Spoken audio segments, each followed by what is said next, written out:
plan to go and get your life on track. Baby, do what you gotta. I ain't gon' stop ya. I ain't even mad, but I want ya. I can't deny it. You got the drive, forget about the mileage, and we could try it just right now. Just let me know when you're back in town. 'Cause don't always be good when you come. You only want me around just to break your fall out. Ain't fair, but I just really want your night and day. You can't even give me your night dirty when you say you would. Like you said you would. Like you said you could. Yeah. No, no. Yeah, yeah. Yeah.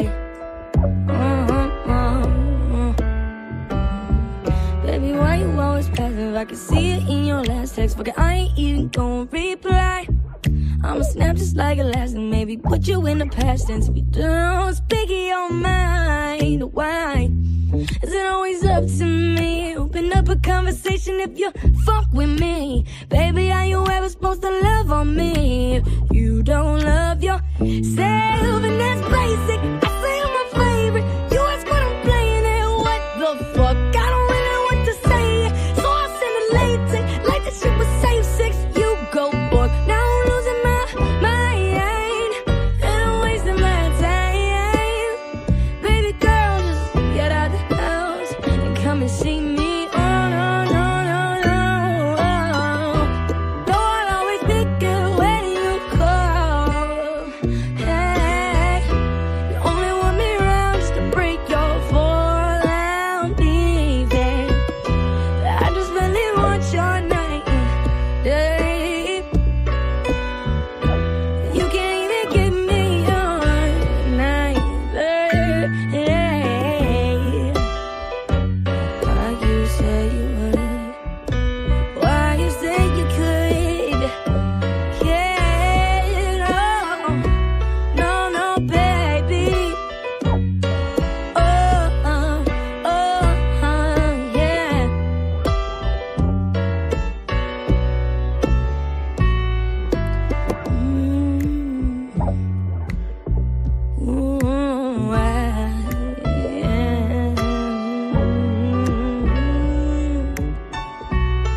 Whoa, baby.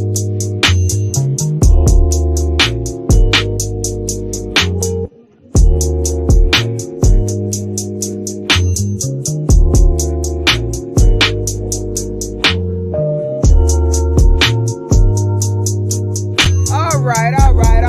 So, a little vision 101 today, yo. Cause a lot of people been saying, Queen, how you know they got gators in that water? I really wanna come fishing with you, but I'm afraid they got gators in that water. What if they got gators? Like, what if the gators come up to the boat? What if, whatever. They just wanna know if they got gators in the water. Well, I'm in Louisiana, baby. So let me tell you something. This how you go find out if they got gator in that water. It's just a little fishing 101 from me to you. Alright? Remember, I told you. Hold on. Come with me. Let me show you how you can see that they got gator in that water. So you go come on down. Come down a little bit. Come on down to the water, you know. Any body of water. It don't matter which body of water it is. You just go to that body of water. This how you go know. And grab that water like that. You pick up some and you do like that. If that water wet, it's got gators in it. That's how you know they got gators in that water in Louisiana. Remember, the fishing queen herself told you how to find out. You want me to show you one more time? Let me show you one more time. That way you can get the concept. Come close. Come close. You put your hand in that water, you pick up something like that and you do like that. If that water wet, it's got gators. Love you. Bye.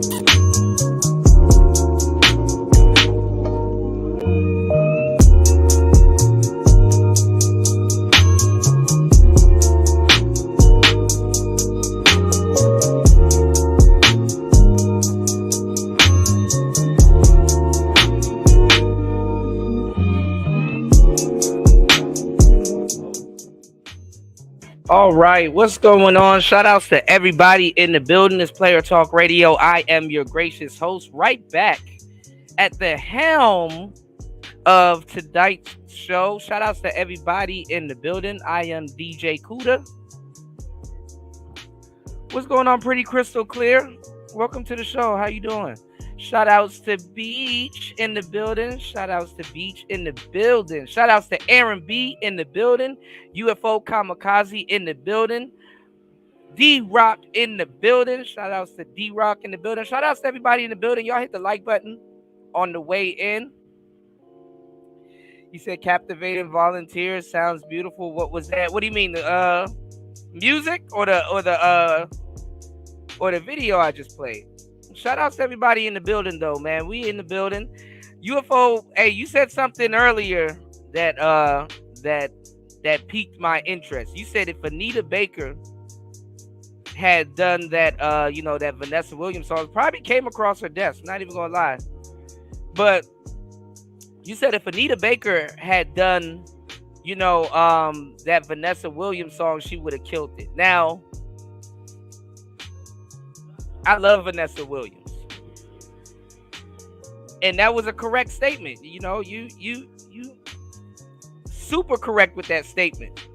But I'm gonna have to give you the under the table pound for that one. I'm like, I'm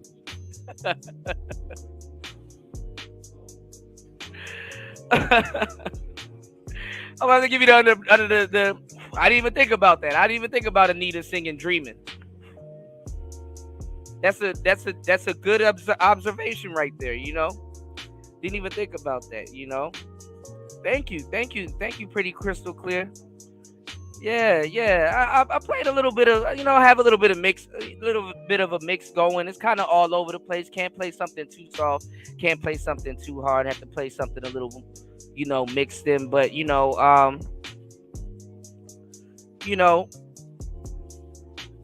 something for everybody. You know what I'm saying? You know how dudes get. They're like, oh, Kuda, it's Saturday. I'm not trying to hear no love music. I'm trying to hear some NBA YoungBoy. It's like, okay, bro. That's people's problems right now. You know what I'm saying? They like one genre and they just stay there. They never really, you know what I'm saying? They never really zone out and get into different genres of music and stuff like that. Dudes be in this space like, Kuda, why can't I experience love? And it's like, because he listen to Styles P all day. God damn it! Shout outs to Styles P. But yeah, man. Shout outs to everybody in the building, man. Man, there's a lot of BS going on, man. I wanted to cover this story a while back. With Deontay Wilder. Thank you, pretty crystal clear. Hey, shout outs to the lovely ladies of Player Talk Radio. I have you know what? I'm gonna be putting it together because I have all the songs that I want in this playlist, but I'm gonna be putting a playlist together for you guys. I just need to get the I need to get the order of the songs right, because I want it to be like one of those playlists that you can just hit play and just set and forget, just leave that shit alone and go on about your business and just be jamming. So I got the Player Talk Playettes playlist coming very soon. It should be done by the end of the day. You ever wake up and be like, I got so much to do, I just don't know where to start. And then your work and your schedule is all over the place. You're getting shit done, but it's like there's something I need to do, but I forgot I need to do it. That was one of the things that I forgot I need to do. So I'll try to have. Aside from the doctors and everybody else, let me nurse you back to health, mentally, physically, and spiritually. Mistakes happen. This is where you need to kick in. Just like when a soldier goes off to war, that's where you need to kick in. Take care of the family. Take care of the home. Let me go out and do my duty. And you know what I'm saying? And, I'll be right back. You know what I'm saying? You said, how do you train an athlete? Well, pretty crystal clear. It depends, you know. It depends on the athlete, his coaches, how he's being trained, you know, his thoughts, you know. There's a lot of things that go into it. Like, for example, you know, Customato, he got Mike Tyson's he got Mike Tyson's mind right, but fucked up at the same time. Like, you know, Customato really got into Mike Tyson's mind first, you know, before, you know, Mike Tyson physically reflected Customato's work. Customato had Mike Tyson doing a whole bunch of different things. And technically Mike Tyson was a brawler that actually learned how to box. But the thing is that how his body and just how he was set up, you know, he was just kind of bred for success. You understand what I'm saying? What's going on, Paul? He said, not trying to cut off the song. Oh, I dropped one too, but I dropped mine for two different reasons. Okay, I got you. You said, I'm on right now, so let me know if you want to do a panel. Yeah, Royce, let me know if you want to come up. We're talking about Deontay Wilder, and we're talking about his wife. Now, his wife, oh man, we just got a lot to cover. We got a lot to cover. You said the vid where she was wearing blue and white shorts. Yeah, she cool. I like her, man. There's a lot of cool sisters out here, man. For brothers running around saying, "Hey, man, ain't no cool sisters," that's some bullshit. Shout outs to Jay Green dropping a huge $10 on the Cash App. Hold on, y'all. Here we go. All right, we going. What a money reside. What a money reside. What a money reside. What a money reside. Okay, let me tell y'all something. I'm doing something real big this month. Any deal that y'all got and they beating us, I'm gonna be about $400. Just give me your pen and the paper, cause I'm asked. What the what? What a money reside. What a money reside. What a money reside. What a money reside. Okay, I told y'all before. Y'all know what I do. I give all these good deals and everything else. Y'all better ask about me because I do all that all the time. And that's on who? Man had a little lamb. Okay. Okay. Okay. Oh. Shout out to Jay Green. Thank you so much for always supporting the platform. Yeah, I'm gonna see if I can get you at least one or two logos made. It's very important, like I've been telling you guys, to have two logos. Okay? Make sure you have two logos. Okay? Let's set everybody up for success. It's Player Talk Radio, man. We are in the building. You said punk in the... Oh, damn it. Punk in a trunk. Oh, my God.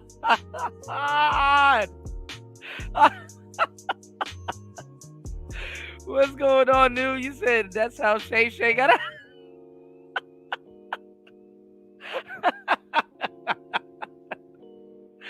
Oh, my God. I can't take y'all, man. I can't take y'all nowhere, man. Oh, this space has become dark. Shout outs to everybody supporting the show. Keep showing love on the Cash App and the PayPal. I got y'all. We're going to get into this topic. Royce J, let me know if you want to join the panel and chime in, okay? Shout outs to everybody in the building. Hold on. Wendy? Thanks, Chuck. We're standing here in front of the Olympic Liquor Store in Queens where scores of African Americans have been lined up for hours. We spoke to a few of them earlier. Ladies, may we get a word? Hide the money, y'all. There's poor people around. With your broke ass.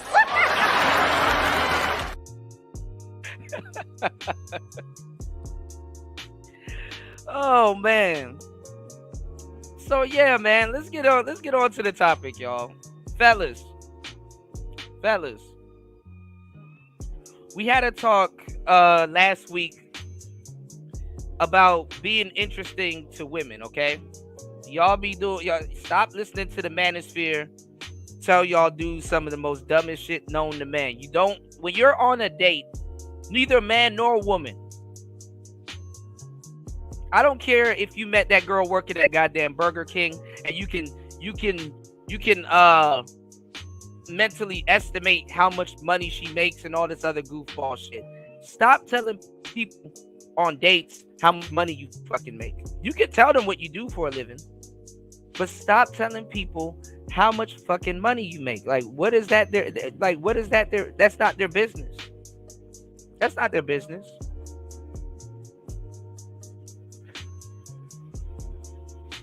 And I use that as a caveat to get into what I'm going to be talking about right now. That you have to have an edge.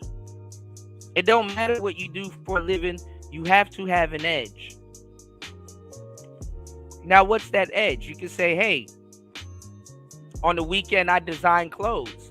On the weekend I like to, go down to the pool hall and play pool, and or I go hunting, or I do bowling, or we go up to the Alps and go skiing. You gotta have something that is, you know what I'm saying, that is fun that you do, and not for the sake of dating women, but for the sake for your own sake.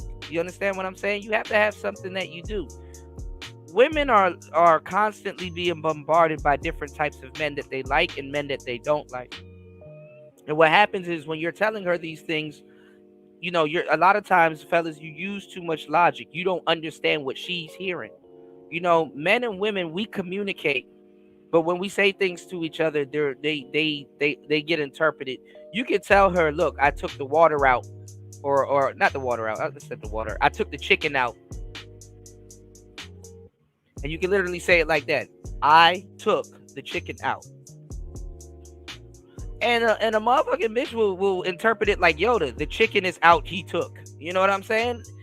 Just automatically think that way. All right? So you have to learn how to really articulate yourself. Now, what am I getting at?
All right, my bad, y'all. I don't know what the hell just happened.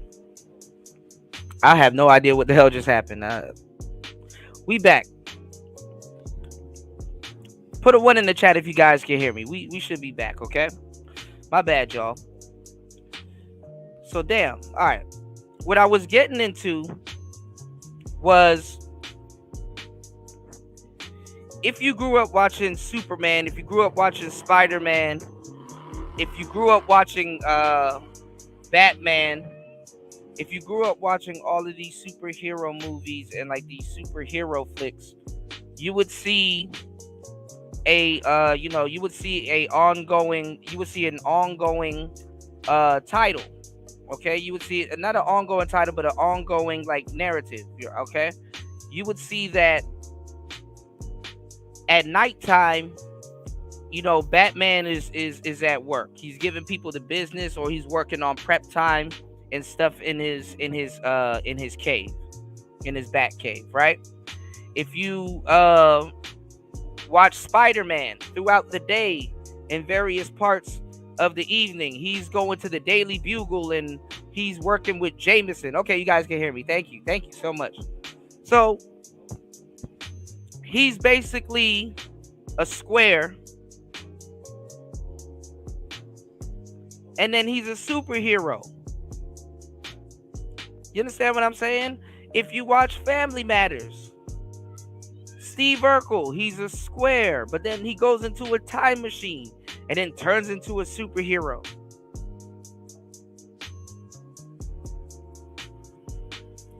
Know what I'm saying? What's going on, Antisocial Socialite Podcast? You said Batman is my boyfriend. See? And it's a quality. You know what I'm saying? I mean, I know it seems like, a guy has to do a lot. And you kind of do have to do a lot. I'm just telling you, if you're going to do a lot, do it for yourself. Shout outs to Antisocial Socialite Podcast in the building. So what I'm saying is this. How a woman looks at you is like, okay, your job is your job. You may have a cool job now, that comes with some perks. No pill or pun intended.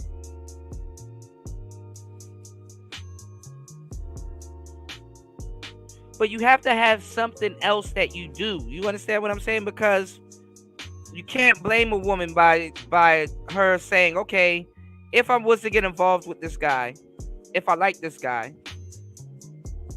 Some women don't give a fuck. You know what I'm saying? I mean, if you attract somebody and you can attract them to the point where they're not even thinking about none of this shit, kudos to you. But what I'm telling you is that if you can get a woman to say, hey, I like this guy, but realistically, if I really want to date this guy, because, women put guys in the boyfriend, category also. Realistically, if I was to date this guy,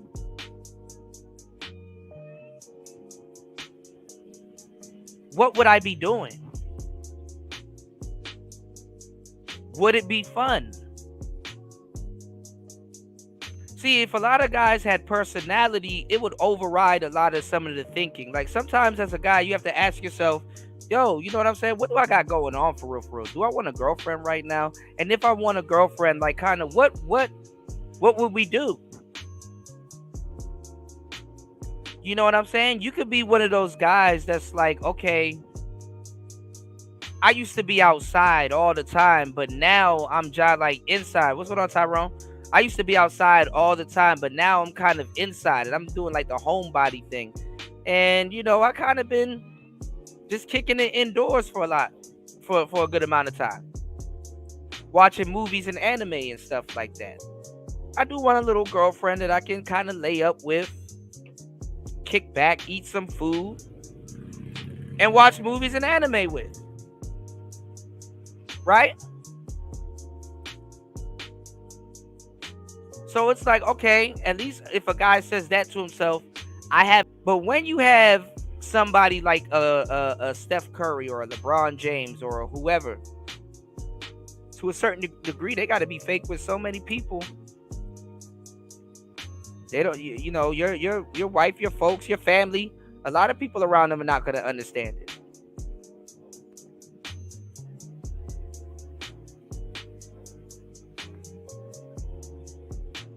And that's fucked up. That they not respecting you in the way that you need to be respected, especially what you do. You got thousands and millions of people that respect you and what you do, and you got this little asshole at home that does not respect the fucking thing. That's some fucked up shit.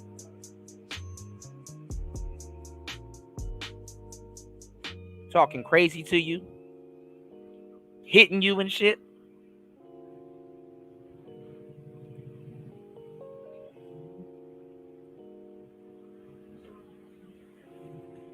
Ray Rice, his wife should have respected him enough not to be putting hands on him, then fucked up the bag. Gervonta Davis, his girl made a bunch of false accusations on him, made him go to jail, get arrested because he didn't buy her what she wanted.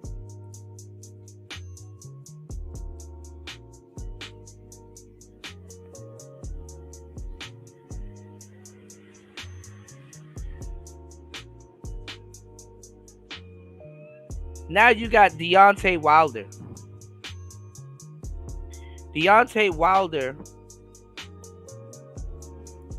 took on a young lady who's had kids previously before him. And another boxer that he was talking to told him and warned him about this woman. Even got mad at him because he slept with this woman before Deontay got with her. And in the public eye, like in the grand scheme of things, like people will say, "Oh, well, Deontay, you know, he did the right thing, you know. Young lady, beautiful. She got kids. He overlooked that."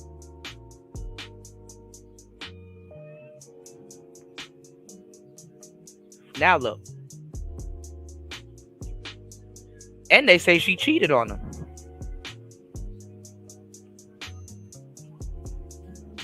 Why are a lot of guys walking away from marriages in the West? Well, when you get on one knee, it's like, please fuck my life up. Please fuck my life up. Then you got this weird saying that, oh, well, dudes don't want to get married. They actually do. It just don't make sense.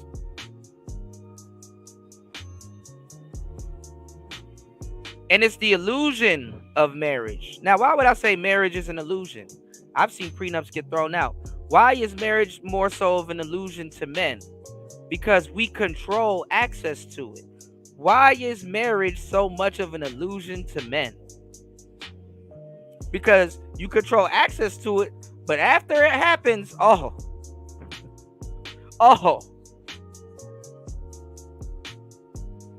Could that little bit of control breed resentment? Probably.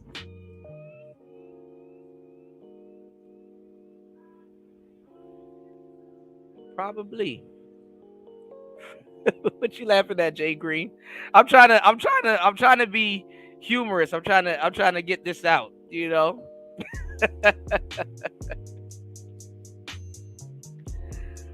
But I'm not going to lie. I mean, you know, Deontay, let me show y'all the knockout. Let me show y'all the knockout. I'm not going to lie. And this was kind of embarrassing. Let me show y'all the knockout, y'all.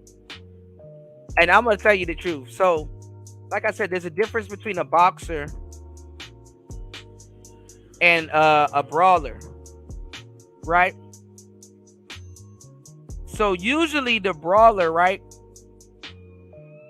He's you know, he's worried about, hold on, y'all. What the hell is this? Hold on, y'all. Usually a brawler like Deontay Wilder, right?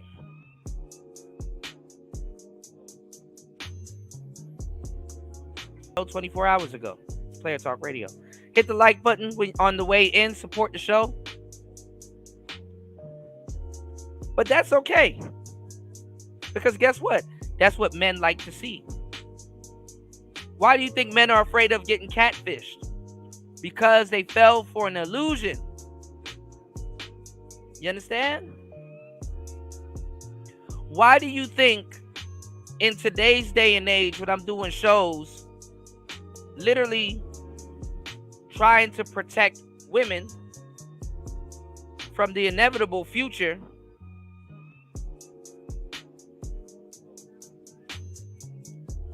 with people that they claim to be friends. I'll give it. I gotta let them know how their own gender can be finessed from them with what I'm telling y'all right now. Because guess what? It's an illusion.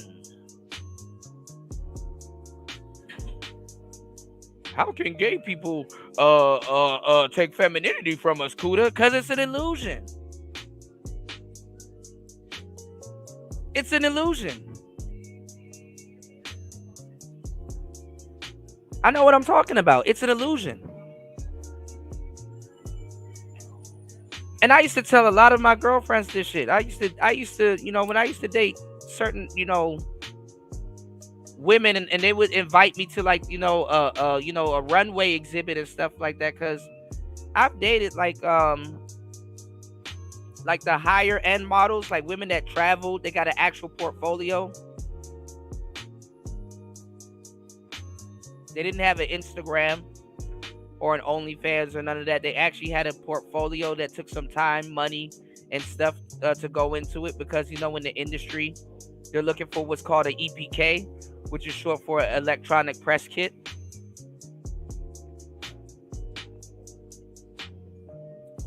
And it's a funnel. It's a sales funnel, y'all. It's not just like a link to a website. You know what I'm saying? It's a funnel to the business that you're running as a model. You can get to see the show that she did in Paris. You can get to see the show that she did here, and it's all in one place. They can all go on one thread. They don't have to see what you did on Instagram and then got to go over to Twitter and then got to go over to Facebook and then got to go over, even though all of that stuff is included on there, it's all in one place, almost like a website. I've built websites for people before, built a couple of them last month that are pretty successful, and they look pretty good. I'm learning, so I use some templates and stuff like that, and they look pretty good, and they're doing pretty well. You know, the other day I got an email, and the lady said, I like the website that you built for me. I actually did hers for free because I'm practicing, y'all, right? But you know what I'm better at building than websites? I'm better at building a funnel. Now, why is a funnel better than a website? Well, a website ain't really nothing but a big business card. And a funnel is similar to a website, which is basically a business card, an online one. And what's all of this for, Kuda? To capture an email. So, hey, when I have some new products coming out, here you go. Same thing with the EPK. Because they get to keep it, they get to keep your link, they get to see what you're doing. When you add to your EPK, they get to, you understand what I'm saying? Shit. If you're on OnlyFans or Instagram claiming to be a model, you actually need an EPK still. More reliable than the platforms that you're on. But anyway,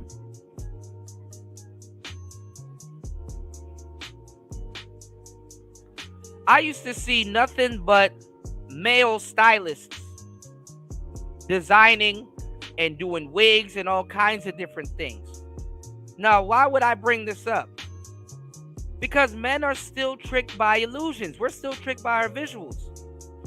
And there's nothing wrong with being tricked. Well, there's a lot wrong with being tricked by your visuals. But as men, and even humans, I'm not even just going to say as men, because women are coming around to the whole visual thing also, even though women have always been visual, but in a different way. They used to mix the visual with the with the audio. You know what I'm saying? Like back in the day when we used to get on the party line, a woman would love to hear a man's voice. Back in the day, women say, "Don't text me." We're going to get to that a little bit later. That's why I'm bringing it up. Don't text me. I want to hear your voice. Now, why wouldn't a woman want you to text her, and why would she want to hear your voice? Well, when she read a text back in the day, she didn't know how you were saying it. When she first meets you, she don't know how you sound. She don't even know if she gonna like you yet, despite whatever the hell you say to her.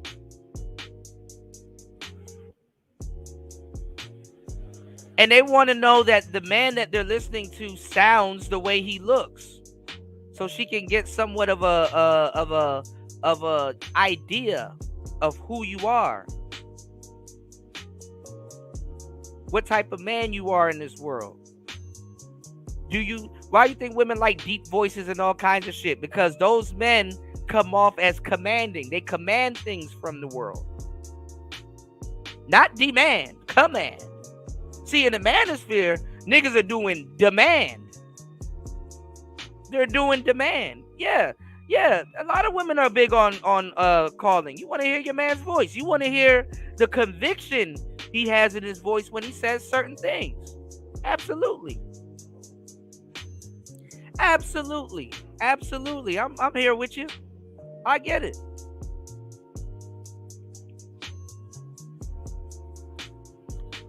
You know, this is 101 talk. This is dating 101 talk, you know?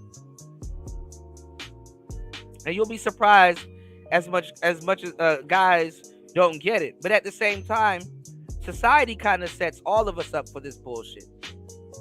Why don't guys have the normal dating skills? Well, other things make them not want to participate in it. I've had guys here. Shout out to Spawn. Spawn was here. I had a bunch of guys here that I was talking to back in the day. Not even back in the day. By back in the day, I mean a couple months ago. I got one of them running around here.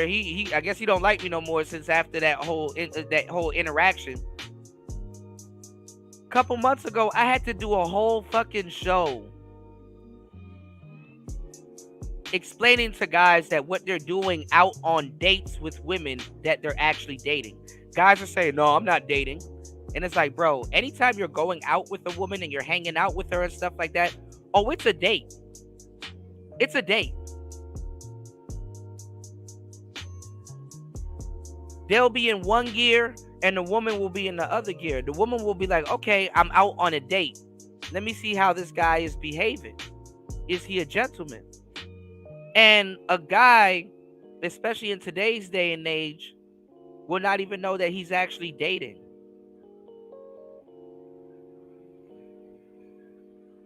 So that he has to conduct himself a certain way, even if it's to get what he wants. Now, see, as a player, if I'm saying, yo, we're hanging out, I already know that she's under the impression or the illusion that we're going on a date. So if I kind of act out of tune or I kind of act out of character, or something is out of tune or something is out of character on a said date, I know how to leverage that to my advantage because I know what she's expecting. There's been times where I said I'm going out on a date and I purposely underdressed for that date. Like I purposely showed up in sweats. I purposely showed up with, you know what I'm saying, a t-shirt on or you know, some shirt that I got from Target or some shit. I purposely showed up like that. While she was kind of, I wouldn't even say overdressed, but in her mind, she was overdressed.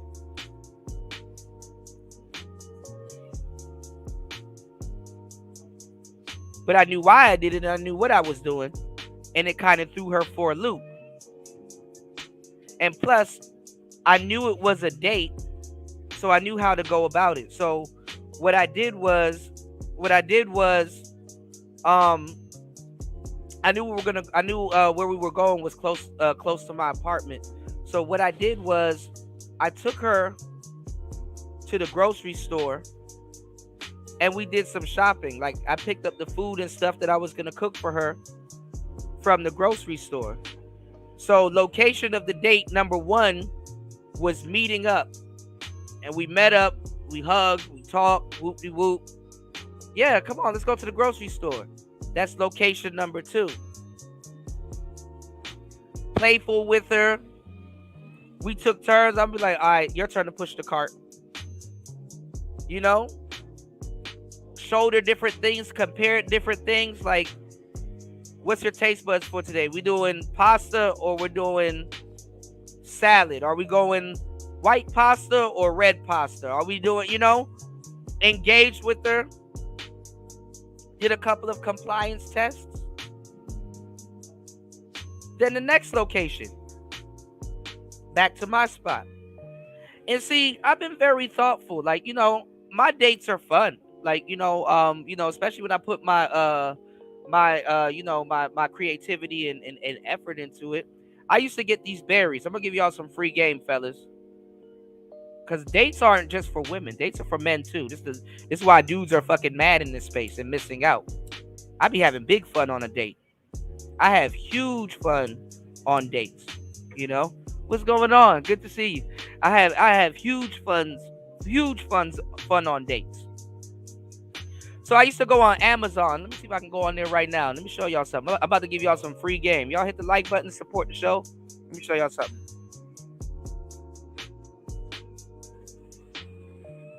Let me see if something gonna come up.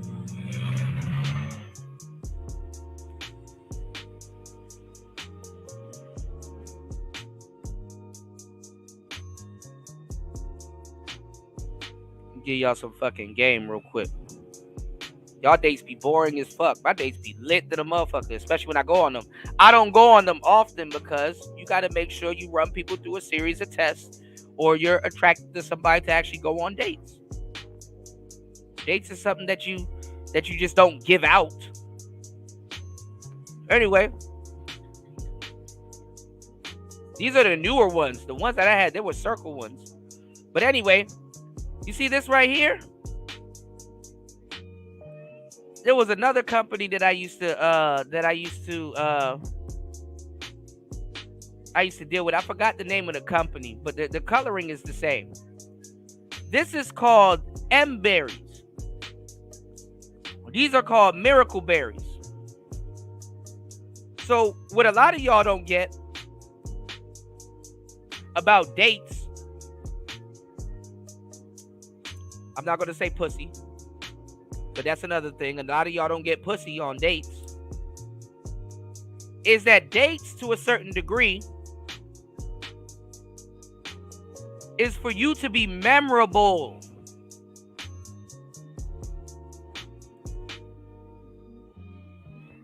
Another reason why a lot of my dates ended up back at my apartment, not just for sex, but a lot of my dates ended up back to my apartment was because, I'm not gonna lie, I'm authentic. Like I know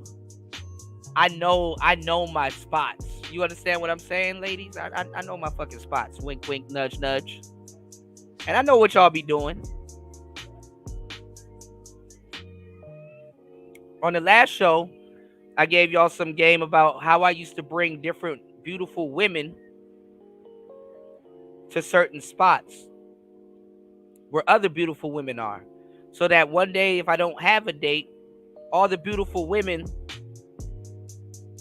that are in that venue that I took her to, I can start dating them. Because they've seen me bring a lot of beautiful women into that spot, and I'm what's called pre-selected, I guess, in their eyes. See, something that men don't take advantage of is that when we see certain women, we put a label on them. Is it judging? Yes. The world is built off of judgment.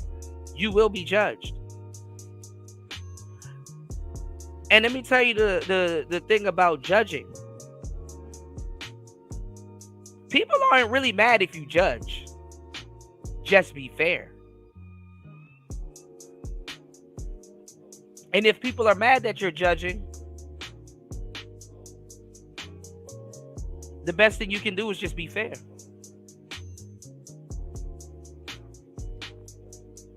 It got to make sense.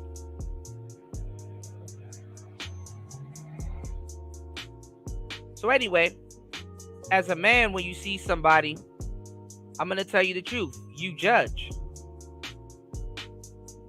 And you put them in certain categories before you even say hi to them. You put them in certain categories, like, damn, she the girlfriend type. Damn, she did this type. She did that type. Women do the same thing also. But women have more of a bigger criteria other than looks sometimes to judge.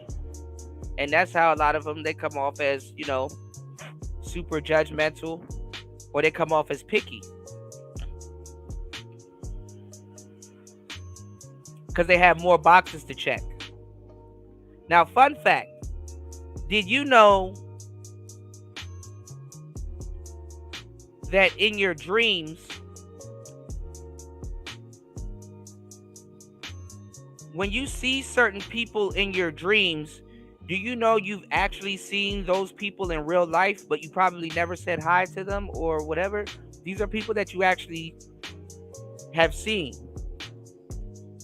in your dreams, by the way. And let me tell you how vast of an instrument your brain is. You can see someone in your dreams that you've never spoken to in real life. And in your dream, you go speak to that person, right? And your brain has a whole character set built for that person in your dreams. Voice-wise, demeanor-wise, all of that stuff. Your brain actually comes up with a character set for that person. And do you want to know where that all is coming from? It's built off your judgment. What's going on, Lolita? Shout out to Lolita in the building. Good to see you. Shout out to D-Mac in the building. Yes, sir. So your dreams also, you know, has indication of, you know, certain things that you're going to, you know, see and have seen in real life. But anyway, like I said, I would take these girls to this restaurant because I know I would go back to this restaurant to go get lunch or to go get dinner and stuff like that. And when they didn't see me with a beautiful girl there, they would sit down and talk to me because they were also dating prospects. So there's a couple of things that you can do in your life if you can't find a wife. Number one is go through your social circle. We're going to talk about that a little bit later. And number two, talk to staff at some of your favorite restaurants. But the reason why I took a lot of dates to my house is because, fellas, if you a real nigga and you know what you're doing when it comes to dating and you taking women to all of these places, let's say the date don't work out or the relationship don't work out. Don't be surprised if you seen that girl that you were dating or you took on the date in that venue with another guy, acting like she knows all the spots around town. Most likely, if you're not good at women, if you're not good at reading women, and you can't distinguish if she's a true foodie or if she's just that chick, if you can't distinguish her personality, let's say if you follow women, because I told you not to, but let's say sometimes it happens. She'll know, you know, sometimes you'll go to a restaurant and they don't got what you want. And she's like, I know a better spot and stuff like that. A lot of times, the better spot that she knows on the other side of town is because another guy took her there.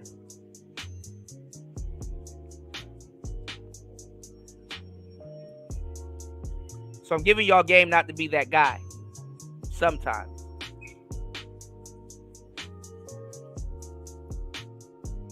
Also,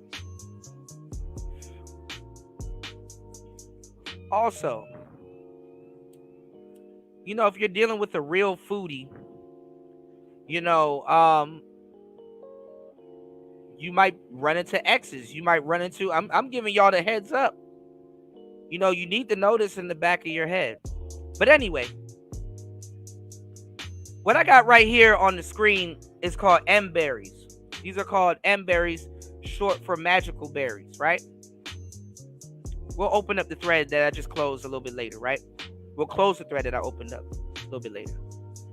These M berries right here, y'all make sure y'all hit the like button coming in. Support the show. Giving y'all some good game all month. And as always, even the month before and the month before.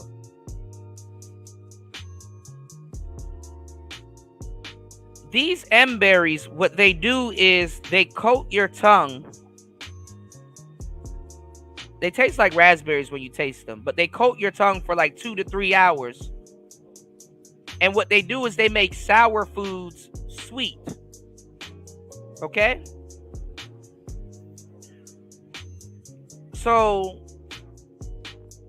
when I set up dates, I'm not gonna lie, at my quote unquote bachelor pad at the time, sometimes I'm clumsy.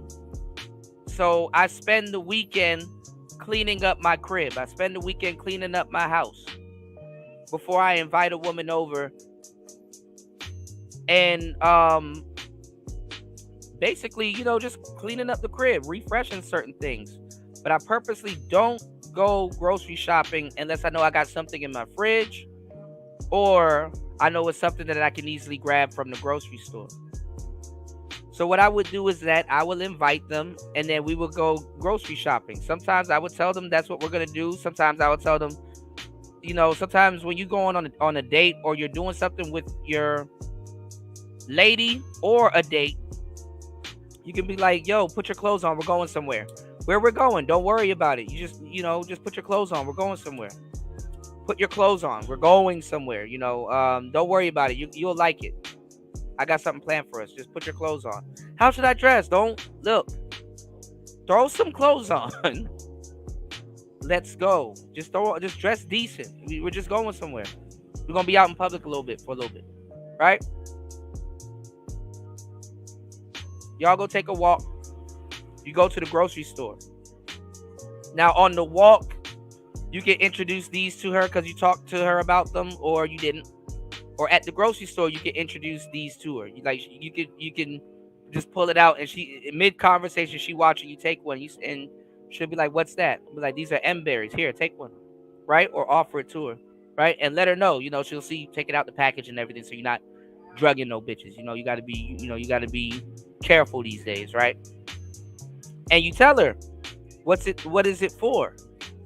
Because if you ever took any of these berries before, you can take a knife and cut open an actual raw lemon, something that you normally wouldn't do, and sink your teeth into that raw lemon, and that shit will taste like lemonade. The best lemonade you've ever tasted, because as sour as that lemon would be, that's how sweet it's going to be after you take one of these berries. You can even drink stout beer and it tastes sweet. You can go, I used to go on dates where I used to have these berries, and we would go to a Mexican restaurant like Chipotle, but the restaurant we used to go to was like, I used to go to was like California Tortilla, or like some other Mexican restaurant where I know they have a vast selection of hot sauces. Because guess what? You take these berries, you can drink that hot sauce like it's water. And the shit actually tastes very fucking good. So what I'm telling you is that, you know, or what I'm showing you is that there's different ways that you can go on a date with somebody and actually have fun. It's not just meant for, you know what I'm saying? Oh, I'm just taking girls out and spending money and wasting money. That's not the square way of going about things, even though I get it. Squares nobody wants to waste money. Right? But you got to be attentive, and you got to be, you know, learning certain things. Now, the reason why I'm talking about this is because we're going to get into this conversation a little bit later. I saw a debate with like like people talking about PUAs and all this other stuff, and it's like, bro, if you've never been a PUA, I really don't want to hear what you have to say about PUAs. If you don't know what that PUA shit is, I don't want to hear what you have to say about it, because you don't know what you're talking about. And again, this goes back to something that I've been talking about for a couple of days, but I'm going to do a whole series on it this week about how most YouTubers and Black YouTube have what's called imposter syndrome. But in this case, they're an actual real imposter.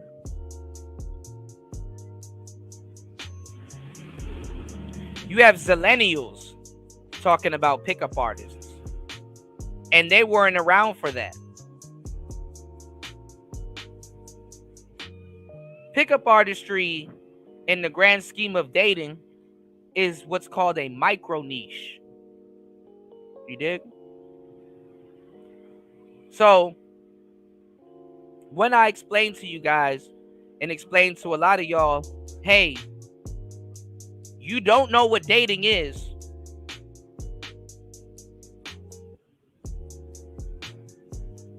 It's not to offend you. It's just that you just don't know what the fuck dating is. There's grown ass men running around here and be like, Huda, that's not a date. And it's like, yes, it is. You just don't call it a date.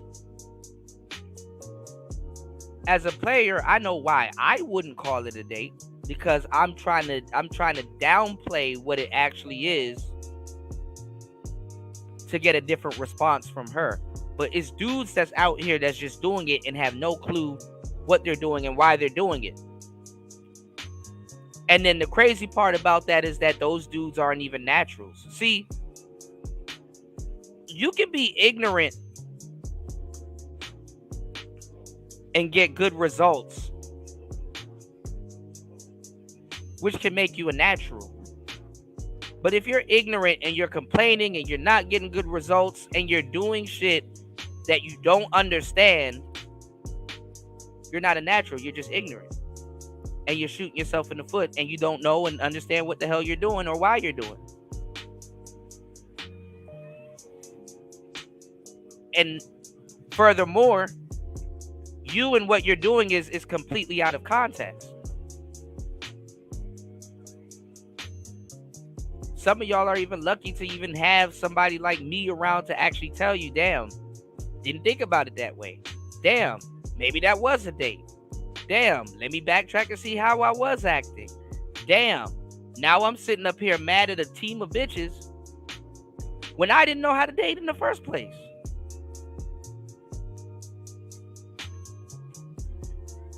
I didn't know how to date in the first place. I didn't know how to conduct myself in the first place. I was unaware that this was.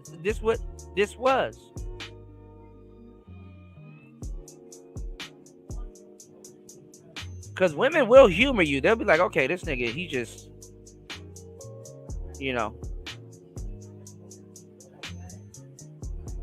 Some of these women that y'all are dealing with, they're not cooperating with you because you kind of sabotaged what the hell it was in the first place.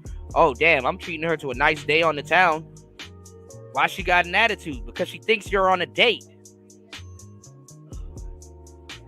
She's looking for something else and you're just oblivious. And a lot of y'all come off as oblivious to women because guess what? Women don't really articulate themselves. They like to play Blue's Clues. They like to omit certain things. And they look at you to already know. Damn, he should have known that I wanted this to be a romantic setting. It would have been nice to have some flowers. What's going on, Jay Green? I got you. What's going on? Absolutely. I like questions. Absolutely.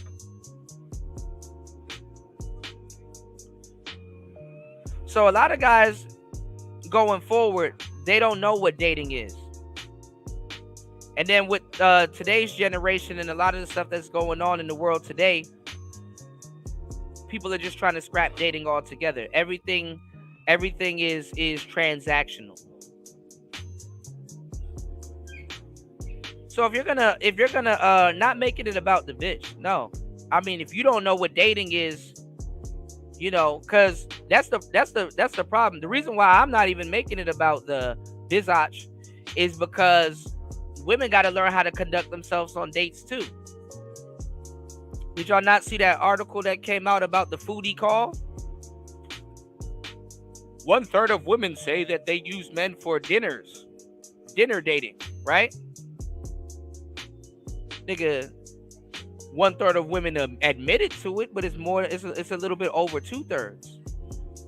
And as a matter of fact, women, before they go on dates, they're supposed to have brunch with their mothers and a light meal before they go on dates so that when they go out with you, they're not irritable and ordering all the shit. Have you ever talked to a woman that hasn't eaten for a good duration of time? They're irritable and have an attitude.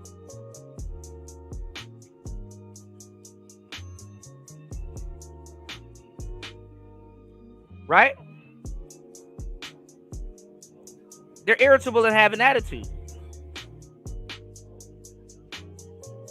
So women, before they even participate in a date, they're supposed to have a small meal because they're supposed to be paying attention to the guy that they're talking to.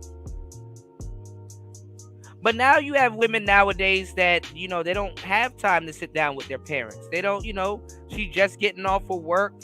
She about to go on a date and stuff like that. Stuff like that happens. This is why women are communicable. They're supposed to have, you know, a community. They're supposed to have friends around them. Okay, I'm not having brunch with my mother before I go out on a date with a guy that I think I might, you know, turn into a boyfriend or a long-term relationship. So let me go out with my girlfriends. That's why back in the day, if you've ever noticed, women that don't really trust you, and y'all niggas don't even understand dating, y'all would just do it. Have you noticed women that don't even trust you, they would bring another woman on the date? Have y'all ever did that back in the day? You ever went out on a date with a woman and she's like, oh, my friend, she wanted to come. Where do you think that comes from? Half y'all went y'all whole lives not knowing what the fuck you were doing. And it's unfortunate. Half y'all went y'all whole lives not knowing what the hell you're doing, and it's unfortunate. This is why I gotta say some elementary shit and walk it back. This is all elementary. I'm a natural. I already know about all of this. This is not even no new news. But to new people, this is news to them. Shout out to Jay Green in the building. You said, so when I meet guys while I'm work, it's awkward. I don't want to go for it, but I'm afraid of being stalked. Don't meet men at work. I know it's hard, but never ever date at work, especially if you're a manager. Never ever date at work. Whether you're man or woman, do not date at work. And it's a little bit more tricky when you're a woman and you're a manager, because the thing is that when somebody's doing something that you like and you're speaking to them, a lot of men, because they don't understand, they think when you're being nice to them that you're hitting on them, and that's not the case. Okay? No, you're good. The reason why men that are managers would date at work is because within those four walls, like, for example, I hate to say it like this, but this is the truth. Listen to what I'm about to say. Outside of those four walls, he really has no power. And that's okay. But within the four walls, let's say I'm a manager at McDonald's, right? And there's a lot of little baddies coming through. You know what I'm saying? They want to get hired and stuff like that and blah, blah, blah. And I'm the manager. I sit around and I tell people what to do. Hey, do this. Get on the fries. Hey, it's 6 o'clock. You need to be here. Hey, are you coming into work today? Hey, are you doing this? Are you doing that? I'm an authority figure. And people like their money, hopefully. I'm an authority figure, right? If I abuse that power,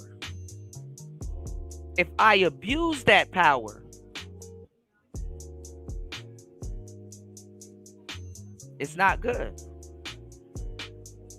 You understand what I'm saying? A lot of managers abuse that power because outside of that of the McDonald's, I have no power. But that doesn't matter because she gonna be here for 40 hours in this space. So I got hella power and hella authority.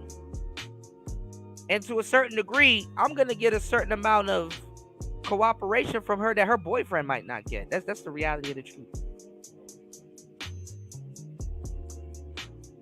That's the reality of the truth.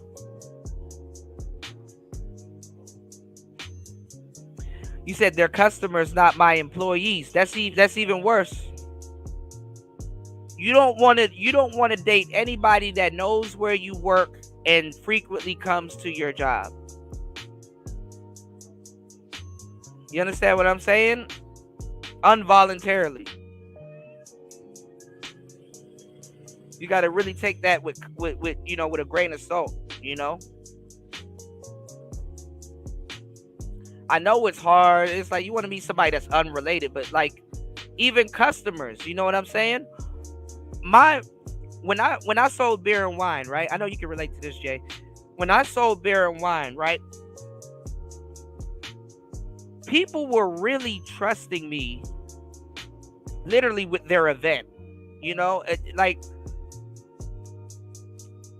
if you're an event planner, people trust you with their event primarily because you're like, you know what I'm saying? People will trust you with their event. They're like, you know, oh man, you know, I need this to happen. I need this to go right. I need that to go right. They're outcome dependent. You know what I'm saying? Me, I learned how to be good at certain things situationally. When certain things pop up, I learned how to adjust really quickly because I know we can have goals and like the course of action doesn't really go the way that we want it to, right? So in the midst of people planning their events and stuff like that, they would always come to see me. You know, some people even have my personal number. They would always come to see me and they're like, okay, Kuda, I need, you know, my job was to let them know that, you know, my job was to ask them what they got going on in a short amount of time and recommend either some beer or wine that can go with what they got going on. So somebody would come to me and be like, okay, look, I'm throwing a after wedding party and you know, I need some wine. I need about 30 cases. And I'm like, okay, cool. So what is going to be served at this after wedding party? Oh, we're going to have like sandwiches. We're going to have like ham sandwiches, some sliders, some beef, like just finger foods and stuff like that. So people can, you know, kind of just sit around and just eat and enjoy and drink and just kind of converse and enjoy. And I'm like, okay, I got the perfect wine for you. So I will walk them over to a wine and I'm like, this is budget friendly. So the cases won't cost that much. This is a medium grade, medium to light Chardonnay. Most people don't know what they're drinking, but this is easy drinking. This will go along with the ham sandwiches, the sliders. This will go along with that. They'll be able to drink and have fun. And listen, if your budget is this, here's a case, here's an extra case of some good stuff. So, you know, you can keep that for yourself, you know, after, you know, you have a successful after wedding party. And, you know, like, you know, you basically become the secondary, you know, event planner. You basically become, you know, it makes or break, you know, what they got going on. And the assurance and the surety that I gave people made it took the weight off of their shoulders. And it kind of seemed like I was hitting on them. I hate some of them that were young, some of them that were older. It kind of made it seem like I was hitting on them. It kind of was like, oh, you're a lifesaver. Oh my God, how did you become so knowledgeable about it? She started qualifying me and shit. It's like, uh-oh. So you know what's gonna be? I'm gonna give you some real good game if you guys are in management position or you guys know what I'm talking about. And this is some real good game if you're a player, and this is some real good game if you know what I'm talking about. Your biggest skill in this situation: to not fuck up your job, to not fuck up your bag, to not fuck up your career, to not do anything. You want to know what's gonna be you want to know what's gonna be your biggest skill? You know what's gonna be the most valuable skill that you're gonna have in this situation? You're gonna have to learn how to de-escalate. You're gonna have to learn how to de-escalate. Okay? And women, you know what I'm talking about. There's gonna be a lot of guys that's interested in you that you're probably not interested in. You don't have to have an attitude. You don't have to curse them out. You don't have to do none of that. You're going to have to de-escalate. What's going on in the title? You're going to have to de-escalate.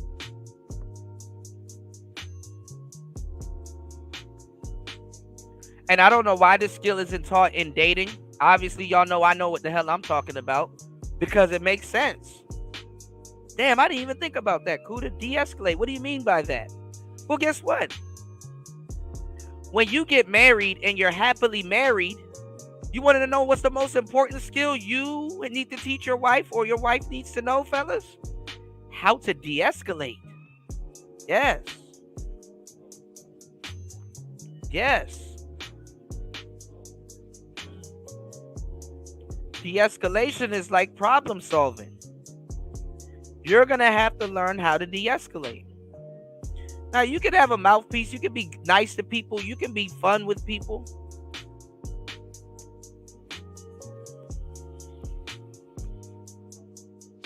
You can know how to talk to people.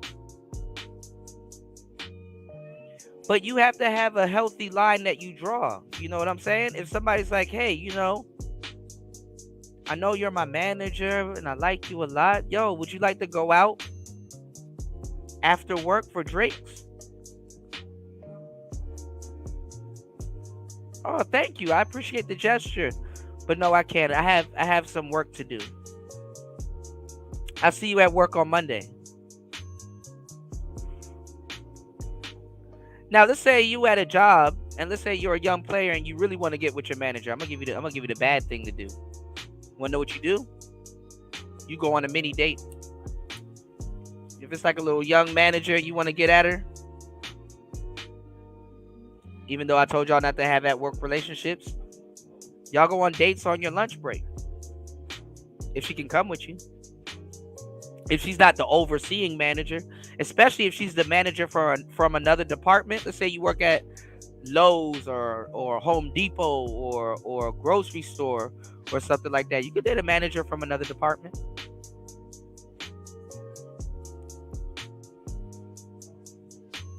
Or bring her some food when you get back off a break. That's the thing that's missing in today's dating society. Thoughtful gestures. All right, let me catch up on the comments. Your biggest skill and asset is to de-escalate. De-escalate. If somebody's attracted to you and you got a girlfriend or you got a boyfriend and you love what you have to learn how to de-escalate.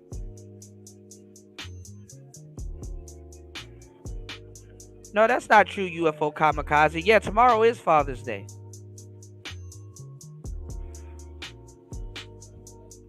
You said dating is a heavy load and I ain't lifting. You know, if you don't have to, you don't have to. Just don't make sure you lose that skill, though, when it comes down to getting what you want out of it. All right? Now, UFO said if you're afraid of being stalked, you must be giving off weird vibes or you listen to a lot of sisterhood content. That's not true, UFO. She may have been nice to a guy that's fucking weird. That's all it takes from a woman's perspective. And it's not necessarily that a guy is being weird. A guy may like her, and a guy may have a crush on her, but he only had limited interactions with her. So she's like, you know, oh, that's the guy that be, you know, smiling at me and he cool. But then you just talk to them, but then, you know, y'all talk one day and he kind of says something and it's like, oh, okay, damn, that's kind of creepy. I know you as a guy that's cool and just smiles all the time. I didn't know you probably liked me that much. A lot of women, that's why when y'all be getting rejected by women and shit like that, it's like y'all gotta understand that she hasn't rejected you. She rejected your representative, because a lot of you guys don't know. Like sometimes when you initially propose, y'all going out, or you tell her that you like her, or you say something like that, she rejects you out of, damn, I didn't know you felt like that. You got her attention. Sometimes that's the case. So that's why you don't take it personal. Plus, any guy can come off weird to a woman if she felt that she hasn't got a chance to kind of really know you yet. And if somebody knows you as a co-worker and the next minute you try to reassert yourself as a dating option, well, if they don't feel that type of same way, they will feel that you're weird. That's just how it goes, you know? You said men and women should go together effortlessly. We don't live in a world of should. Absolutely. You know? And especially if it's a customer and stuff like that, you got to look at it as it's a conflict of interest. You know what I'm saying?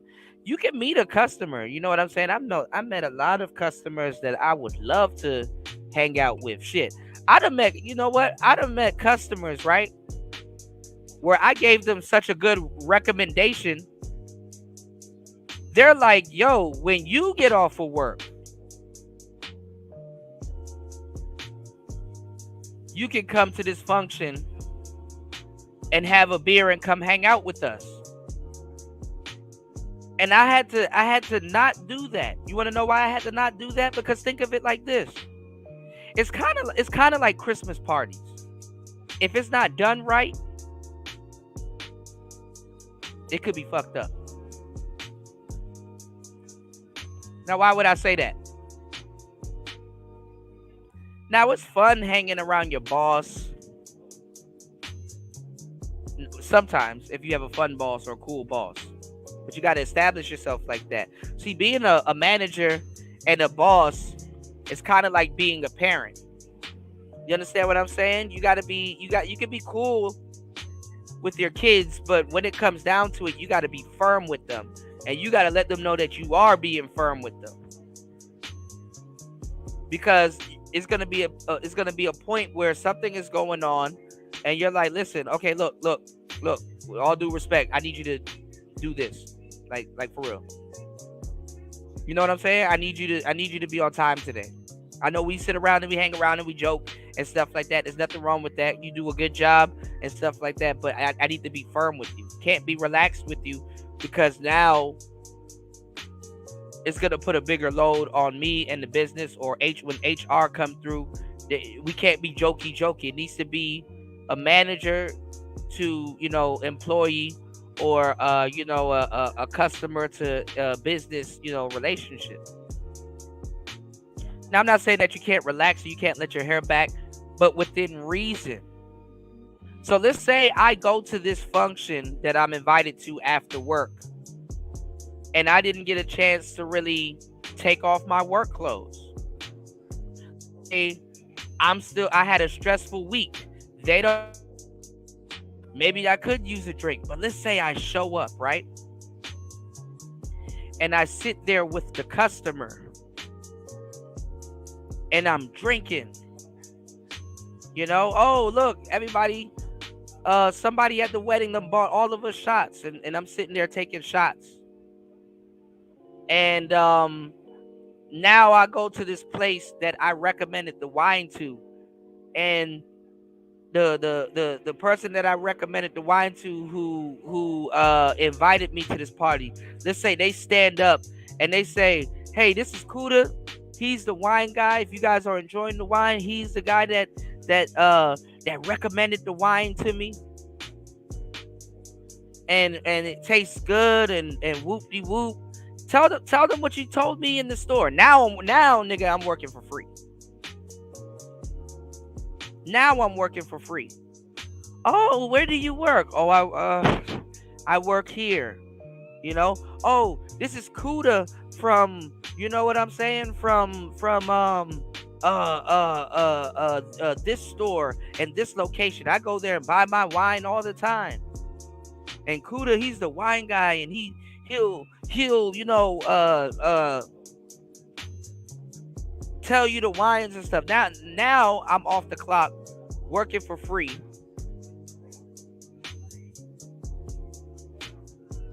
Now a bunch of other people know where I'm working, so I gotta make sure I don't get drunk as fuck. Now I gotta keep a professional decorum still off the clock.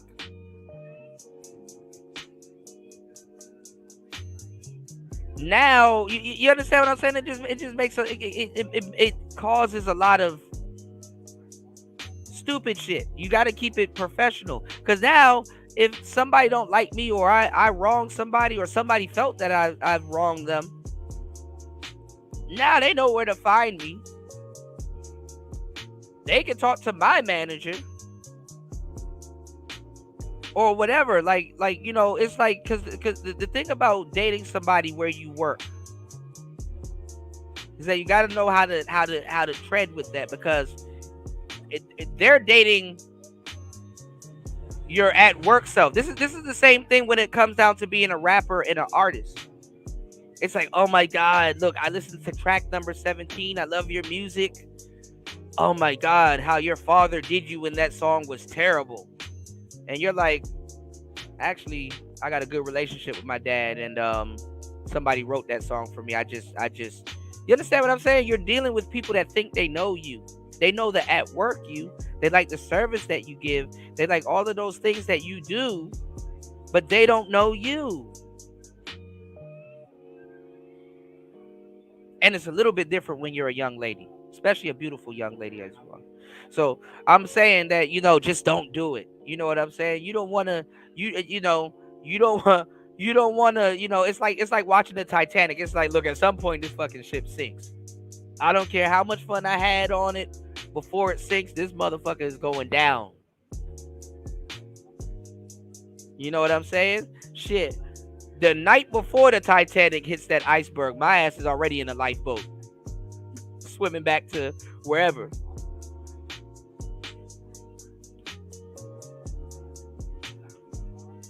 Shout out to Antisocial Socialite Podcast. She said that's true. That's why I think women are unnecessarily mean. They feel they can't be friendly in fear of perceived as flirting. Absolutely. And that's where the RBF comes from. That's where the resting bitch face comes from. It's a defense mechanism. Just for stuff like that. Yeah, oh man. Untitled. Hey, yeah, I'm gonna have to see you in the manager's office. Lock the door behind you. You know when you about to get scolded.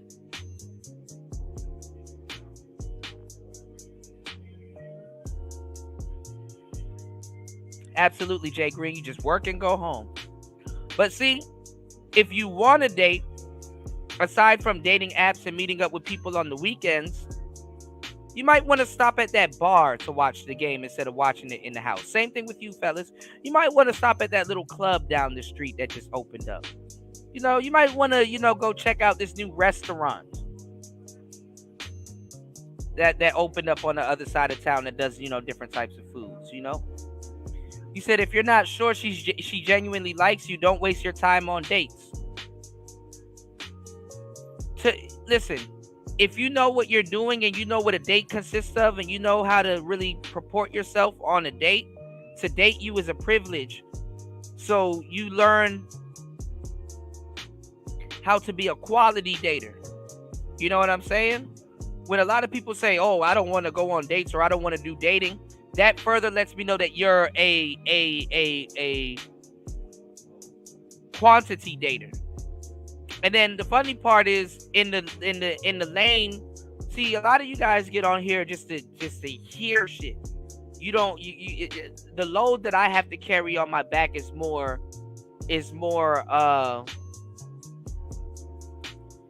preemptive than a lot of people that get on here to hear shit, and there's nothing wrong with that. You know what I'm saying? It's like how,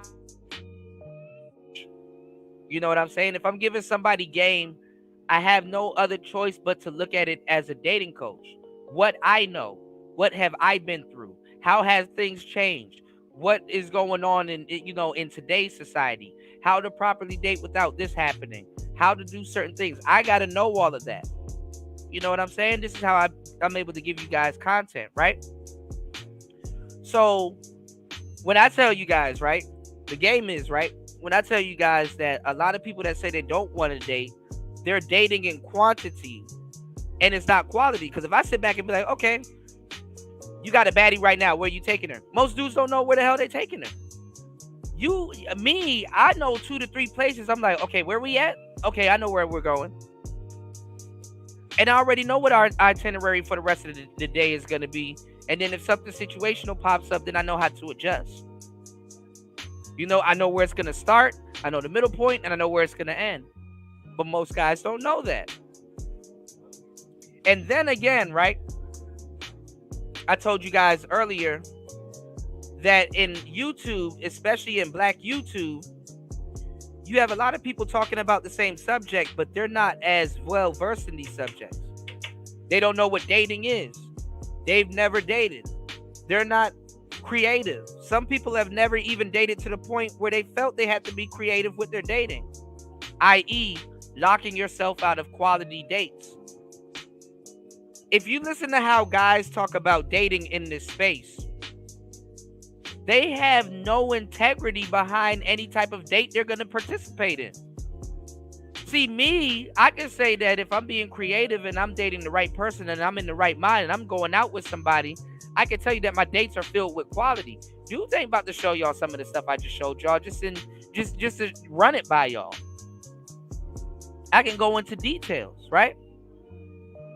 But that's because I have quality. If I take you out on a date, there's going to be some quality behind it, and it not necessarily involves me spending a bunch of money, but it's going to be a very quality. The date's going to have some type of quality, merit to it, right?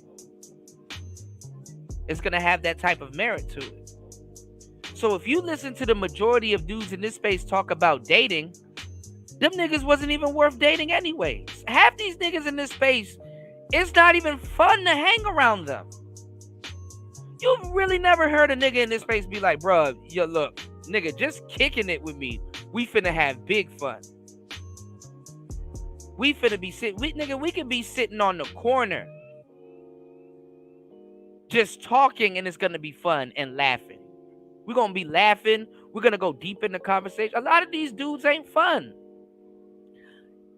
A lot of women ain't even going on dates like that, but a lot of these dudes trying to dangle some weird ass date over their head. A woman would be like, nigga, I can't even be around this nigga north of 10 minutes. Imagine a date with this nigga. And at that point, you can't blame a bitch for using you for food. But then at the same time, you know, women have the responsibility to have a meal before they go out. And they also have a responsibility, because a lot of these dudes can't even tell you how women are supposed to purport themselves on dates. Them niggas are just mad because they didn't get no sex. And that's probably their problem right there. We have to recalibrate ourselves. You know what I'm saying? I don't date every single chick I meet because guess what? I know my dates have some type of quality to it, especially if I planned it. I'm not just offering dates to people. And you shouldn't be neither. And this is what happens when you get to a certain level of being a player. I got stupid Sly running around here hating on me. And it's like, bro, it just goes back to that old saying, right? Don't hate the player, hate the game. The reason why you hating the player is because you hating the game. I'm flattered that you hate me because guess what? A lot of people, they player hate.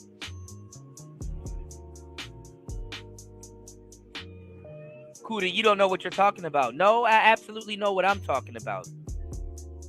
Why don't you go worry about your marriage? You understand what I'm saying? So when you listen to a lot of talk about dating, you have to take what they say, not with a grain of salt, but with a damn pillar of salt. Some Sodom and Gomorrah type shit, because guess what? They've never been on a real date. They've never participated on a date. And see, as the man, especially if you propose a date, let me tell you how cold my shit is. I don't give a fuck. These niggas be talking about a broad's behavior on a date. There isn't such thing as ditching a woman mid-date. If it's not going the way you want it to go, there isn't such thing as ditching a woman mid-date and still continuing on with your night and meeting another woman and going on an instant date. I got a couple of my girlfriends that way. I never told them this, but when I met, especially not my last ex, my last relationship was like almost, my last relationship, it was a couple of months before I left the States. Damn. My last relationship though, not her, the girl before her that I got into a relationship with, and me and her are still cool to this day. I went on a date with a girl right before I met her that evening and before we got together. And that happened to me a couple of times in my 20s. That I've dated a girl, like if you go out with a girl and stuff like that, and let's say you had a movie and a dinner later on, but let's say you go to the movies with this girl and she's kind of boring, she's not, kind of what you want to spend time around, for the rest of the day, just be like, listen, look, I had a great time. I gotta go. You know what I'm saying? But look, hit me when you get in the house. You know what I'm saying? Or you drop her off at the house and stuff like that. You know, you can kind of, you know, stage a phone call or some shit like that, or whatever you want to, you know, however you want to get out of that date. And you can get rid of her and still go to a bar or a restaurant that you were going to go to before, or meet up with your homeboys and still catch another date. I don't know why dudes make it complicated, but they do. So I want, like, shout out to D-Rock, shout out to everybody here. I want you guys to listen to other people and the detail and the way they talk about certain things in this space. You got to ask yourself that question. Why am I listening to Dating from this guy where I'm hearing what he's saying, but has he fully investigated this thing called dating? You know, before he tells me what to do and how to date. You know, you need to have that type of clarity. You know what I'm saying? But you got to go into this stuff with an open mind. If you go into this shit with a closed mind, I doubt, you know, you guys have been getting the most out of your dates. I be having big fun. I actually miss going out on dates. I miss going out on dates because I be having hella fun. You know, I'm inviting her into my fun. You know, I have so much fun. I don't give a fuck if I'm getting pussy at the end of the night. But the trick is to have so much fun that, you know, hey, look, she will, she might. I don't give a fuck. I'm about to go have some fun.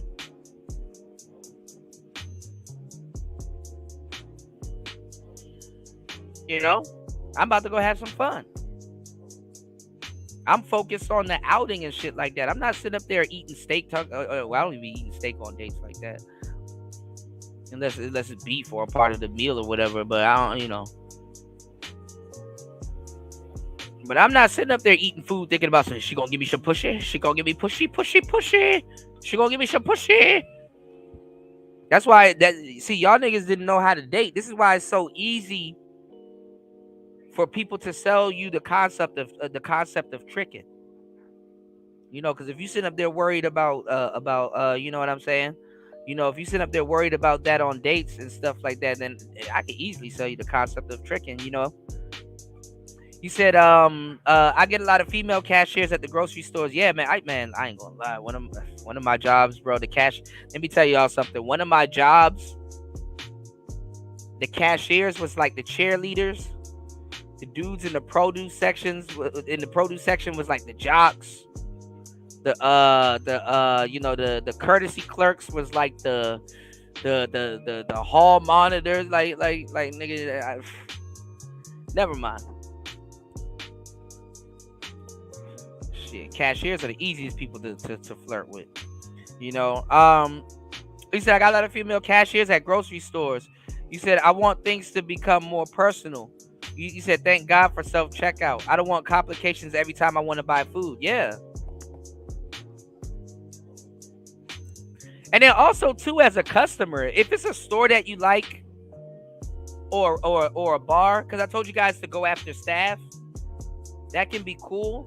But have it be a store or a bar that you kind of frequent, but you take breaks from.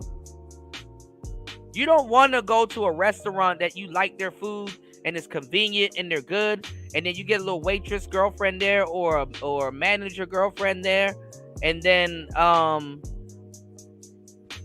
when y'all break up, you can't go back there and go get no goddamn food.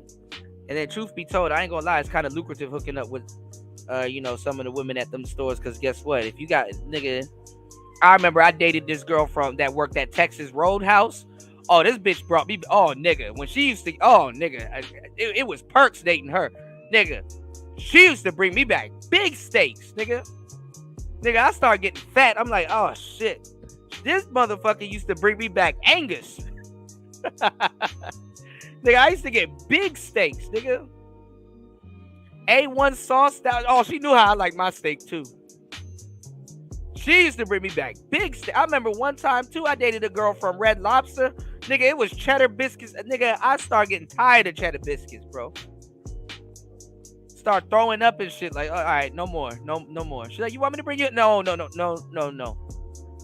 good. Nigga, I had a fucking menu on my phone. Nigga.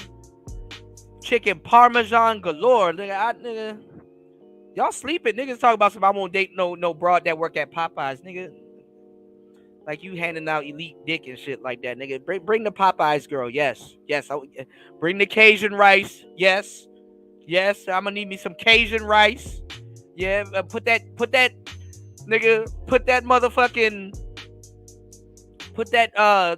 mashed potato gravy on that Cajun rice. nigga, oh, don't let both of y'all smoke no damn tree and she work at a food establishment. Nigga, you gonna say, nigga, y'all need to start dating women that got perks. Not Percocets, but perks, nigga. You better start dating women where she save you some money on food and shit. I'll be listening to y'all niggas. I'll be like, I don't know, man. Shout out to UFO Kamikaze. I'm sorry. I'm having flashbacks. I'm sorry. I got real excited. I need to come back home, y'all. Shit. Niggas up here complaining. She won't cook me food. Yo, well, shit, mom, bring me back food. We got a personal chef. She get that nigga to cook up that damn Cajun rice before she bring that shit here. Y'all niggas, nigga, date a girl that work at Starbucks if you like coffee, nigga. You get all that secret menu shit at home. You know? Yeah, I feel you, UFO Kamikaze. I dated me some cashiers. You said it's easy to get caught up at work. Most dudes fumble the plays. Yeah, especially with their managers and stuff like that. Sometimes the managers they can keep their jobs. I've seen manager broads have it like fucking niggas. They have no business fucking. It's just that the company kind of knew about it. All right, let me tell you something. If you manage a department, because it's really power, to tell you the truth, I'd be paranoid. See, I'm from the DMV area. Like, if you send us a friend request on Facebook, or there's a lot of things that you can do to somebody from the DMV area that we think we're getting set up. So there's never a situation I'm in where I feel like I'm getting set up. If somebody's being too nice to me, I think it's a setup. If something's always going right, I think it's a setup. I'm always in a state, maybe I'm paranoid, and this is post-traumatic nigga disorder. I always feel I'm getting set up. Okay? So I move with my head on a damn swivel. If you're too nice to me, I think I'm getting set up. If something's going on, I think I'm getting set up. So respectfully, I keep my distance. Okay? I couldn't be no manager dealing with no bitch thinking I'm not getting set up. Okay? Somebody can do something with me and then go right to HR and I'm fucked. Okay? You have a nice day. I'll see you at work on Monday. You know, when I managed the department, I knew exactly what the hell was going on. When I had to oversee some shit and do numbers and slight bookkeeping and stuff like that, which I really didn't know what I was doing at the time until now. Well, when it comes to bookkeeping, because now I'm learning bookkeeping and I'm like, damn, that's what I was doing the whole time. You know, I just got my numbers right and sent them shits off. But what I'm saying is that I'm always in a state of feeling I'm being set up. Not the best thing in the world, but you'll be surprised. It will protect you. Okay? Now, if you're gonna, manage people, you're in a position of leadership. So leading somebody to your bedroom, whether they're an employee or a customer, especially as a guy, it's not gonna always go well unless you don't give a fuck about that job or you plan on putting in your 2 weeks or you finna leave. Okay? And honestly, what was I about to say? Because there was another case that happened. Because HR works the same way in a lot of these companies. There was a case that happened. I forgot what it was. But like, even with like politicians, right? When they date certain people or have inappropriate relationships with certain people, other people and lawyers that are going to sue that politician or that boss or whatever, they've done that before. And they always side with the women, okay? So as a man, you have to know that, because that motherfucker, her lawyers they know how much the HR and the state is willing to make some shit go away. And you're a part of it going away. They know the price. They're like, look, this is how much you can get. And he and, the state is going to try to make some shit go away. So this is what you're going to get if you sue the company because he did something inappropriate and you got facts. Now, if you're a young lady or you're a woman or you're a seasoned lady and you're a manager, you could probably get transferred. I ain't gonna lie. I got to do a whole story this week of that cop woman that slept with like 5 niggas. This bitch slept with the whole department. She done slept with the whole nigga. Bitch probably done slept with a deputy and all kinds of shit. And look, even if she slept with the deputy and the sheriff and all them other dudes at that police precinct, and he's guilty, he got to make them other niggas that's under him go away. Because the thing is about being a manager and a supervisor, you could be a manager or a supervisor for a company, and they're not ready to replace your ass yet. They haven't found your replacement yet, because companies and stuff like that, they fucked up. They will make you train your replacement.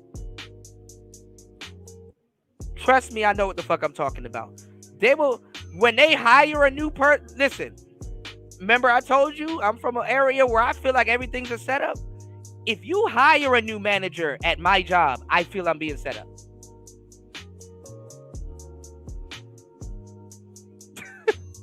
Oh shit, let me hurry up and get on my job because this motherfucker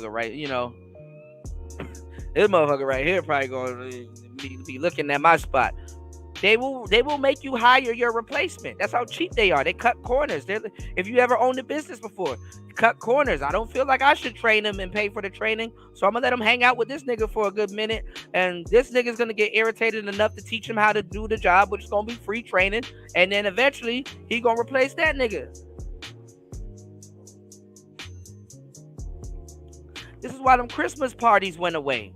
Yes, you can go somewhere, right? You can go somewhere and see your boss. And it's fun to see your boss probably lose a bet or be pissed drunk and shit like that, or sit on a chair and you throw a ball at this target and now he's getting dunked into the water and a whole bunch of people don't want to raffle and all that. You can go to all them little functions for your job, right? And see your boss like that, but guess what? It's unprofessional.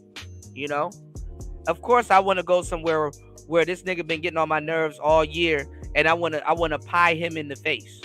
Yeah. But Christmas party and pied that nigga in, guess what's going to happen? Now you got to be at work extra early. Now you got to do a bunch of shit that you didn't have to do before now. At work resentment. So let this be a lesson, y'all. Never, ever date where you eat. Don't shit where you eat. My bad. You can date where you eat if you taking somebody to your crib. Even be careful taking people to your crib. They will scope out your shit.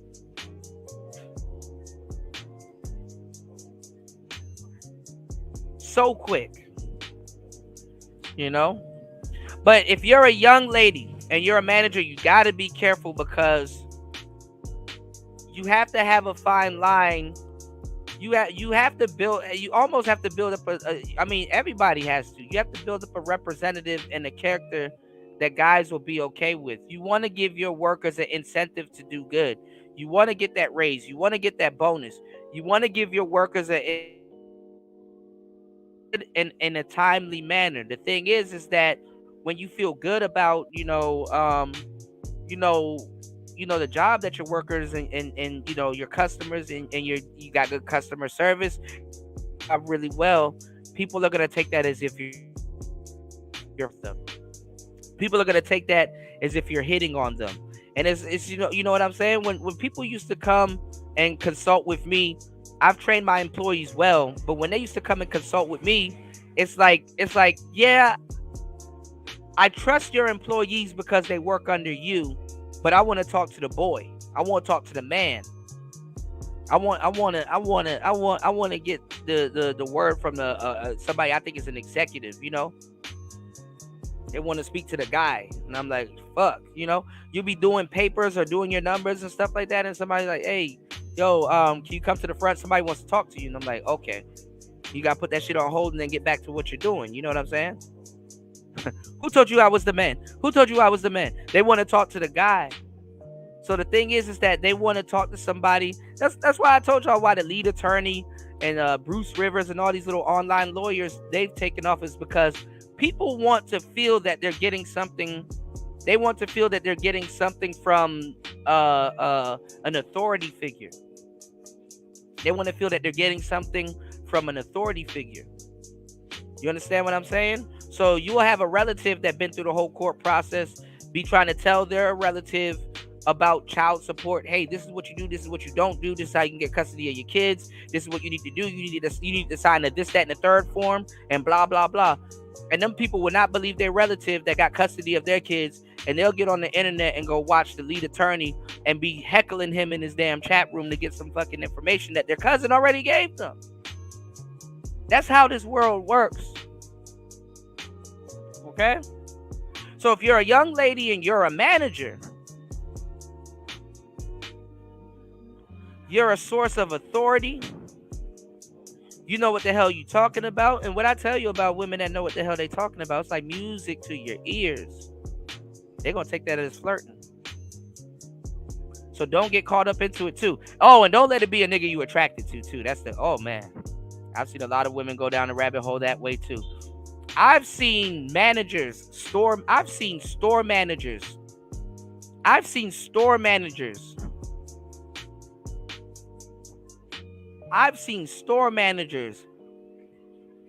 fuck a nigga that work in the freezer all day. I can't make this shit up. I've seen store managers fuck a nigga that work in the freezer all day.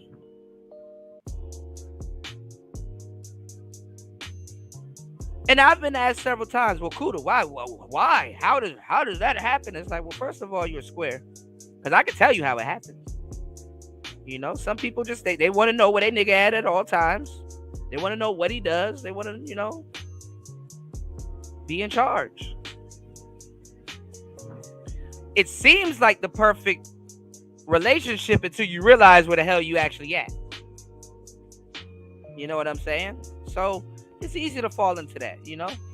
You said the grocery store is closest to my house where the black and white female cashier is me.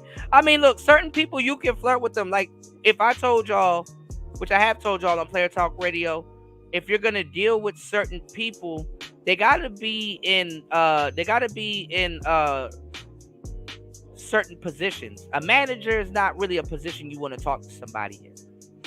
You know what I'm saying? Unless you know the company and she gets swapped out all the time. Like, if you know a manager that works at a company and then 6 months later she's going to get transferred to another company, then that's okay, because she's, you know, she's not going to be there for a long time. But cashiers, you know, they routinely get swapped out. Bartenders, sometimes they routinely get swapped out. Courtesy clerks, certain, they you know, out. You know, but a manager to a certain degree is more permanent. So this is why I want to give my players and my playettes, you know, full game about it. You know what I'm saying? Because shit, you work hard to become a fucking manager. You work hard to stay and keep that position. Don't fuck it up over your love life. You know what I'm saying? Choosing signals should mostly be in a place you frequently go to. Low risk, high reward. Yeah, but choosing signals be at work. And if you do good work, people actually like your work, and that gets a lot of people caught up. Some people meet their wife at the workplace, but hey, you said put a half on ones and a half on the other UFO, and tell them both to come with you. Okay, I'm out the loop, y'all. Yeah, push it.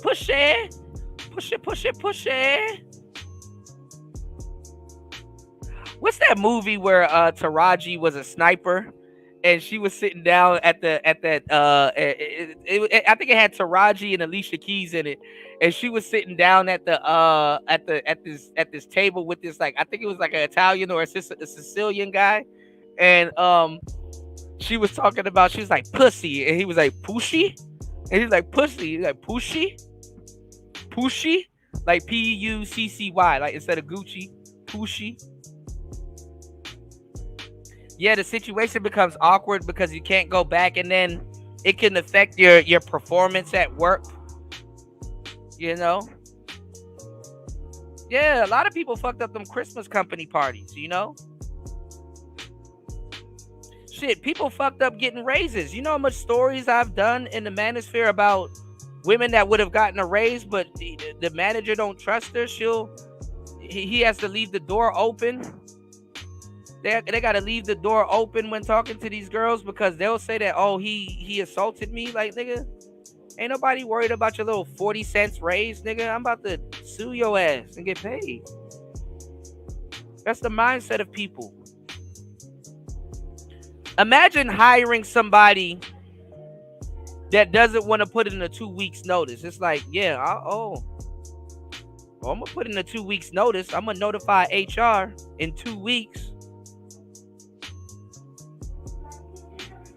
Because I could just leave this job and walk away with nothing. Or I could stir up some shit because I know I'm going to get cashed out. You know? You said if she comes to the house empty-handed, send her, hey, yo, Anti, you want...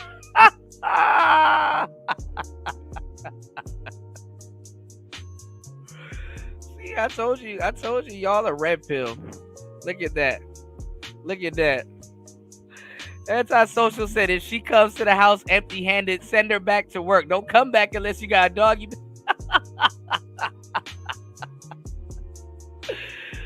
Oh my God. They don't hear you though, Anti. They don't hear you though. I don't know. Look, y'all fellas, y'all keep sleeping on women, bro. You gonna learn some of the most coldest player shit you can learn the woman. You gonna learn some of the most coldest player shit you can learn from women. Imagine dating a girl that works at Popeyes and jokingly, she know you jokingly saying it, but you dead serious, and you say that to her. She gonna be like, okay, yeah, all right. Instructions taken. I'm dealing with a real one. You know, I'm dealing with a real one right now. All right, that's some player shit right there. Anti giving y'all the game. You know, Jay Green said every time or both. Yeah. So what you got to do is like, you know, you got to look at the peers around you. You know, sometimes you'll hear stories too when you at like certain companies. You'd be like, yo. Or somebody in the break room would just volunteer to tell y'all certain information. Like, you know what happened to the last manager here? And it's like, actually, I don't. What happened to the last manager here? Oh, she was messing around with, you know what I'm saying? She was messing around with such and such, and that person's still working there. And because you know when they be telling you other people's business, they be stuttering and shit. And she got fired. You like, oh damn, that's crazy. That's good to know, man. Thank you. Mental note: don't fuck nobody in this workplace. People, they get off on that. You know what I'm saying? A lot of people these days, you know, you know, I mean, why would people do stuff like that at work? I mean, obviously, you know, that's somewhere that you're gonna be for a long time.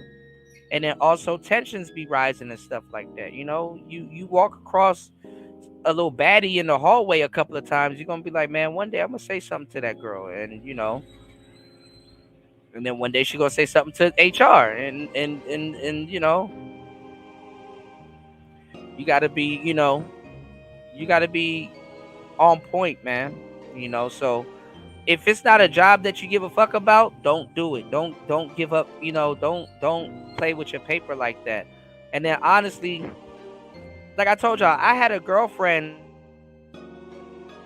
company, but right before me and her got together, she had the option to stay at my location or go to a different location. And right before I got with her, I told her verbatim. She was mad at me, but she got what I was talking about. I told her verbatim. I said, listen, if you stay at this location, we're not going to be together. Listen, with all due respect, I'm not trying to go to work and have to look at you. And me and her we were on the road. We were in love. I guess you could say we were in love. But if you love somebody, you gonna tell them the truth. Like, look, or a lie, a proper place lie.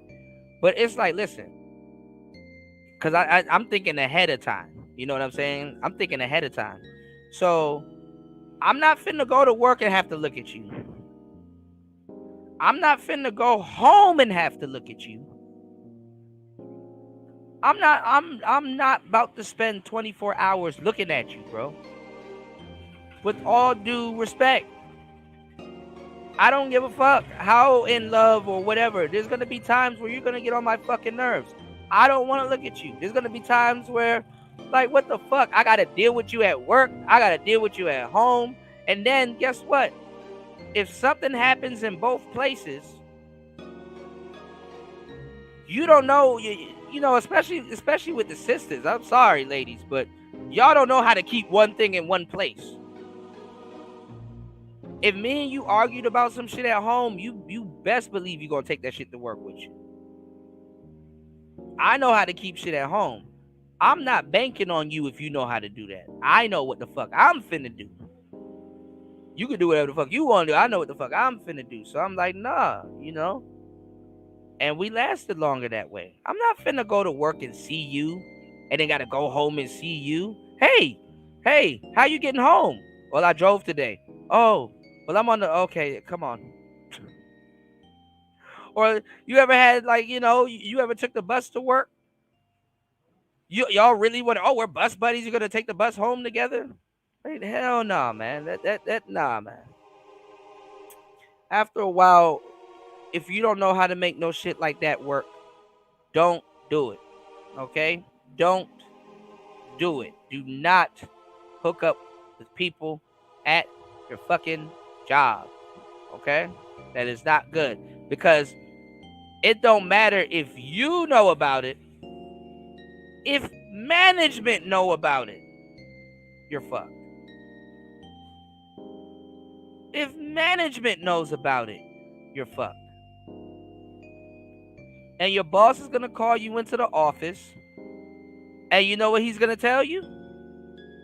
If Jesus can't save these hoes, why are you trying? What make you think you greater than Jesus? Y'all hit the like button, support the show on the way in. There's no reason why we shouldn't have over 20 likes. I gotta check the likes myself. You said that's the worst thing you can do. My first baby mama came from the workplace. It was a nightmare.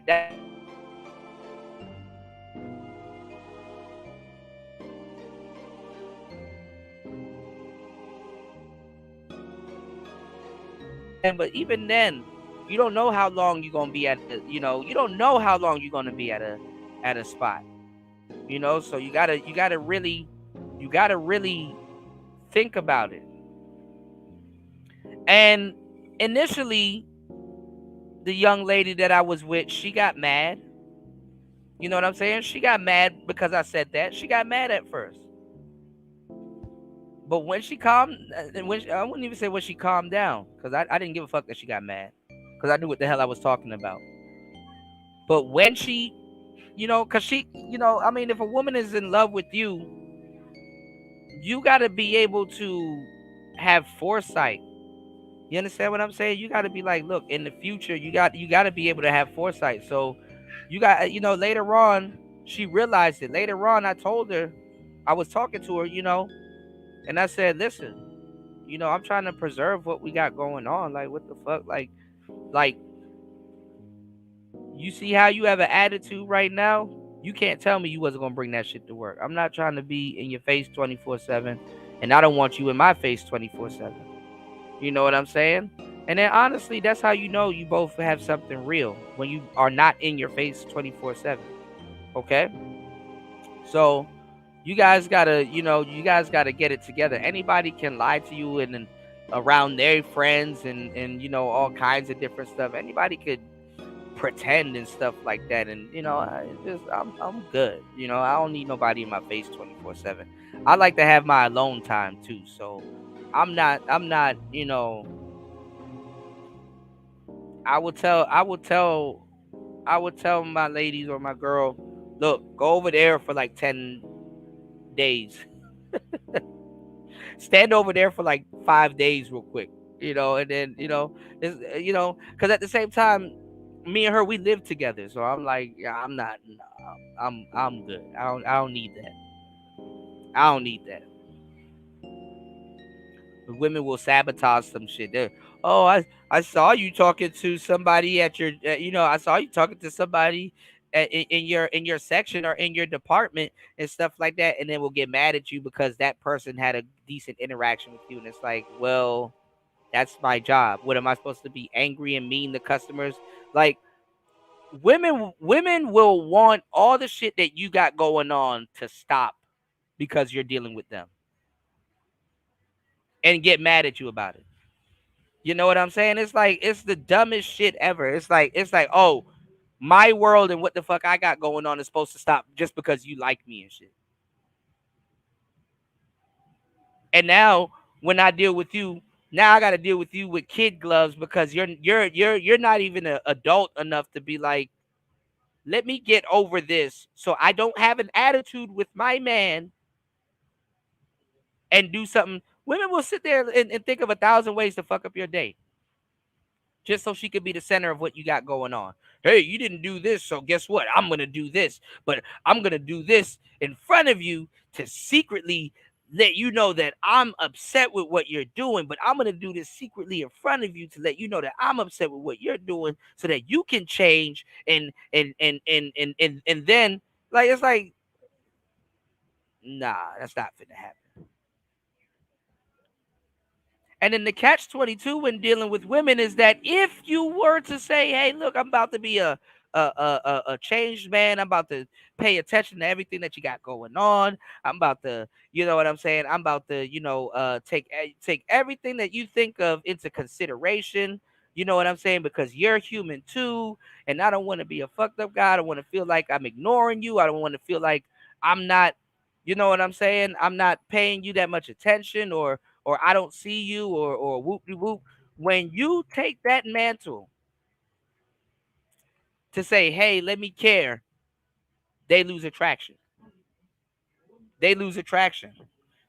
They lose attraction. A husband and a guy that's been in a long-term relationship can literally get what I'm telling them. Get what I'm telling them when I say that if you give your wife an inch, even she gonna start roller skating. You understand what I'm saying? If you give your wife an inch, even she's going to take a mile. Even she's going to start skating. How and why do they know that? Because guess what? They've given her an inch before. They've given her a mile before. You understand what I'm saying? And somebody be like, oh, somebody on the outside, oh, you're supposed to give your wife an inch. You're supposed to give your wife a mile. True as that may be. You better learn how to know or when and why to do it. When, how, and why to do it with your particular wife, because guess what? You give her an inch, she gonna take the house. You give her a mile, she gonna take the kids.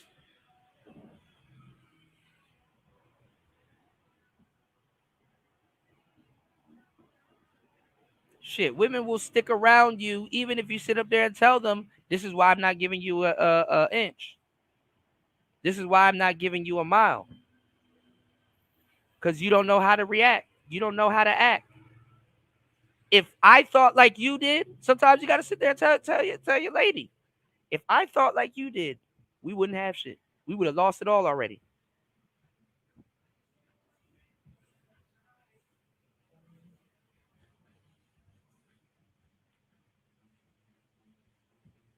And you're not wrong for telling her that. You're not wrong for telling her that.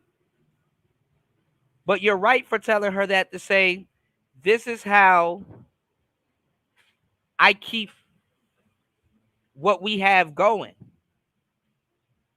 This is how I keep what we have going.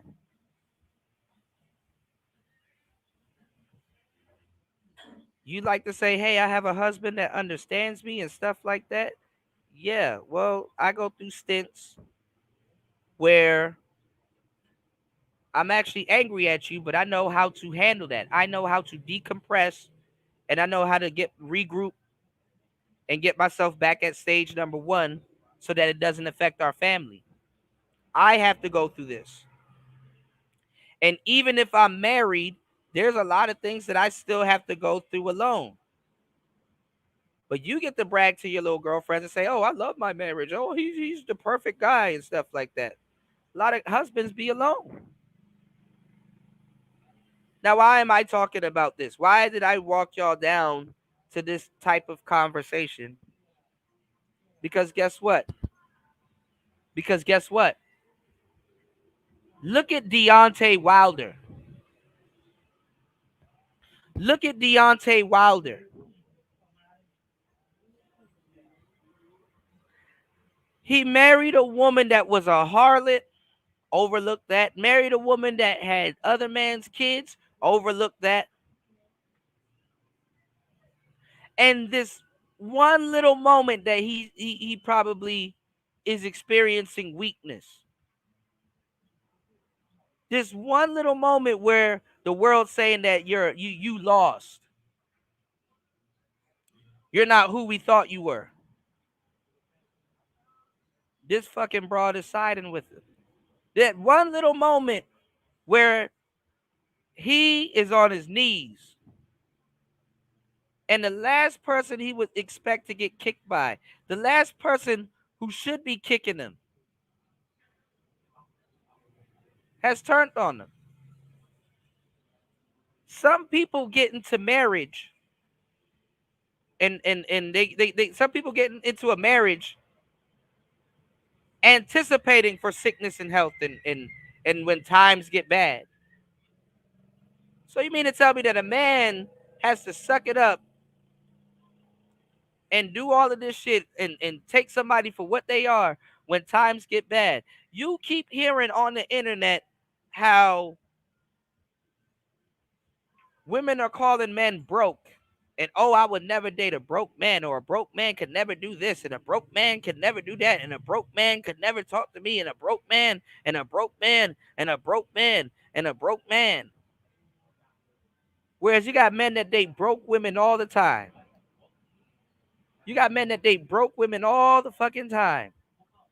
But you mean to tell me when you go get married to somebody and you've done all of this stuff from the first date to can you be my mate? You've done all of this stuff, and the moment she's supposed to kick in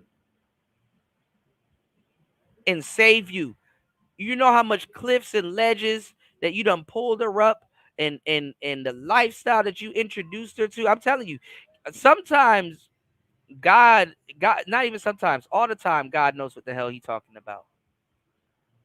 You want to know what I'm talking about? People ask for shit, right? People ask for shit. Oh God, I want a good man. I want a husband. I want the mansion. I want all of that. Be persistent enough, whether righteous or unrighteous, right? God's gonna give you that thing that you want eventually, right? Or a speckle of it.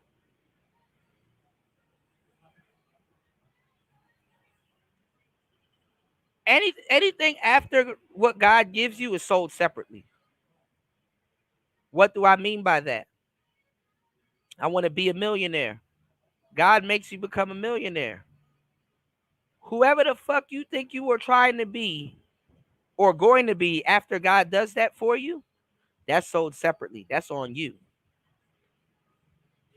Unfortunately, not even just women, but when people get what they want, they become tyrants.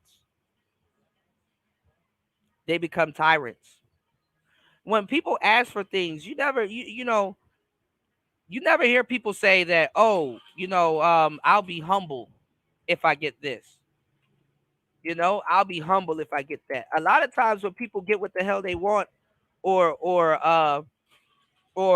get a speckle of what they want some type of revenge. And the fucked up part is that they take that out on the people that actually gave them what they want or helped them get where they wanted to go or whatever. When when when when what you call it, when let's say you go somewhere in your city and somebody that got their arm chopped off, or something terrible happened to somebody, when they come towards you, they're so thankful and forgiving and, oh yes, please help me. Notice they come to you very slow, but when you say, hey, let me help you out, and you know what I'm saying, you give them something, they leave faster than motherfuckers. Like, damn, you know, they leave fast as hell. But what I'm saying is this: when you get what you want, when you get what you want, you change. You change. Not just money, but things that you want amplifies you. It amplifies what you have going on. It's a magnifying glass. Ladies, think about what I want to. Think about what I'm about to tell you.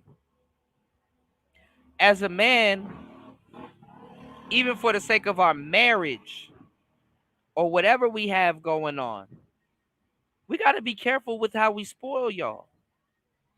We got to be careful with how we spoil y'all, because we can create a tyrant.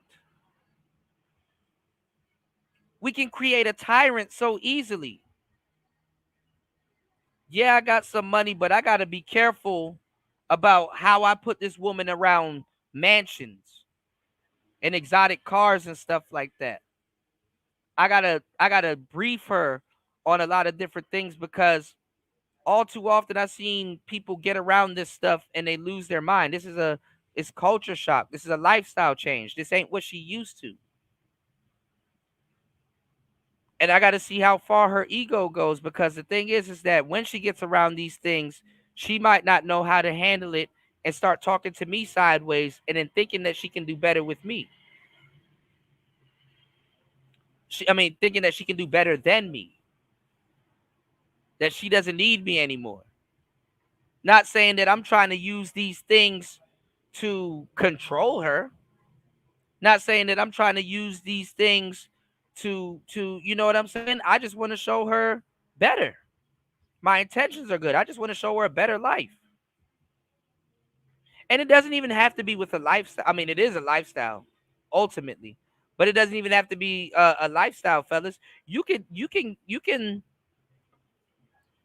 get with a woman that likes you for who you are, and you just happen to go to the gym or take up going to the gym, and you take her to the gym with you, and she start losing weight, and she may feel that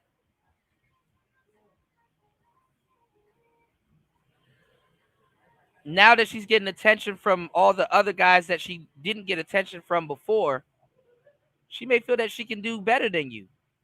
She may feel that now that, guys that didn't pay attention to her back then, that's paying attention to her now, that she still likes or still has a friendship with, she may feel that you're a goofy compared to him. You know? There's a difference between rebuilding someone and upgrading someone. But to a certain degree, the ending can be the same. And the funny thing is that she may be feeling that she can practice hypergamy. That doesn't necessarily that means that she's practicing hypergamy, but all it takes is for her to feel that she's practicing hypergamy. And you're done. You're a victim. You're done. Done.com.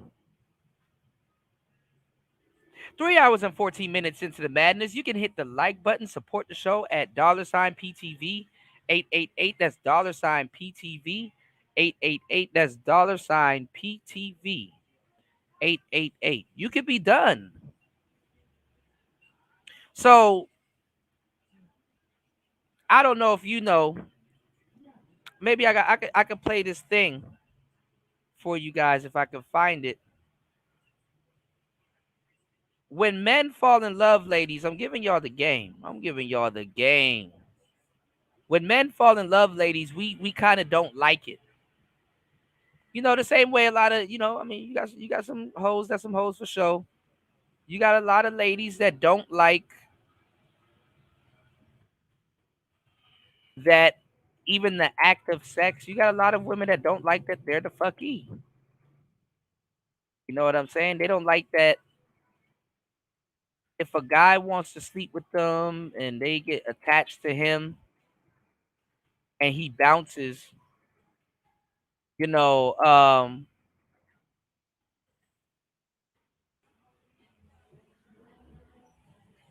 they don't like that a guy that they even if she deems him as whack, they don't like that a guy has that much power over them, you know? I wouldn't want a whack bitch to have that much power over me. But guess what? I done dated so much whack women. I done found out, hey, look, I might be attracted to whack women. With a lot of women, some of them, they get the message. They're like, man, I might be attracted to whack niggas. Yep, I actively go after whack niggas. Remember that clip where Maury had to be like this is who you want to get married to? She's like, yep, that's him. That's him, Maury. Like, but he's unemployed. He's da da da. He's this that that. She's like, I don't care, Maury. That's him.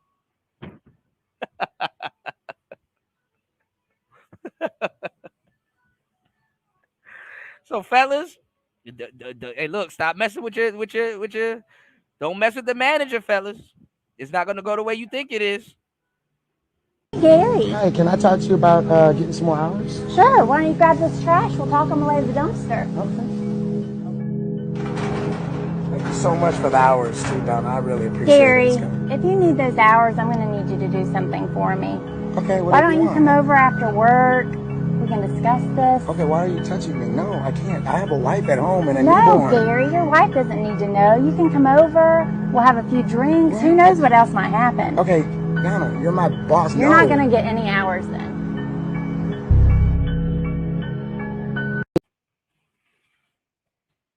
Uh-huh. Hold on, I'm trying to find. Let me see if I can find this. Hold on. Imagine that. You have a wedding ring. Congratulations. Welcome to the team. Thank you. Let's start today. Hold on. Don't be that person, man. Don't be that guy and don't be that lady. Hold on, y'all. Hold on, y'all.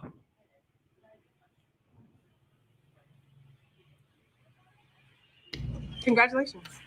Welcome to the team. Thank you. Let's start today. That was nice. I don't have anything to put on right You now. can take mine. Yeah, come on, let's go to the bathroom and change. What you're witnessing here is unwelcome behavior. Smells like vagina in here. Vanilla skies. Just wash it. Huh? Yeah. Inappropriate conduct. Listerine, don't let her abuse authority. Fight back. You're supposed to feel comfortable and safe where you work. What's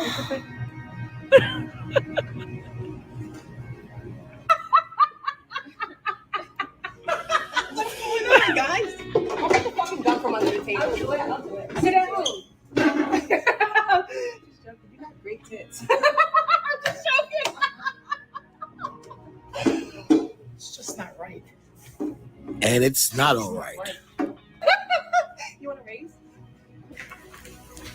Listerine. Hey, Velveeta. Got you a little something. Gucci? Oh my God, a little something for you, Gucci. Yeah. I can't even open it.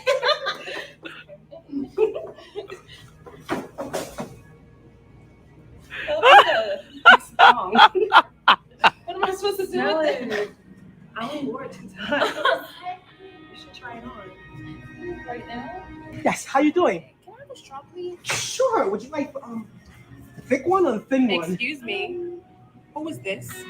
It's a customer, Velveeta. No fraternizing on the clock, Huey. I already told you. And since you have so much to say, take your uniform off and go home for the day. Get out. Get out. This is a hostile work environment. Slut. Huey, hey. Hey, Listerine. You mind if we switch shifts Saturday? Sure, I have nothing planned. I don't mind taking in for you. Now I can get my BBL done. Thank you so much. Great, anytime, Listerine. Excuse me. What is going on? Nothing, Velveeta. Listerine just needed Saturday, and I took all the billing for her. You guys don't switch shifts. I'm the boss. Velveeta, I just strike two. Velveeta, I just was. Listerine, let's go. It's not his fault. I need you to wax my vagina. Let's go. Velveeta, don't let her do this to you, Listerine. Don't let her. Excuse me. I'm sorry. What you just said? I didn't say. What you just said? Hello? Hi, my name is Huey. I would like to file a complaint on my manager, Velveeta. Huey, who the hell are you on the phone with? Grandma, I told you I'll be home. Velveeta, that's my grandmother.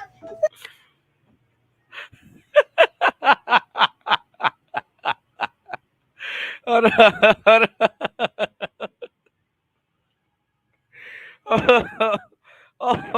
Hold on.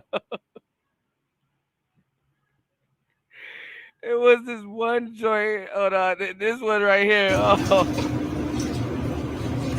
Hey, Velveeta. Hey, Huey. I just wanted to talk to you about some extra hours. Oh, some overtime. Well, why don't you grab this ass? Grab that bag and meet me out in the alleyway. Fellas, have you ever experienced this at work? Okay. Jeez, Velveeta, I really appreciate the overtime. Huey, I got you. Look, why don't you come over and have some drinks with me at my place sometime? Velveeta, I have a wife and a newborn. Who gives a fuck? They don't have to know. You want those hours? You gotta give me some dick. Velveeta, you're my boss. You can't talk to me like that. You heard what I said, right? Men should always feel comfortable and safe where they work. Now let's go. Are you going through what Huey is going through? Go ahead. Go ahead. Vulnerable and violated. Pussy. Need some?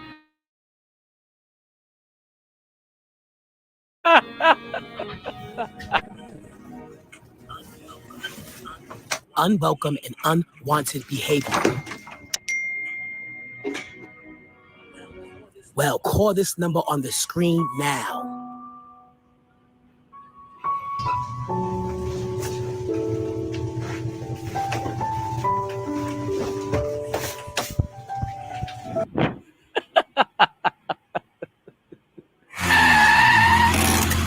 All right, hold on. All right, and now y'all see, I'll be watching Doug DeMiro.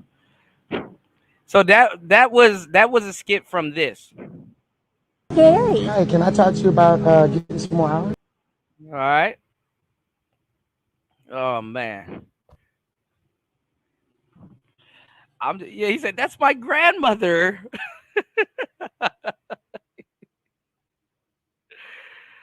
Oh man.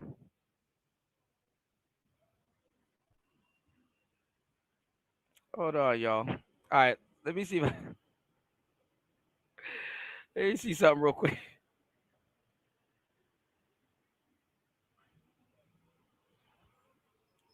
Oh man, I can't find it. I know I got it laying around here somewhere.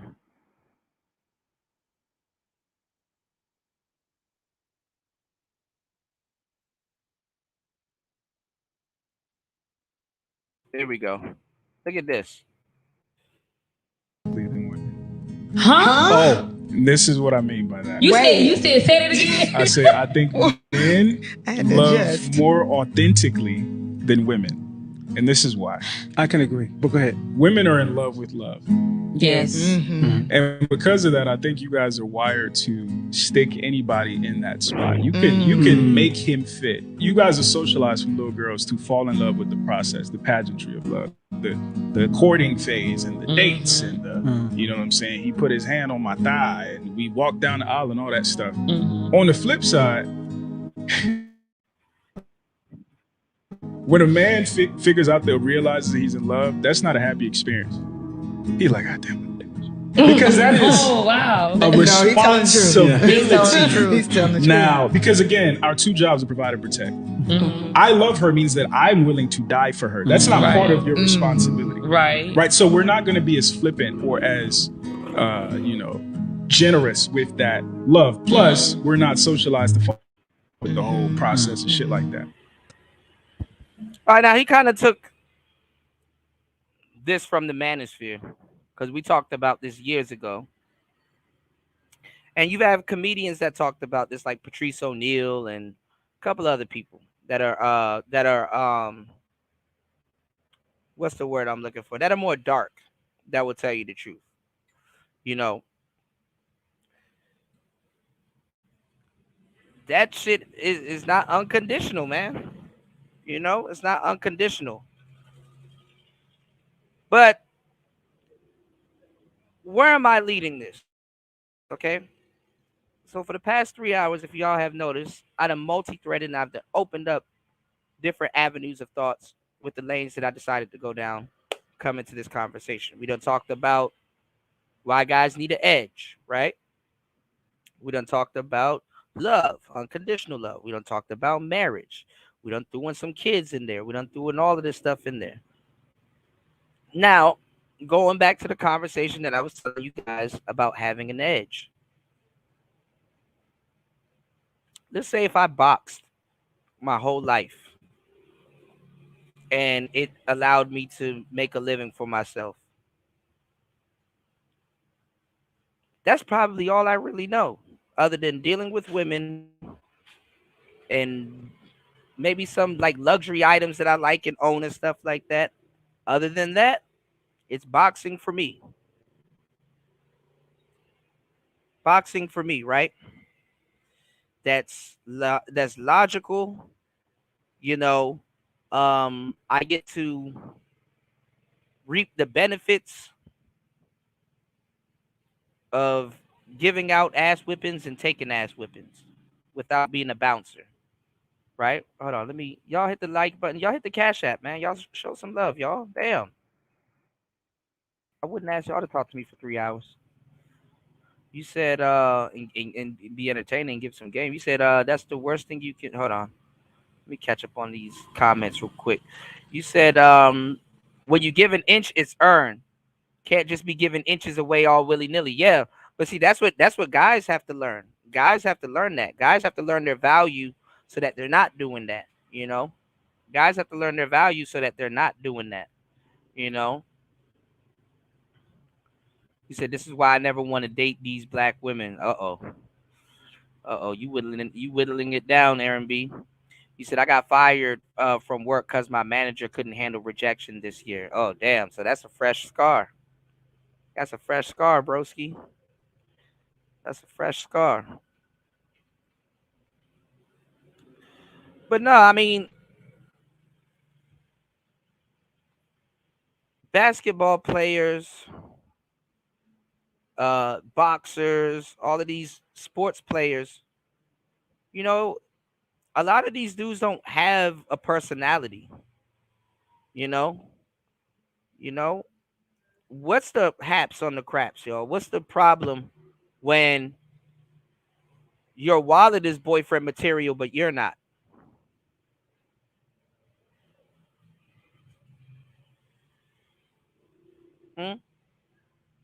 What do you do when your wallet is boyfriend material, but you, my good sir, are not? And your girl lets you know that in but so many reasons or ways.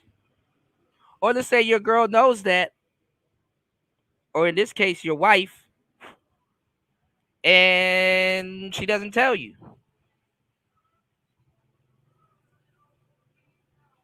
You don't know what to say to her when her friends are in her ears. And she thinks that she's thinking right. What happens when your wife turns into Tia Mowry, but you're the breadwinner?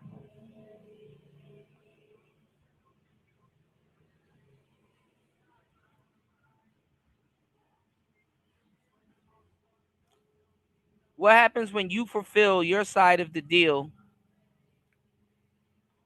and when it comes time to her and now everybody's looking at her, she says no? What happens when your wife, what's going on, Rainwater? What happens when your wife sees this and thinks of you differently? Let me skip to it so I can just show this little part. There he goes. Oh, that may have hurt. So look at that.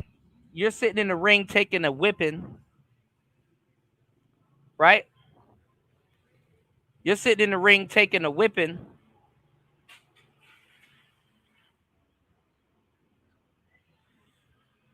And it's just kind of off kilter. Uppercut from Wilder. Oh, jeez. Wilder living Right. dangerously. Right? Best punch of the fight for Wilder, who's alive, and he snapped another right hand. And all of a sudden, Wilder has come to life. Yeah. Now look at that. Now, I'm not gonna lie, that was kind of like an overhead slap. That one. Hold on. Hold on. That was kind of like an overhead slap. Truth be told, he might be out right here. Yeah. But look at this. Reset it. Southpaw. Boom. Caught him with that hook. That's how you really catch somebody in boxing. When he thinks he's even if he connects, that's the thing. When he thinks he connects, you connect too.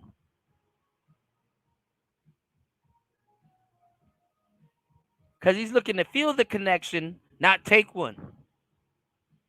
Not a swift one. But look. Inside. Throw him off, right? Taking a misstep. This nigga, the ref was there a second ago. He looking around like, where this nigga at? Like, goddamn.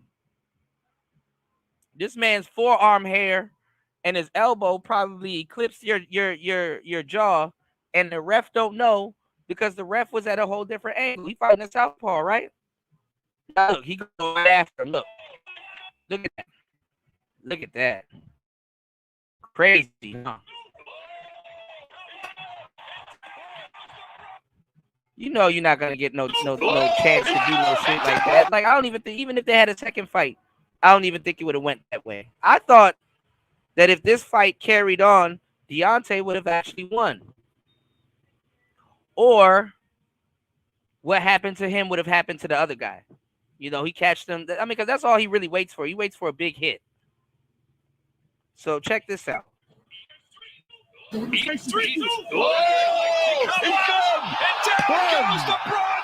there it is. Is how it is. Is this the end of Deontay Wilder's career? Finish. He's gone. He's not making this count, son. Look at that. That's like some sparring mishap.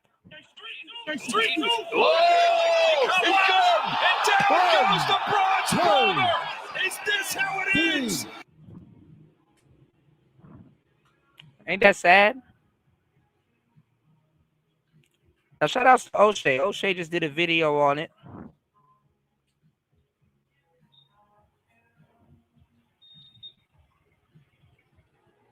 I think he did a good job.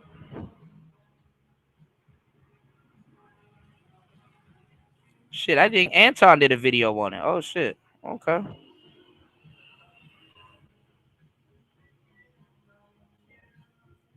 Y'all hit the like button, support the show. Now watch this.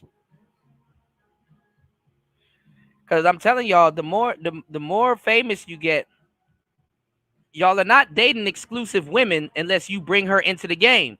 But what I was explaining to y'all earlier, that's when that happens. So even when you get to this level of success, you're still going to be passing around a small group of women at the top or wherever you are. Most of you have grown up in the biggest city in your state. And for me, that was Los Angeles. I was born there. I spent half of my life there. And then I moved to the capital of Sacramento, California. Sacramento is much different than Los Angeles, but it is a fairly large city with a fairly large metropolitan size. It's like top 30 in the state. So yeah, I was able to get along and understand how things go. And seeing beautiful women, mixed women, white women, that's not new to me. I grew up under that environment. But not everybody is like that. Some people grow up in small cities or small towns, and then they get shocked when they move to a big city. Some people learn to adapt. Some people don't. When they don't, there's hell to pay.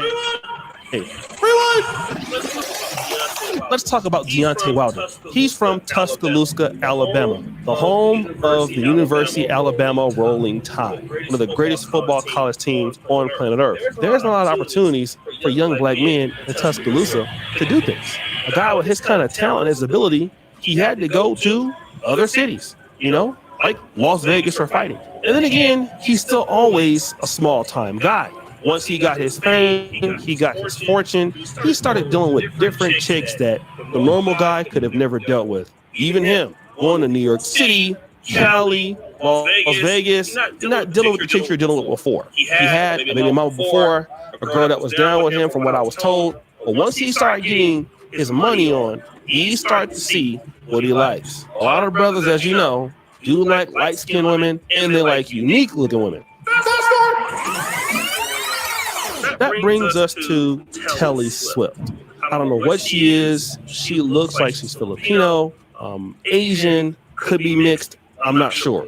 Once Deontay Wilder saw her, he had to have her. And to be honest, she is a very good-looking young lady. But there's the problem.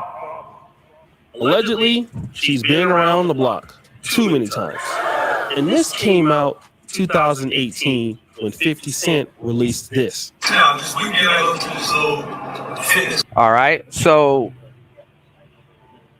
you got a situation where you got a guy that knows, oh, for sure, he's dealing with a hoe, right? Do you think? I don't even know why dudes spend all this time in the manosphere. You know,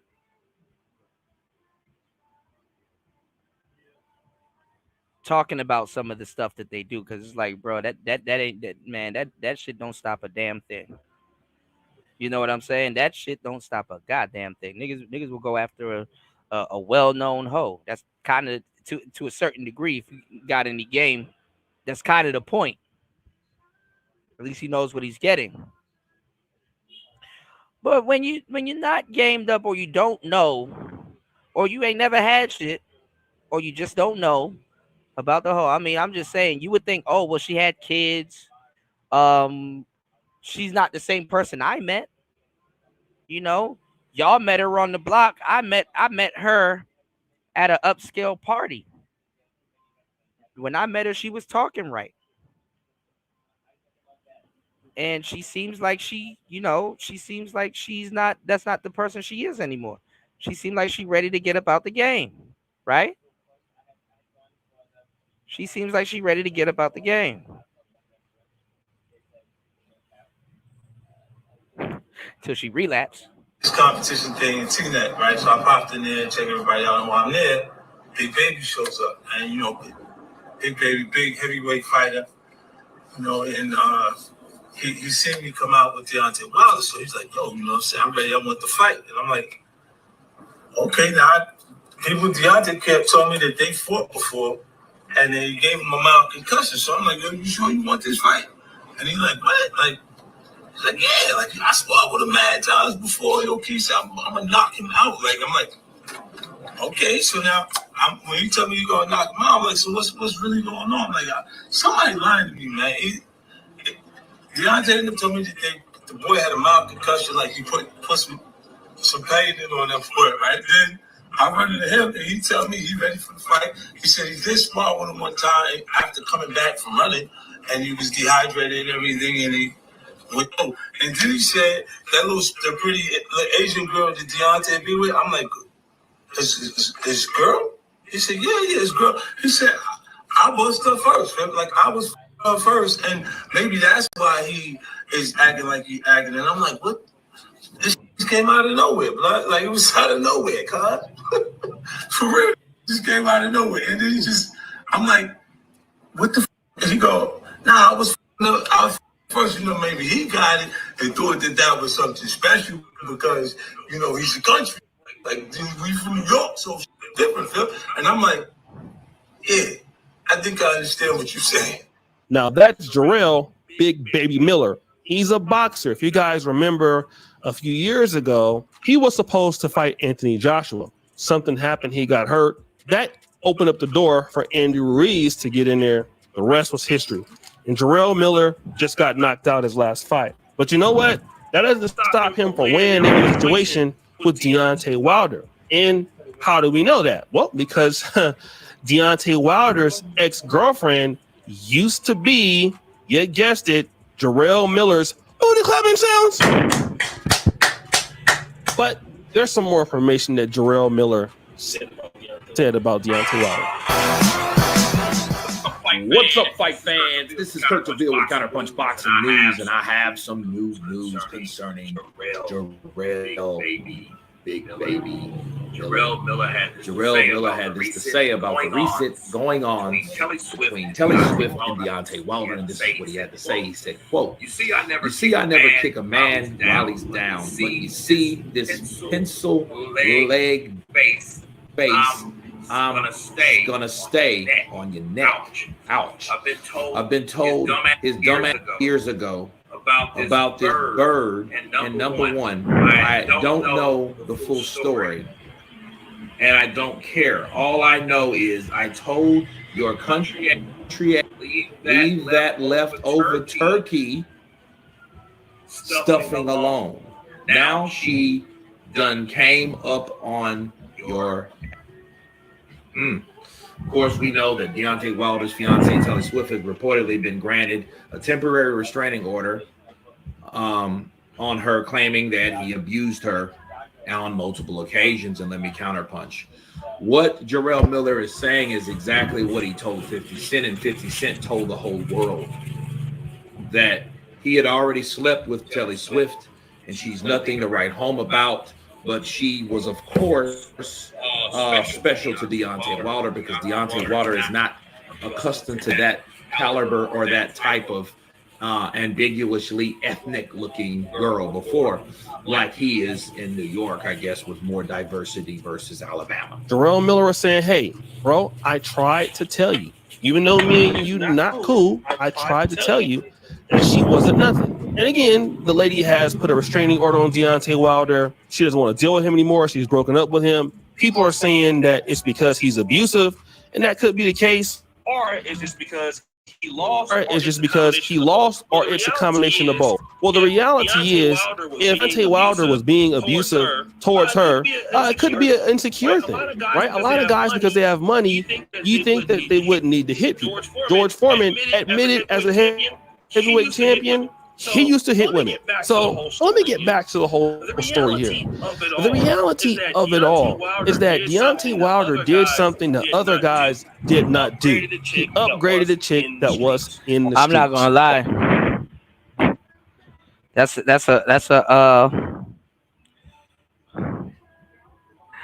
That's a business move right there. If you out here hitting women, make sure you say it before anybody else says it. Make sure you say it before anybody else says it. Women.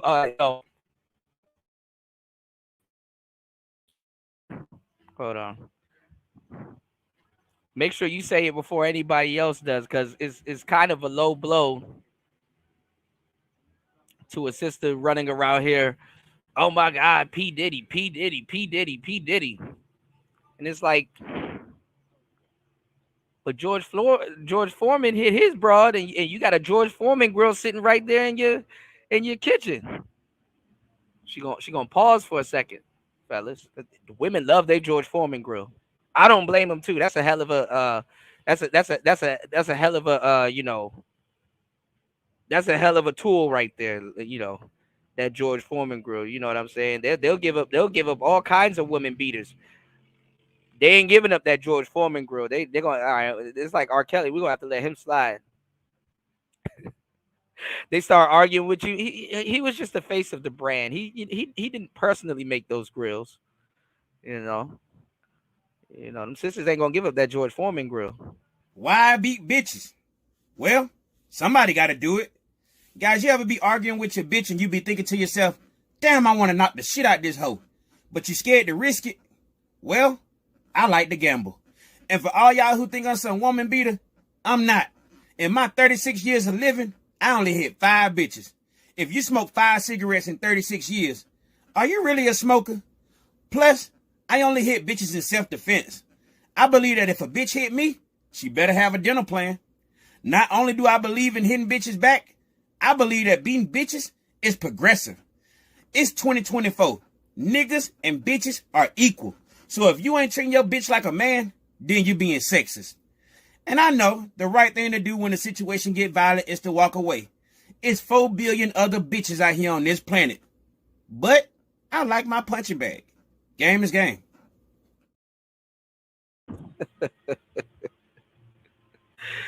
Oh, Lord. Lord have mercy. Lord have mercy. It ain't finna give up that George Foreman grill. All right, let's get it.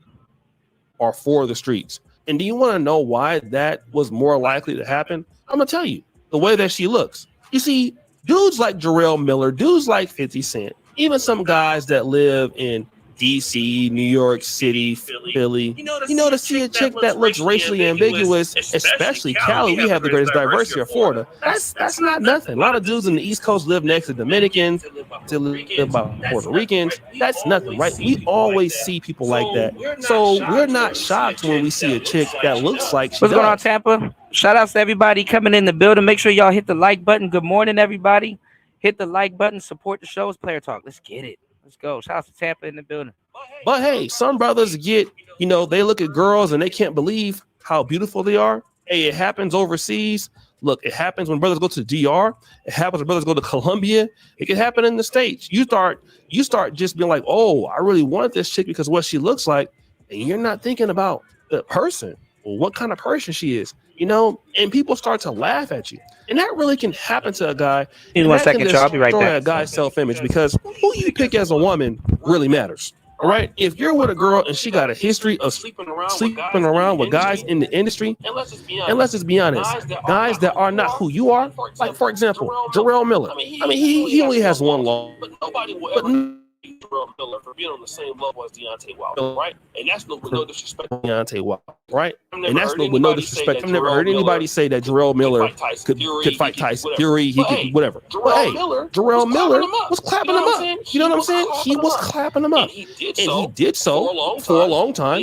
Then what Deontay Wilder did was he upgraded her. Well, why would you want to upgrade somebody like that? That doesn't make sense. The same thing with Ray J and Floyd Mayweather. Floyd Mayweather was smashing Princess Love, and that was even worse because they were friends. And it's like, yo, bro, you was slapping that and you didn't know? And I'm pretty sure she told him that. What's going on, Ism? Mr. Jarrell Miller. Shout out to Ism in the building. So I would be like, okay, well then maybe I'll hang out with you too, but I'm not gonna wife you up. I'm not gonna make you my main chick, because why? She was messing with a dude for less that wouldn't give her nothing. So why would I give it to her?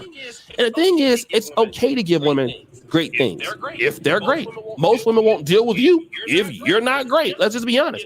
If you're not doing great things as a man, a woman is not going to give you any level of respect. All right. So again, like I said, imposter syndrome, y'all. Now, like I said on YouTube, shout out to Ism, shout out to everybody in the building, by the way. Y'all hit the like button. Support the channel.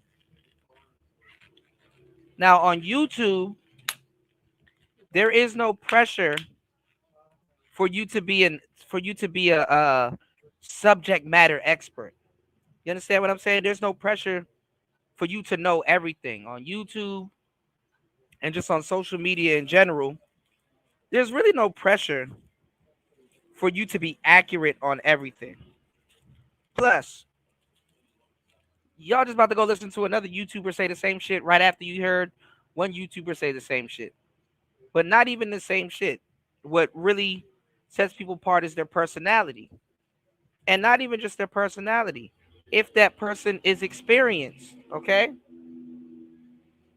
So O'Shea, if you listen to him, he just contradicted himself about 3 times in the same video. What did he say? Sometimes y'all got to learn how to listen. This girl was dealing with a guy that wasn't really doing much for her, so I let her chill with me, but I let her know I'm not going to do much for her or go all out for her. Then turn around in the next sentence, say women aren't going to deal with guys that doesn't do much for them. Like, people don't hear themselves. People do not hear themselves. He literally, I'll run it right back. So if y'all think I'm bullshitting, he literally just said that. Gonna make you my main chick because why? She was messing with a dude that wouldn't give her nothing. So why would I give it to her? And the thing is, it's okay to give women great things if they're great. Most women won't deal with you if you're not great. Let's just be honest. If you're not doing great things as a man, a woman is not going to give you any level of respect. You see that? See that? You see that? Gotta listen, y'all. All right. So O'Shea is talking about his experience. No, in your world, it's like that, and it could be like that, and I wouldn't be surprised if it is like that. You got dudes living in delusion also. We're gonna talk about that later. Let's get it. You got to understand that.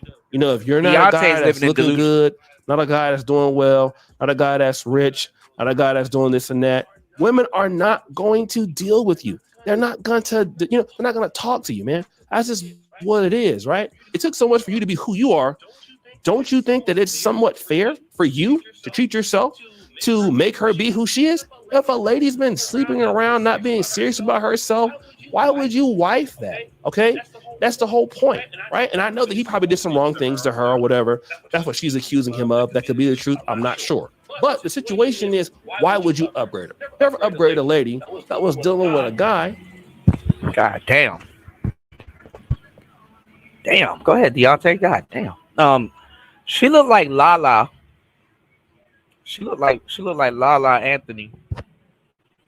Damn. All right, hold on. Who wouldn't upgrade her unless she's a diamond in the rough? And from what I understand, she wasn't. And then what they also say is, stop the show. She had a kid by somebody else. Deontay Wilder was out there playing stepdaddy to the kid. Oh my God! Yeah. I ain't gonna lie, y'all.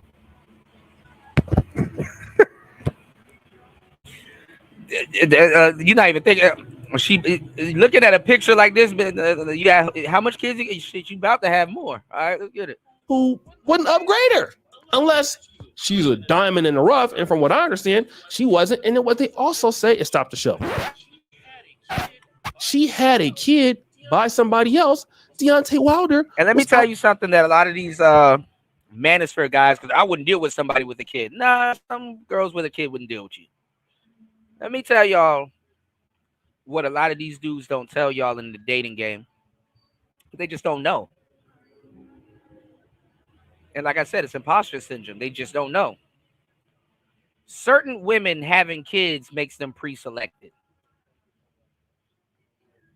Certain women having kids makes them pre-selected. I know it's a weird flex, but hey, it is what it is. Out there playing stepdaddy to the kid. Oh my God! Yeah, over there stepdaddying it up, bro. Like, you got rich, you got all that money to do that, and now you're out here stepdaddying it up? That's crazy. So, guys, what do you think? It's your boy O'Shea Duke Jackson. O'Shea haven't felt the pressure. Let something that look like that put some pressure on you. You're gonna be a stepdaddy too. Let some shit like this be on your line.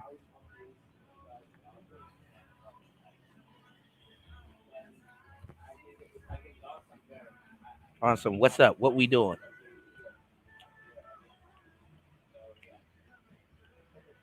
Y'all niggas gonna be stepdaddy also. All right, let's see what the world is saying.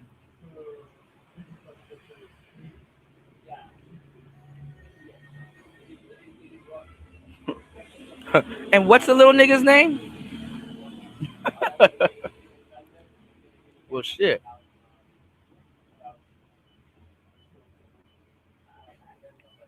Let's see what Anton lying about today. Hold on, y'all. I know y'all like to listen to Anton.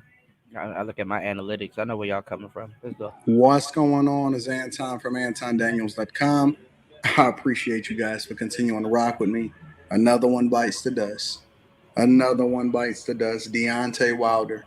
Listen, I understand that we all immersed in the sports world, literally watching the Celtics game, the Celtics versus the Mavs. I should have bet on this game because there's no way in hell that Dallas can beat Boston, especially with Boston having a home court advantage.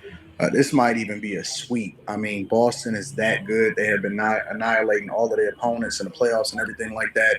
But neither here nor there. As a sports fan, I just like to see competitive sports. It's not about rooting for a team or anything like that unless you're rooting for a Detroit team like the Lions or something like that. Y'all niggas in this sports talk. Y'all be going off on the sports, man. Y'all be going off on the sports, man. On the sports tangent. Let's get to this game. But it's more about competition, right? And at the end of the day, you just want to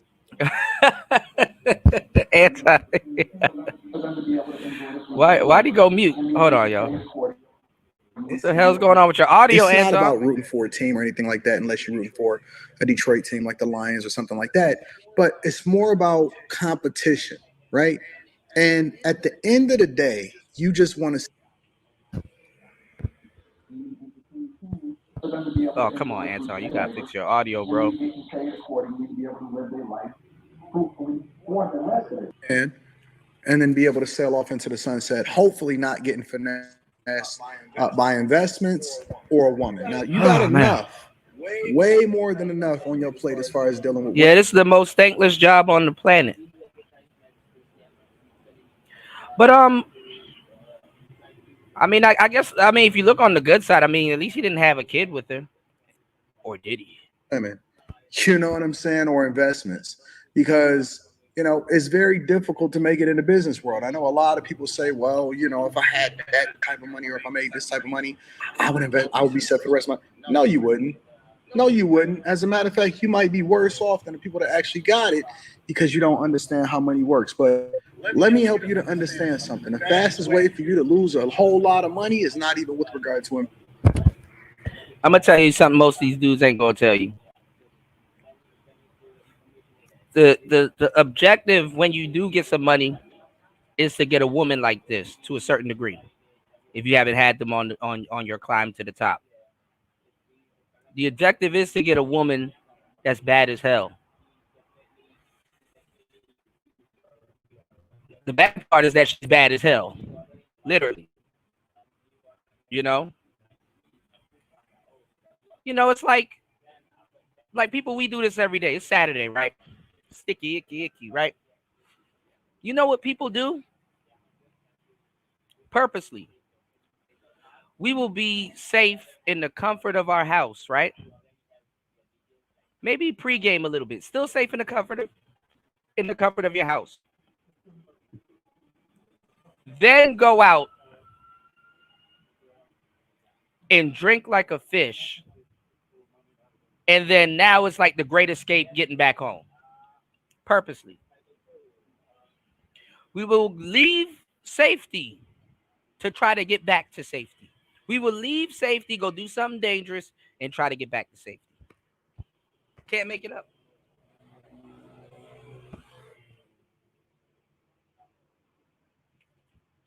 So the whole point is to get successful, get something like this, and then pray something that's bad don't act bad, which is backwards.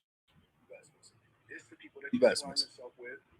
It's the people that you surround yourself with. It's your friends and family, and more importantly, it's the women that you wind up getting into a relationship with. Case in point right here, Deontay Wilder recently coming off of 4 losses of his last 5 fights. But now his estranged fiance get a temporary restraining order after she says that he allegedly abused her. Now, how many times have we seen this? We have seen this time and time again, that these women that you wind up. And it's funny because I'm not gonna lie, this is the perfect time to make an accusation like this, because now you have all the SJWs running around here saying, "Oh, he can't beat a man, but he can beat a broad." He couldn't beat a man, so he went home and beat his broad.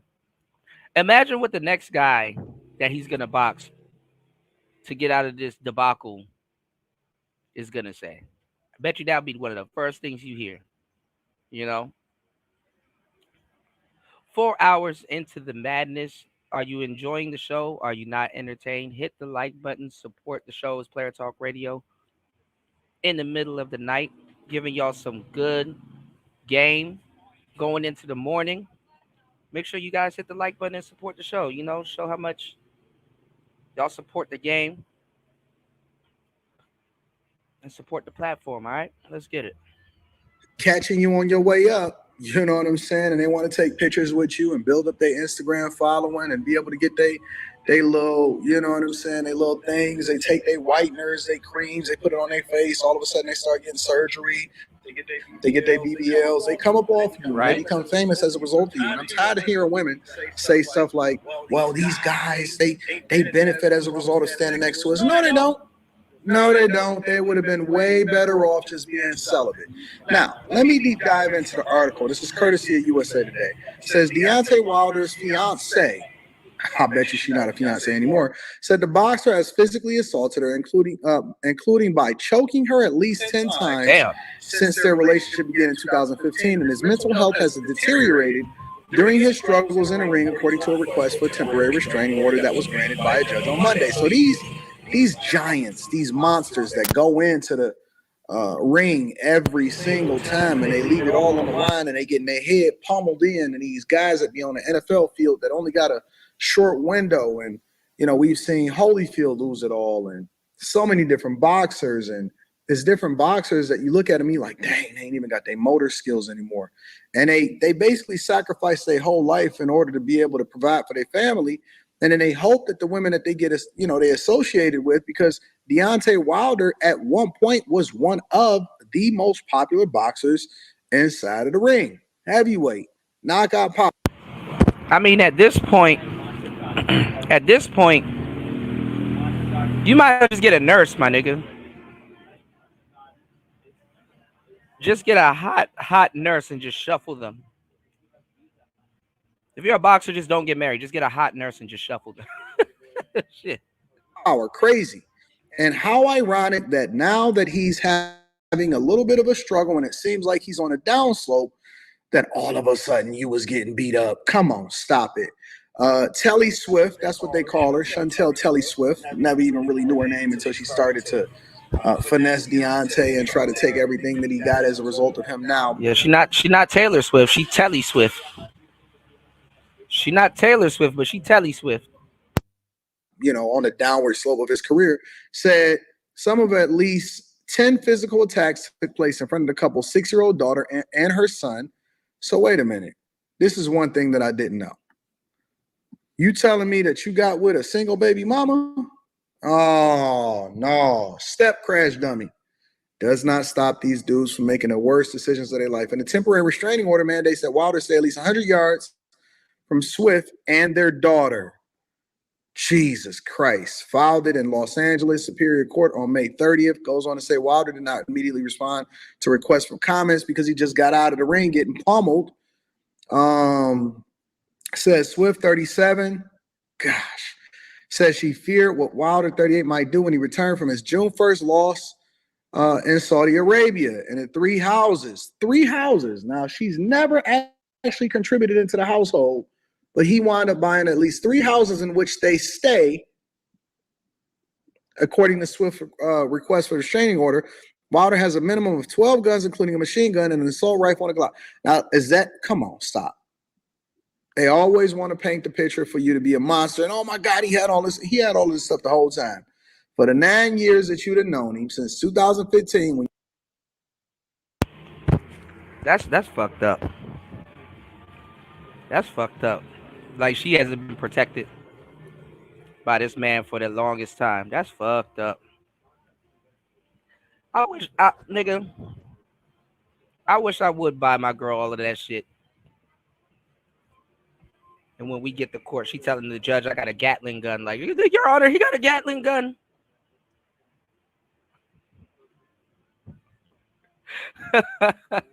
He got a Gatling gun, Your Honor. Are you sure it's a Gatling gun? Yeah.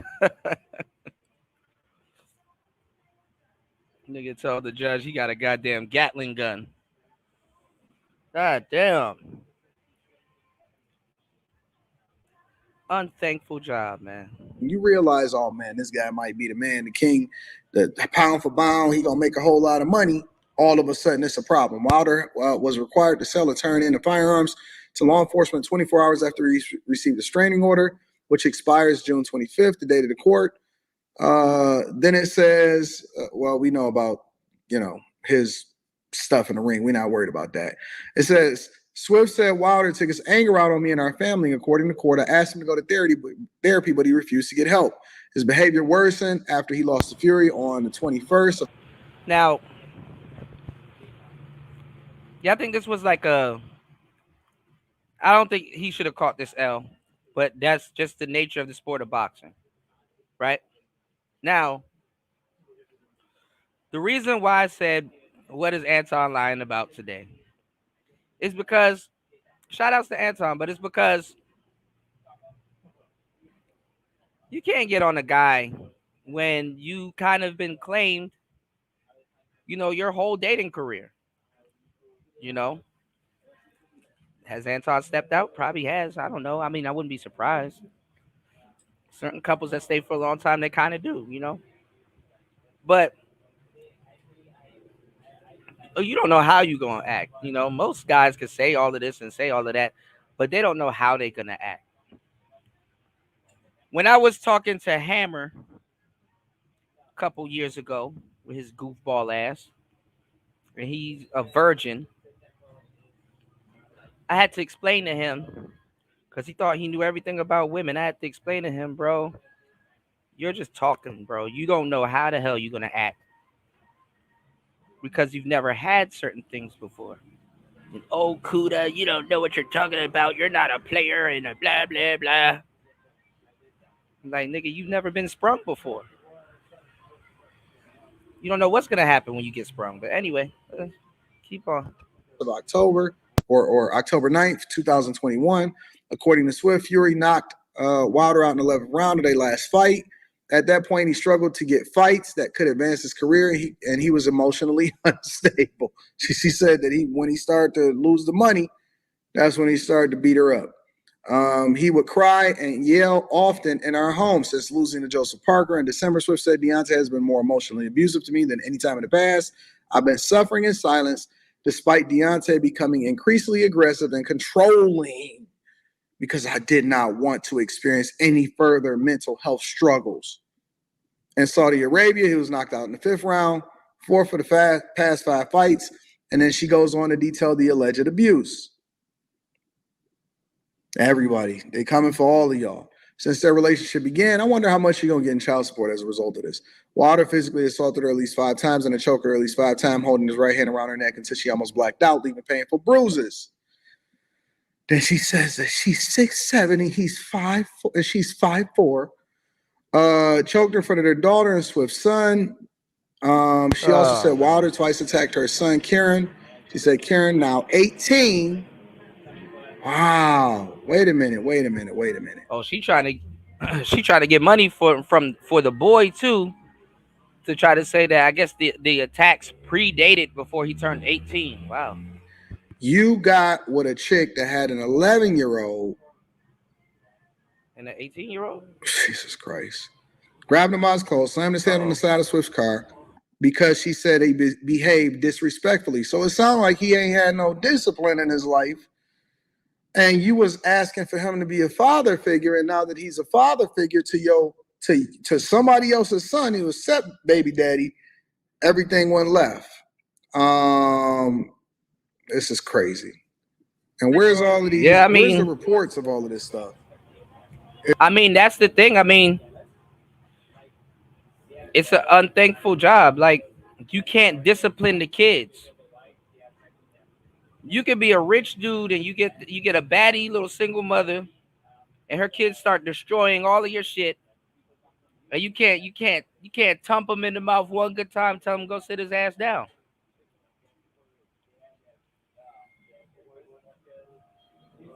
Thump him in the mouth one time and go sit his ass down. That's a check. Oh, and if you thump them a couple of times, you running a tab. I need to get that clip. Put duct tape over their mouth. Shout out to Baller X, where you at? I need that clip, bro. That Princella clip. Put duct tape over their mouth. What's going on in my own lane? Shout outs to you, player. Welcome to the show. Shout outs to everybody getting in the building. 4 hours and 10 minutes into the madness. Y'all hit the like button, support the show. Giving y'all some good information. Giving y'all some good information, entertainment, and game. You said, what dating career? He been married since high school. Right, that's what I'm saying. He does not know how he gonna react. And the crazy thing is that it's guys like Anton. I'm gonna keep it 100. I mean, because it is a communicative role. It's guys like Anton that becomes the stepfathers. Go look at them. Go look at those pictures where those fathers are wearing the shirt. Where those dudes are wearing the shirt that's like, I'm not a stepfather, I'm a father that stepped up. It'd be dudes that look like Anton. Not even that look like Anton, it'd be dudes in Anton's age range. When you get to a certain age, whether you have kids or not, dating a single mother is going to make more sense to you. It's going to be more sensible. Niggas in this manosphere can tell you all of that shit. A lot of these dudes are lying to you. And don't let them tell you that they're not going to date a single mother, because first of all, in the next breath, they're telling you that they're having problems with dating and stuff like that. So a lot of these dudes are not trying to say, hey, don't date a single mother and live the bachelor lifestyle, because they ain't living the bachelor lifestyle. Uh-oh.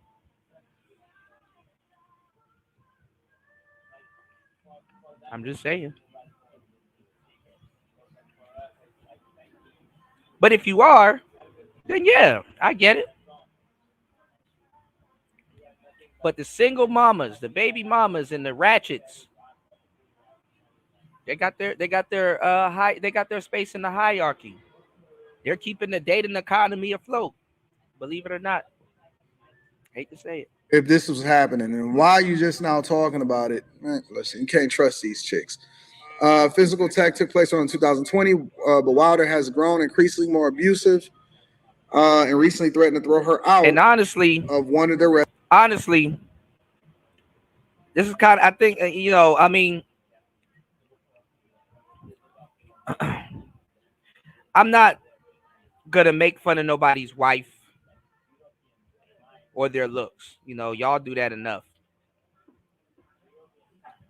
Now, if the joke is funny, I'm gonna laugh, But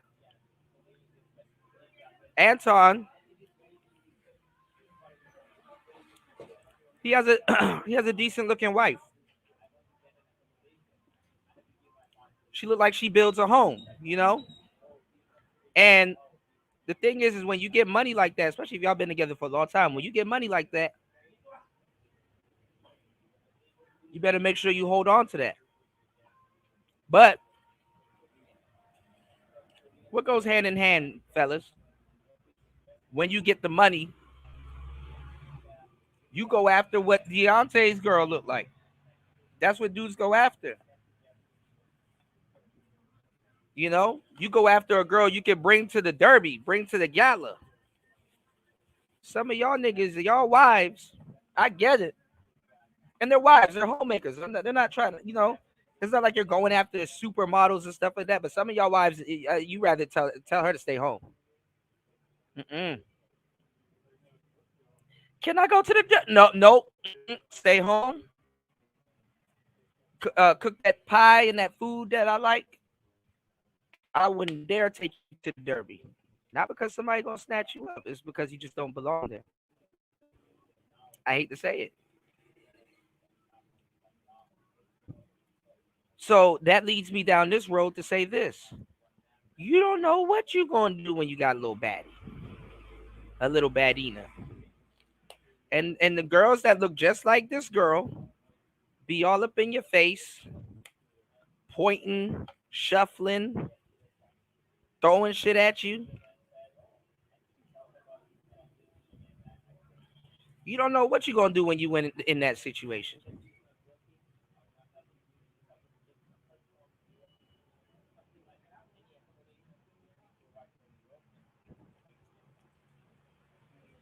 Let's say you bought some shit from IKEA.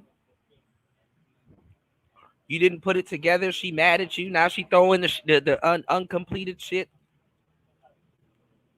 at you. You fuck around and chuck a dresser back at her. Oh, now you're a monster.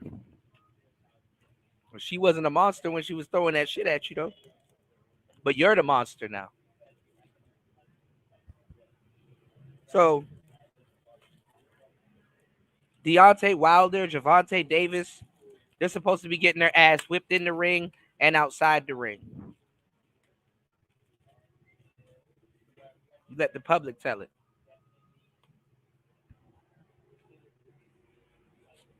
You get beat for a living. One more ass whipping won't hurt.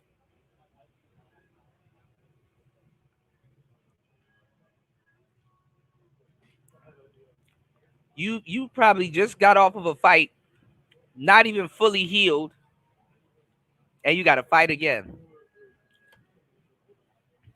And don't let you be healing, and your reflex makes you swing back. Oh, now you're a piece of shit because you swung back while you are already injured, by the way. Because you fought someone that could actually fight. But your wife at home getting combos off on you that niggas that train in the ring can't even get off on you. Your wife at home just hit you with a 6-piece and didn't cook. Oh, but you're a piece of shit if you respond back. Gotcha. President, despite the fact that she was recovering from surgery. She says she's tried to leave Wilder after they fought, and he refused to let her. He refused to let her leave. Okay. 2017, she was 3 months pregnant when Wilder hid her house and car keys because he did not want her to leave. He's unpredictable. I need a domestic violence restraining order against Deontay because his actions perpetuate a cycle of domestic abuse where he controls me, whether I... Oh, okay. I see what's going on. Okay. So when he did it, he loved her. Oh, girl, he's just crazy. He's so madly in love with me. He's just crazy about me. But now when y'all breaking up or you want some money, now he's crazy. Okay. Whether or not I am with him inside of one of our homes. You mean his home that he paid for? Situation grown worse since April because he's under the mistaken impression she is in an affair. Oh, the mistaken impression she's in an affair. And then she said that he's had infidelities. She's found several photos on her digital camera showing him having sex in her bed with multiple women, the court records show. And she said that he expects for him to have, or he expects for her to bust it down for 3 times a day. Listen, this is all cap. Again, and I've been saying it since the beginning, and I'm going to say it again. I do not, by default, believe women just because they say stuff. And I think that he was a come up, clearly. Only he was aware that he was the come up. And now that he's on the downward spiral of his career, She's abandoning ship. We've seen this happen so many times. And I keep telling y'all need to vet for where y'all going instead of where you at. And if she didn't get it with you out the mud, then there's no reason for you to sit here and try to save them and their sons and their daughters that's not even yours. That's going to turn on you, and they're going to use that as ammunition in order to be able to finesse you and probably get one of the cribs or two of the cribs and child support and all of that. It's just crazy. Listen, I'm curious as to what you guys think. Make sure y'all tap into the Patreon. Link is in the description. Stock Club. Yeah, this shit is wild. This shit is wild. This shit is wild. Look at this nigga. Look at this. He's like Al Sharpton's brother. All right, let's go. Now let me move on to this other subject because it's important. These niggas. And that's involving the sport of boxing. And former heavyweight champion of the world, Deontay Wilder, who got KO'd this week. Yes, there was another fight Saturday night. It also ended with a 5th round KO. And that unfortunately happened to Wilder in Riyadh, Saudi Arabia. Wilder took on heavyweight, I don't even know how to pronounce his name, Zhilei Zhang. That's how it looks out of there. I think it's Zhilei Zhang. His record is 27-2-1 with 22 knockouts, by the way. Zhang, who outweighed Wilder by more than 68 pounds, scored the biggest win of his career and might have effectively ended the former heavyweight champion's career. China Zhang, who's 41 years of age, connected with a perfectly timed counter right hook that spun Wilder in a daze. He then followed with another right that sent Wilder to the canvas. Wilder somehow got to his feet before the count of 10, but his legs weren't steady, and the referee wisely waved off the fight at 151 of round 5. It's time for Deontay Wilder to retire. It's over. The brother's got about 8 kids. Deontay Wilder's a good man with a nuclear right hand. He had the kind of right hand that puts most people to sleep. But it's 2 things that I'm going to hold against Deontay Wilder. One is that he can't box. He's a puncher. He's 6'7". He's standing straight up. There's very little to no head movement whatsoever. He does not evade punches. And he relies completely on his right hand. He barely throws a jab. This particular fight, he tried to throw the jab. But he barely has thrown jabs throughout his entire career. He's relied on the straight right or the check left hook. That's what Deontay Wilder has done. He's not a good boxer. He's an elite puncher. And that's not a shame. That's no shame. George Foreman wasn't an elite boxer. Ronald Lyle wasn't an elite boxer. Ernie Shavers wasn't an elite boxer. Not when you compare him to Ali or Larry Holmes or Evander Holyfield. Lennox Lewis was a good boxer, not a great boxer. Mike Tyson in his heyday was a great boxer and puncher. We get that. Mike Tyson, Iron Mike, was on another level. We get that. But for the most part, the power punchers, remember the Mike Weavers of the world back in the day? Mike Weavers, Ernie Shavers, Ron Lyle, George Foreman, Joe Frazier, Ken Norton. They weren't great boxers. They were great punchers. But you give credit where credit is due. And I don't want Deontay Wilder or his fans or even critics to take this the wrong way. I'm not insulting him. I love Deontay Wilder. But he was never and nor will ever be known as a great boxer. That wasn't his thing. He couldn't avoid punches. He's a puncher.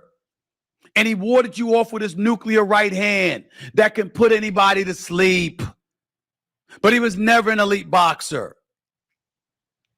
So that's the point number 1 that I want to hold against him. Here's point number 2. Stupidity. Now, we can blame it on pride. We can blame it on arrogance and ego. As far as this particular fight go, we can blame it on looking for the money fight or whatever. Deontay Wilder blew it. He got into the ring Saturday night with a dude 68. I mean, contrary to popular belief, y'all don't give a fuck about boxing. That's why boxing is dying. That's why most people didn't like Floyd Mayweather. You want to know why? Because he boxed.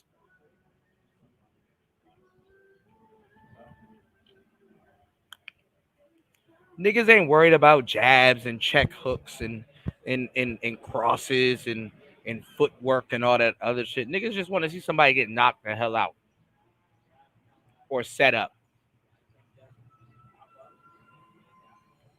That's why people watch Deontay's fights. They're like, okay, we of course he relies on the right hand. We relying on that right hand too. We want to see somebody get pulverized. But he was fighting somebody that's a southpaw. And I ain't gonna lie, that was a lucky check. You know, I mean, he was getting his head hit and he was connecting with the jab, but that was a lucky check.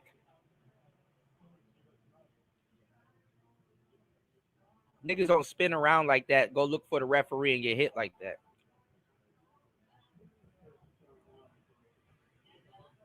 That nigga got knocked into confusion.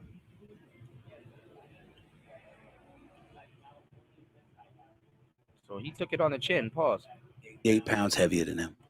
Ladies and gentlemen, it was breaking news when Ryan Garcia committed to coming in to the weigh-in 3 pounds heavier than Devin Haney. 3 pounds.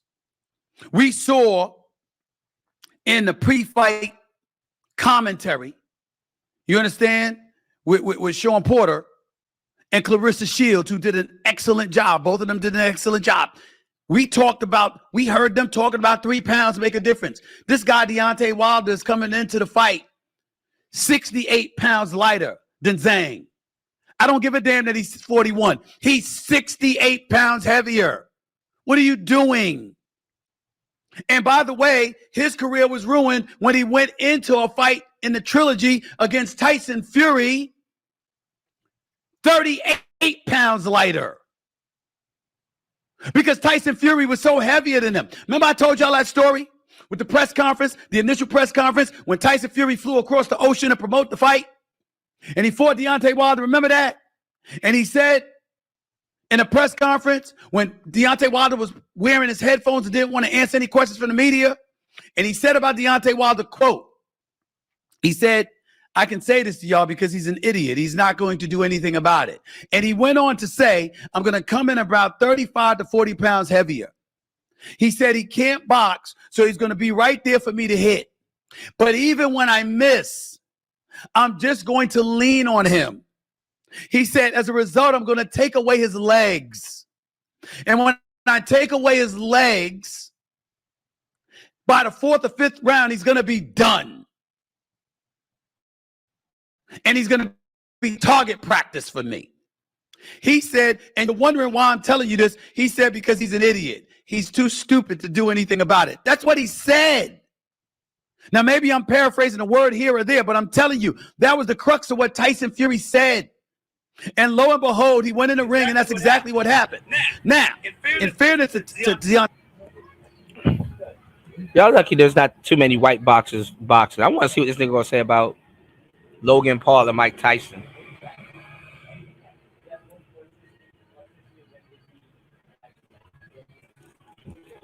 Getting racist vibes here, y'all.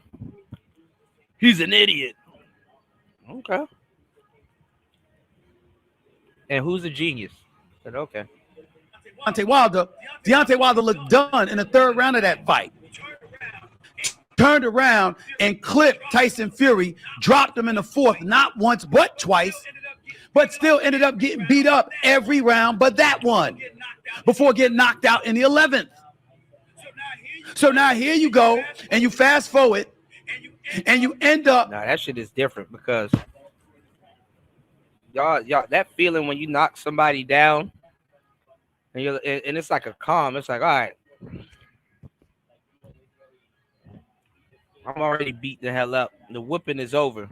Then this motherfucker gets back up and it's like, God damn. All right, here we go. Right? So you knock him down again. It's like, all right. Nigga, that'll put some stress on you. The whooping is over. Can't get up again. Tagged him in the same spot.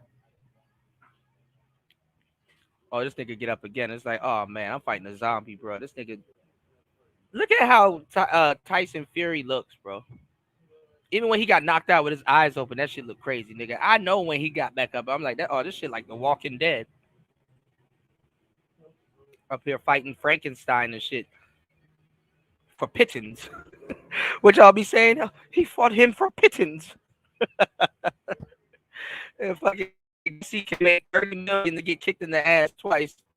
They yanked the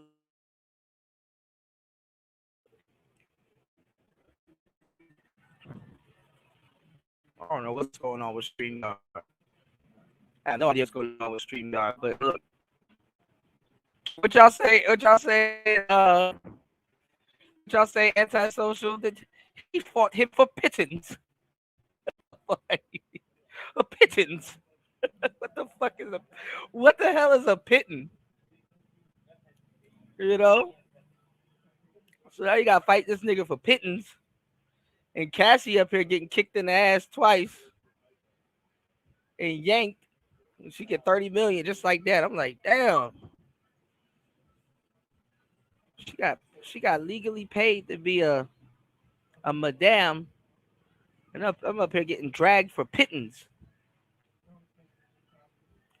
Or niggas talking like, I don't get it. Like I feel sorry for Wilder because niggas talking like they can knock Tyson Fury down twice and shit like that. Like, nigga, why don't you get your toilet bowl head ass in the ring and knock Tyson down 2 times? Niggas can't even knock some. What are you doing? You need to knock him out. Like, nigga, why don't you get in the ring and knock him out? God damn. I gotta do everything around this bitch.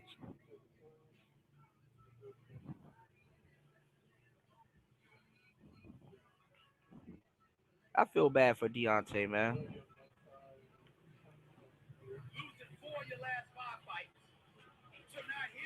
Hold on. I mean, obviously he's not a boxer, but he's not fighting no bums. Once but twice, but still ended up getting beat up every round but that one before getting knocked out in the 11th. So now here you go, and you fast forward, and you end up losing 4 of your last 5 fights, getting knocked out in 3 of your last 4 fights, and you going into the ring knowing what that zapped out of you, and you gonna go into the ring with somebody 68 pounds heavier than you. What's wrong with you? Come on, y'all. All right. So this is where I get the title. Losers always seem to win, and you don't get it. It's called taking a risk.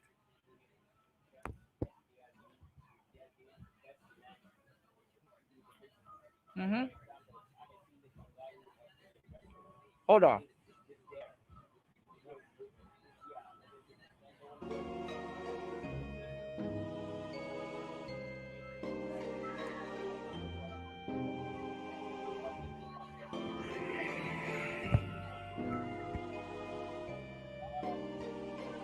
It's called taking a risk.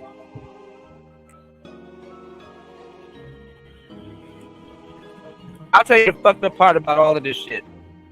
If Deontay won, he'd be like, oh man, he won finally and blah, blah, blah. But now he needs to climb to the top. It's like, damn.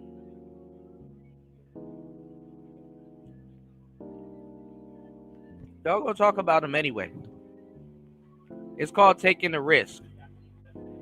Now, I think the logic behind him fighting somebody heavier was that he could circle around him. He can, be quicker.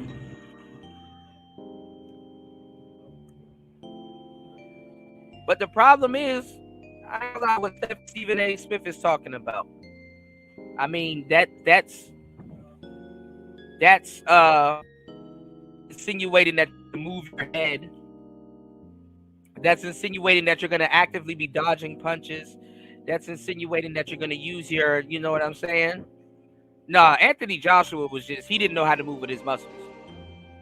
He looked cut up, but he just didn't know. He didn't know what to do with that puffy ass body. That's why I be telling y'all niggas, don't go to the gym and bulk up. Don't. Yeah, he got knocked out by a big Latin dude. Like, don't go to the gym and like look at Tyson Fury. He looks like a damn pugilist. He looks like a nigga that you fight in a bar in Amsterdam and shit like that. That nigga look like somebody's grandpa. Tyson Fury don't look like no genetic specimen. That looks like a random nigga you fight at a cookout because he said something racist. Tyson Fury don't look like no damn a gypsy. What?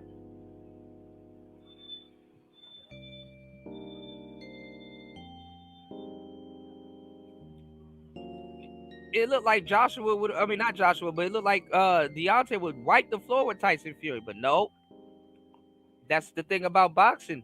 Don't be surprised if that nigga know how to move.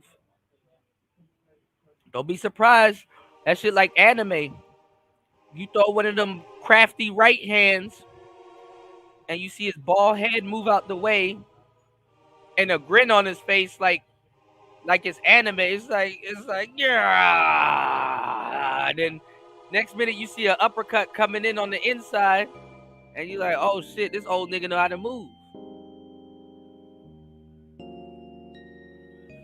You'll see a fat dude. Listen. I got a lot of fat friends. I hung out with a lot of fat friends. And we used to get into some shit. I can't tell you who, but I remember when we got into something and it required us to run. You know, it required us to just run. Don't care what direction, nigga, just run. Turn them jets on. I remember running, and this big nigga was in front of me because he was running faster than me. So, me sitting there laughing while running, I'm losing stamina and breath. Cause this fat nigga got the hell out of a dodge. I've never seen a fat nigga move like. I didn't believe fat people could run that fast. But when adrenaline and all kinds of shit is going on, it's a real thing.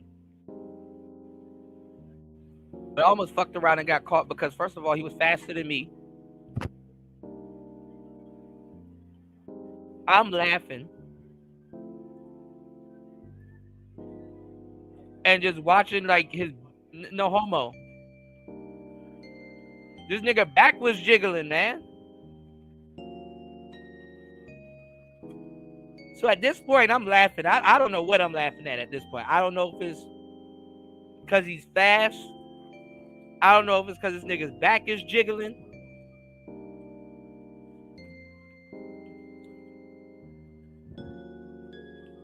And he was agile too. He was dodging shit. I was actually happy to have this big ass in front of me. Because once he started dodging obstacles and shit like that, I had a heads up. That's how far ahead of me he was. Okay, there's a fire hydrant here. I saw his big ass hop up on the curb. I said, okay.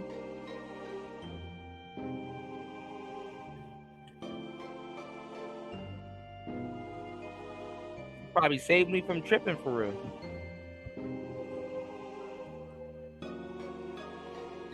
So when you go into like boxing and MMA matches and shit like that, and it looks like the numbers say one thing and you know how it's skewed the other way, don't let that shit fool you. Fighting is a dance. You gotta know how to dance.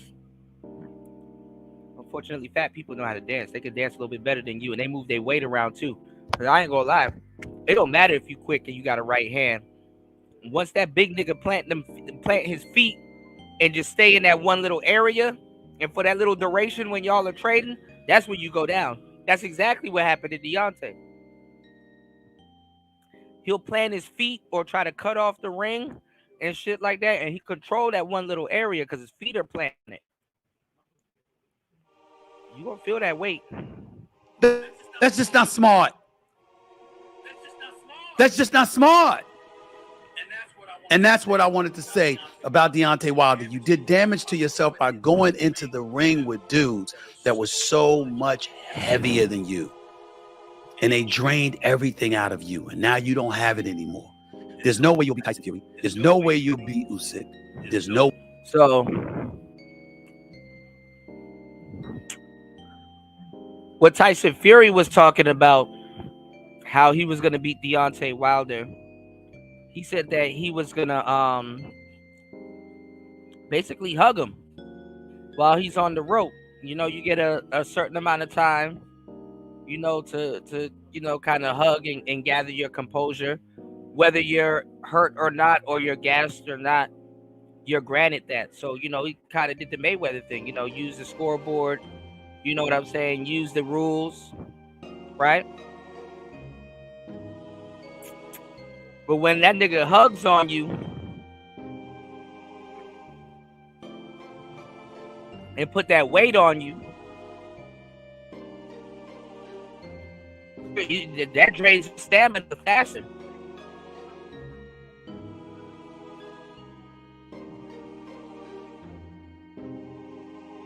That drains your stamina a lot faster.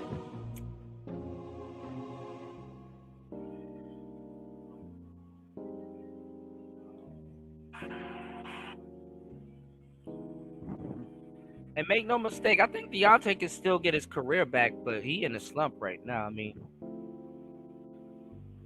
I think he'll fight better without his wife or all of that bullshit going on. What's up, fight fans? This is Kurt DeVille with Counterpunch Boxing News, and I have some new news concerning Jarrell Big Baby Miller.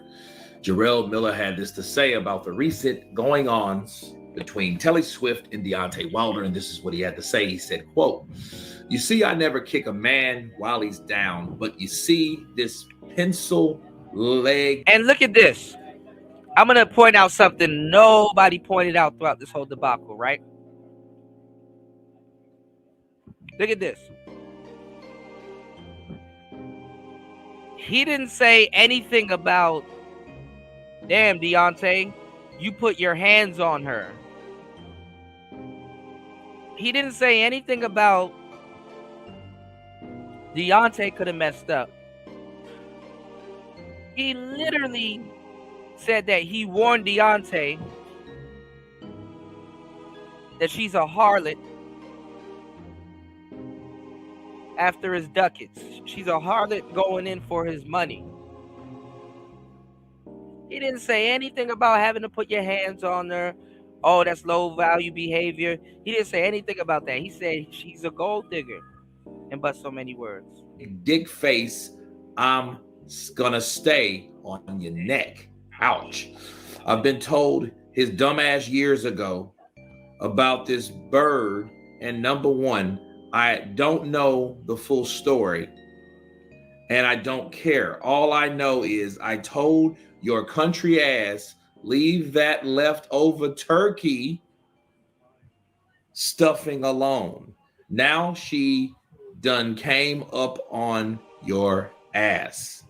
Of course, we know that Deontay Wilder's fiance, Taylor Swift, has reportedly been granted a temporary restraining order on her, claiming that he abused her on multiple occasions. And let me counterpunch.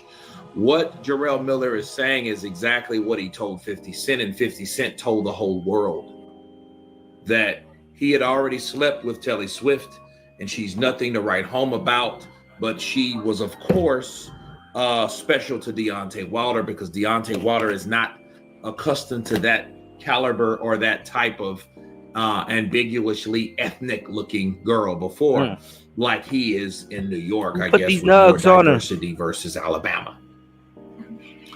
And let me counterpunch. I don't really even think this is a diss, honestly. This is basically someone that doesn't like you, that's telling you, like, hey, I'm going to put my foot on your neck, but I'm not really going to say anything bad about you. Just call you pencil leg. And of course, we all know Deontay Wilder has skinny legs. So that was below the belt, honestly. But he said, I've been told you dumbass years ago about this bird. And no, I don't know the full story, but I don't care. I That's told what I'm your saying. country asked to leave that turkey.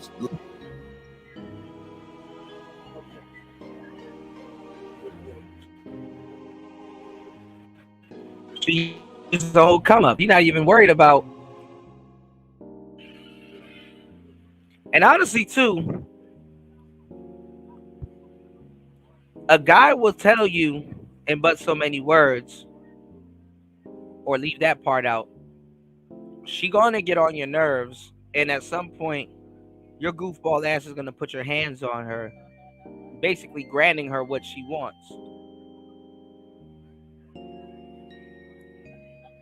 Leftover turkey stuffing alone.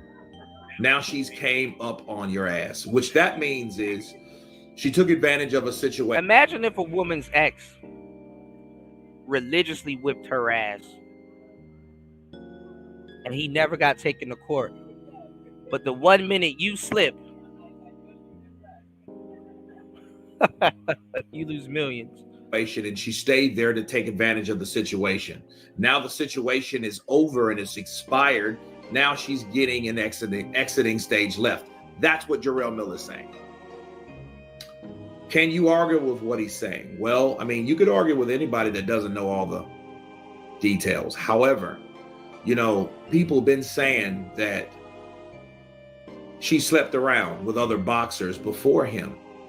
So if anyone that does that in that group, anybody that does that in that group, you call that a gold digger. Well, not even a gold digger, you know, because that's a given. You call that a groupie. That's a group. You call that a boxing glove.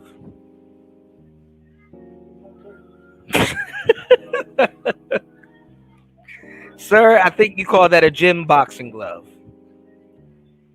I crack myself up, y'all. That does those type of things, like that one girl that only deals with basketball players, or that one girl that only dates football players, or that one girl that only, you know, those are groupies because they only run around certain groups of people, you know, and the only reason they're interested is because of the profession of that person based on the money that that profession provides for that person.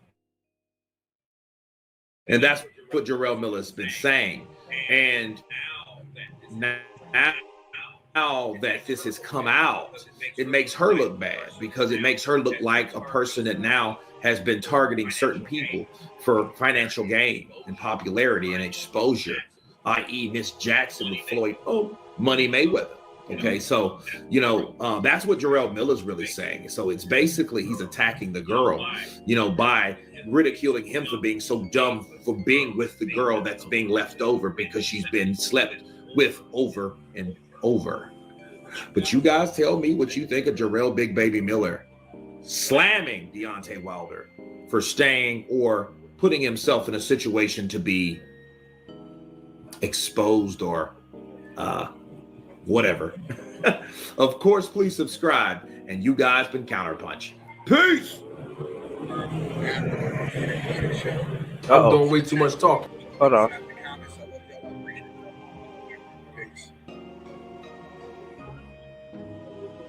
The Anton video kept playing. My bad. Hold on, y'all.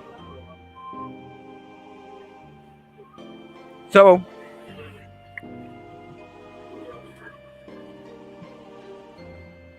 read him and weep.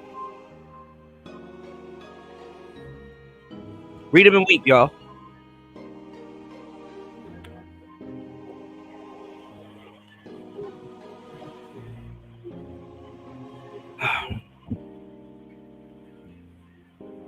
When a man warns another man about a woman, he's a villain.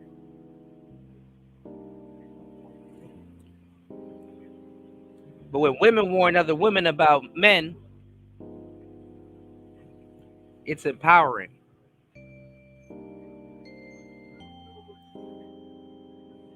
And as we seen, even with the situation with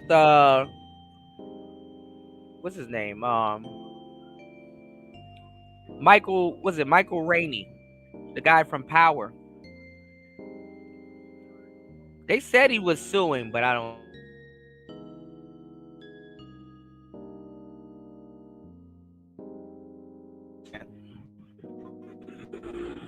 doubt he will sue. But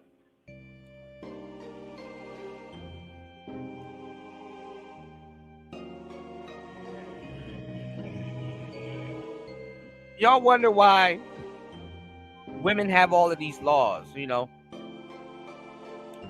And you just sit there and then, why y'all got all these laws? Sir, you're being cornered. Because you know what comes with laws? A clause.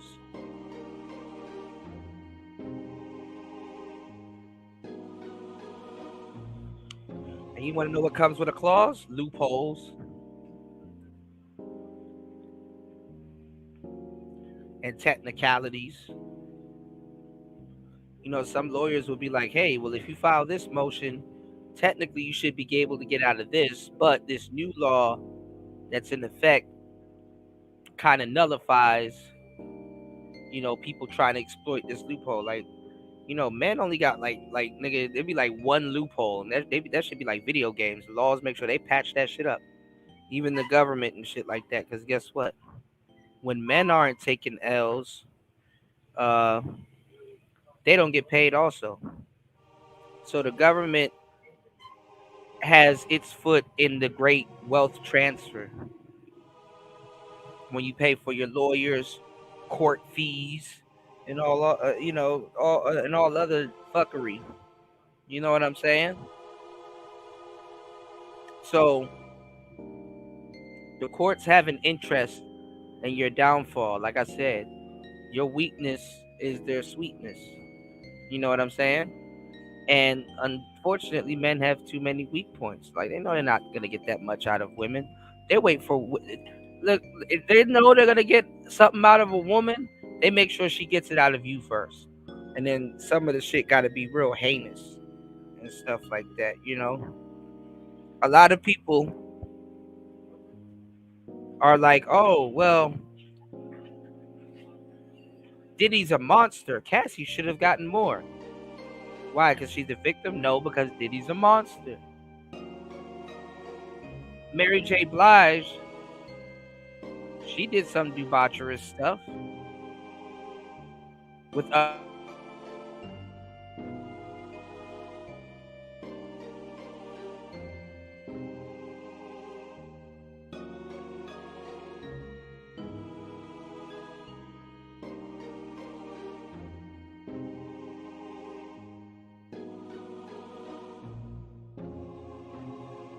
and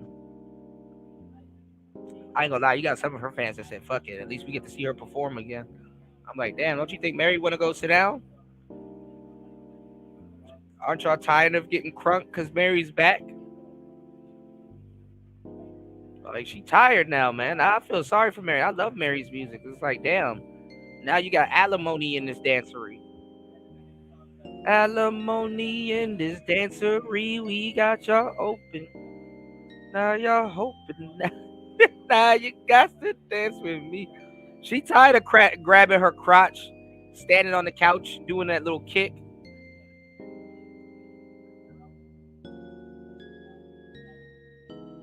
Y'all lucky she stay out the limelight.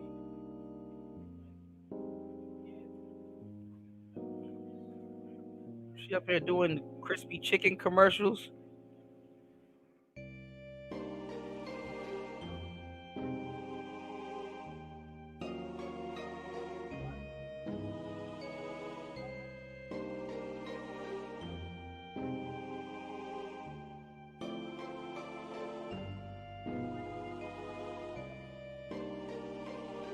Y'all don't believe me?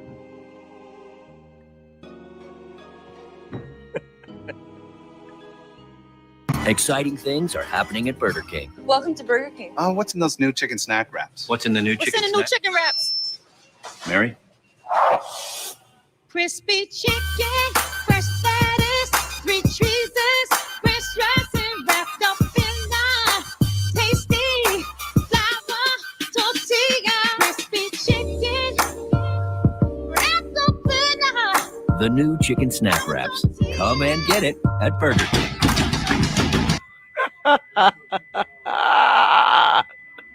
Tasty. tortilla. Flour. Lettuce, 3 cheeses, fresh dressing wrapped up in the tasty flour tortilla. Crispy. Oh man, you got damn man. Alimony is crazy, man.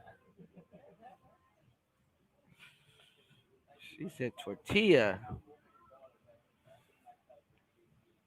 They be doing this right in front of y'all. I swear, man. Black people, we need to get it together. Hold on. Didn't Deion Sanders? Hold on.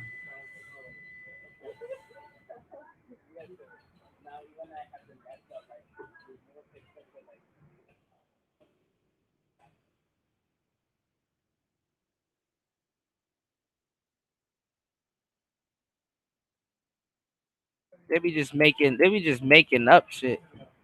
I don't know who did this, but I know niggas was sitting back laughing. This nigga had a chicken helmet.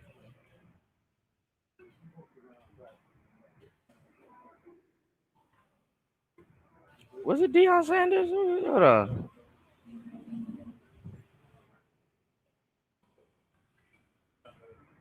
Tell me they scrubbed the internet of this video.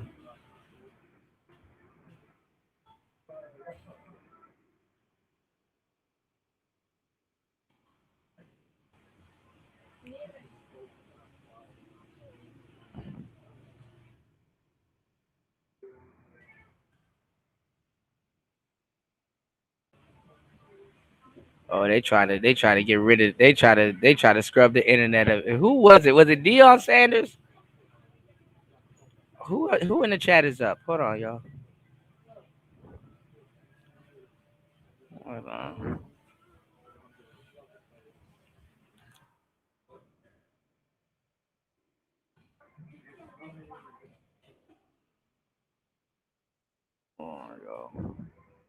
There you go. It was Jerry Rice. They could have made this man advertise rice. He could have done a Jasmine Rice commercial. He knew he was on some bullshit. He knew they had him on some bullshit. Like Corey Holcomb said, y'all gonna let me do this?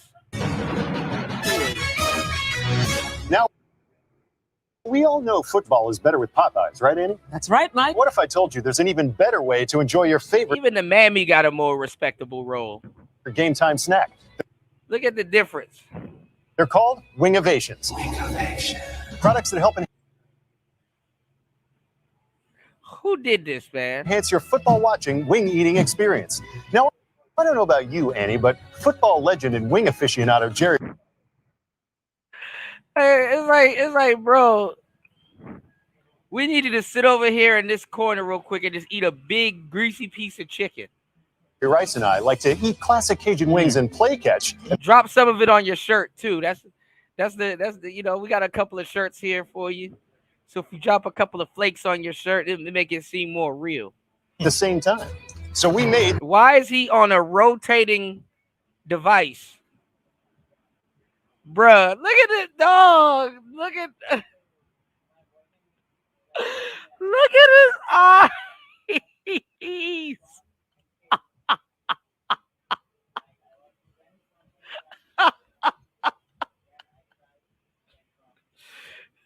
Like, man, listen, if you don't get me off this damn rotating platform so I can take this shit off and go home. This right here, y'all, is the eyes of oppression. Bruh.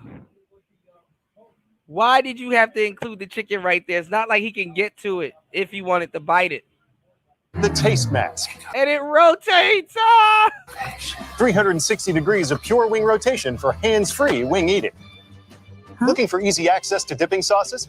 That's where the Sauce Dome comes in.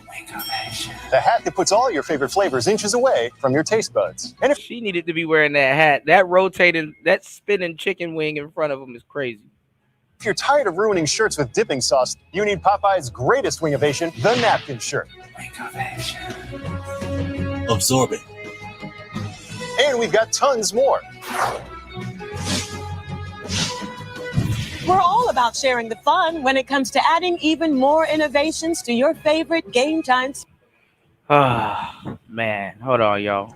Fast food chain Popeyes became a victim of its own advertising today. So many customers lined up for a big special. Some locations, including one in Penfield and the city, ran out of chicken. Tonight, customers were clucking their disapproval. Customers at the drive-thru heard this recorded message. Sorry for the inconvenience, but we are all out of chicken and we are closed for the rest of the day. Thank you and have a great day. Oh, man. Hold on. Why is this playing? Hold on. What the fuck? Hold on, y'all. That's America for you. Let's get into the next topic. That's America for you, man. They start making chicken commercials. You know, black people, we feed into so much racism. This shit is fucking funny. Been talking about this last week.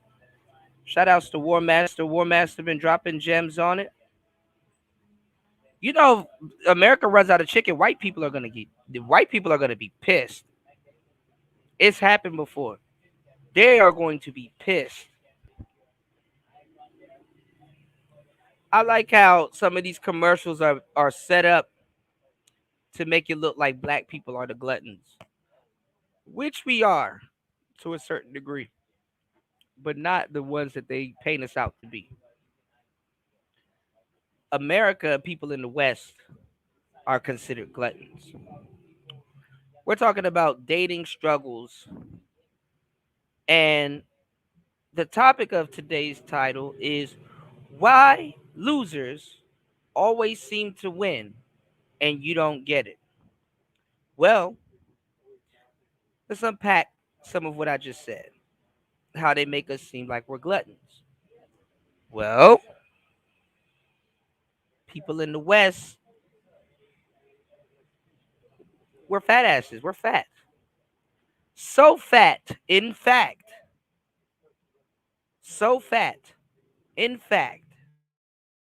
that our whole beauty standards is completely different worldwide. You know, full-figured women are called thick.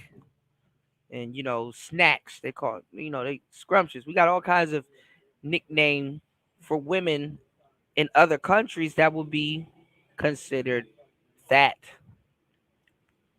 You know what I'm saying? We've even changed up the beauty standards. Even in the millennial era, on our come up, there's things that was around that y'all don't even hear about now. You know what I'm saying? There's things that were around that y'all don't even hear about now. We used to have women, because earlier I was talking about models in the modeling industry that would suffer from being bulimia. Like they would eat food and I guess try to reasonably have their body digested, but they'll go right in the bathroom and stick their finger in their mouth, triggering their gag reflexes, and throw up a reasonable amount of food so that their body doesn't take on weight. As if metabolism isn't a thing. As if gyms don't exist. That was the problem. Laziness was still around, but in a different form. You know, a lot of things changed. Shout outs to Zero. I saw a little bit of his show. Zero popped up and literally saying the exact same shit I'm saying or have been saying. Saw a little bit of his show. And remember, I'm coming off of a week telling y'all, and I'm sparing a lot of the boy moms and the dad daughters. But remember, I'm coming off a week telling y'all that it once used to be the pole that you had to worry about. You had to keep your daughter off the pole. That was a testament of real fatherhood. My daughter ain't on somebody's pole. She's educated. I do want her to get married, but I've given her the tools where she doesn't have to depend on no man. You know, because fathers spoil their daughters reasonably.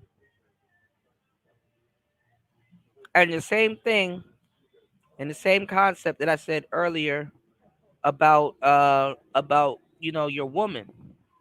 You got to be careful spoiling women in general. Make sure you go about it and do it right, because love is not going to get you respect. Money definitely is not going to get you respect. And people turn into new people when they get a check. So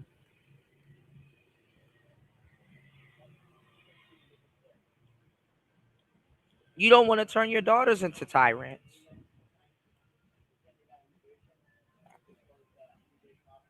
Then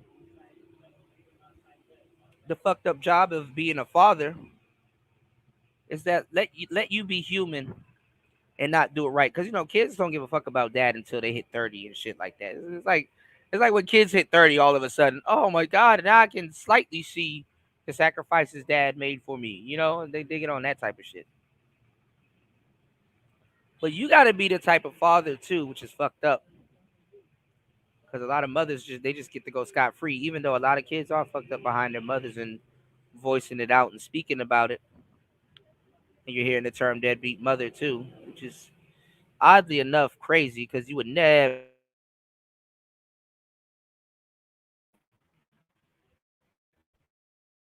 you got to be careful how you raise your children if you're in their life, because it seems like it's 10 times easier for your kids, even your sons, even if you make one mistake. And that little bit of resentment will have your daughter take her booty to the pole. But out of all the game that I gave y'all today on today's show, I do want to ask, if a pimp didn't come to you in the form of a pimp, would you recognize one? If a pimp slapped you upside the head, how would you know it's a pimp? Would it be what he said, or would it be the slap upside the head? I've been telling you that the game has changed. People think that people are dumb enough to tell you and your children and your daughters that, aha, look at the pimps, right? Look at the conventional pimps. They're mad because women can get on the internet and make their own money. They're mad because the internet has cut them out. Who told you that? With your square ass. Who told you that? Who told you that? And it's funny because niggas that believe in that shit more than abroad that's actually doing the work. Go ask the girl that you think pimps are mad at. That woman will tell you, I'm just working for another pimp. It's just a sleight of hand.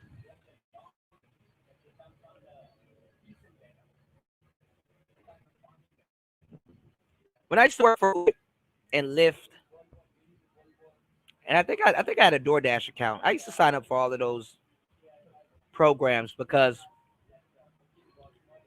you could turn your apps on, and when one wasn't giving you customers, you can go to another one and go,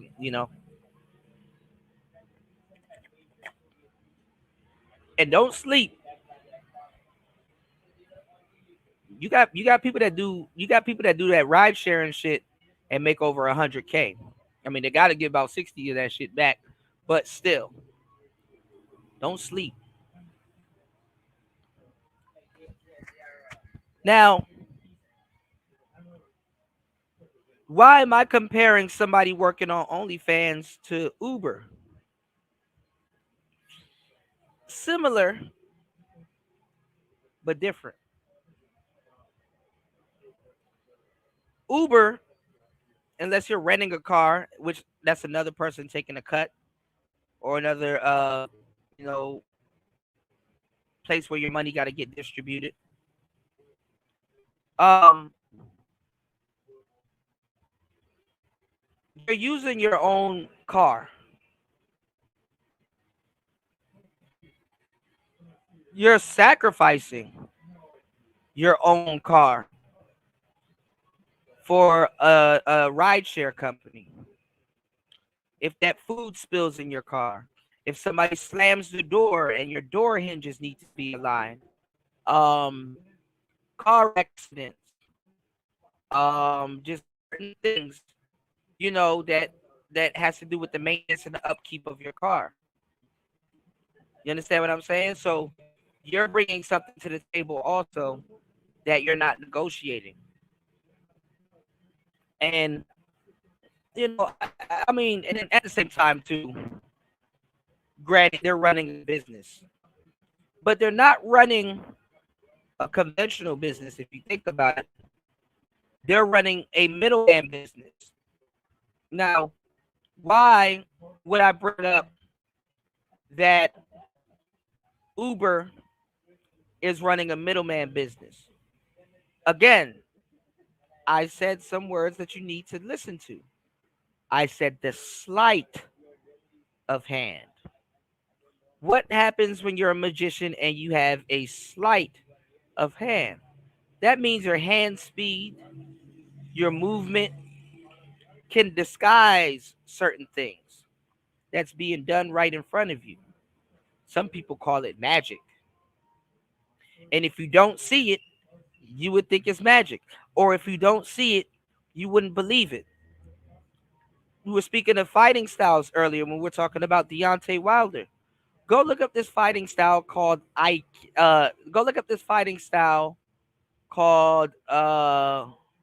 is it Aikido? Let me make sure I'm not giving y'all the wrong fighting style. I'm tripping right now. Hold on, y'all. It has to be Aikido.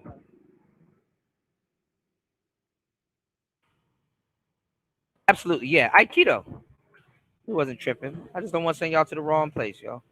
Go look up this fighting style called Aikido. You know what Aikido does? It's a fighting style that takes what you give and flips it back on you, literally. Okay? Now look at this. This is Aikido.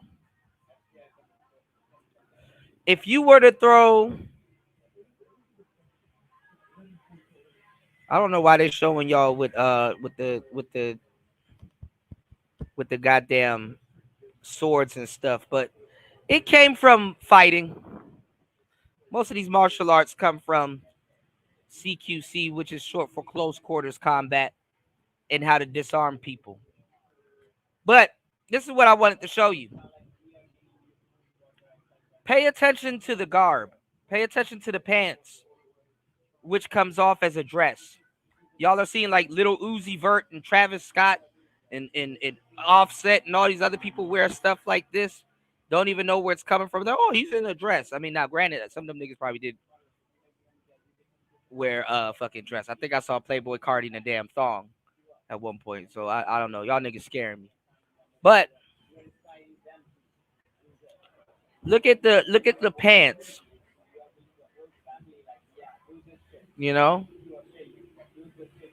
Look at the pants. You want to know why the pants are like that? Barely showing the toes. It's so you can't detect the foot movements. Now, in this case, this is not the sleight of hand. This is called the sleight of foot. No, but look at the garb. It's so you can't detect the foot movements. You can't really tell where the foot is. And if you look at anything, feet movement is very key. How did Deontay Wilder get knocked out? He got knocked off his pivot. His foot movements was off. So before he threw another punch, he had to correct himself.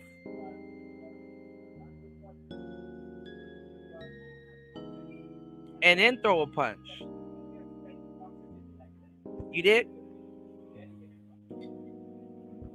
But the foot movement, right?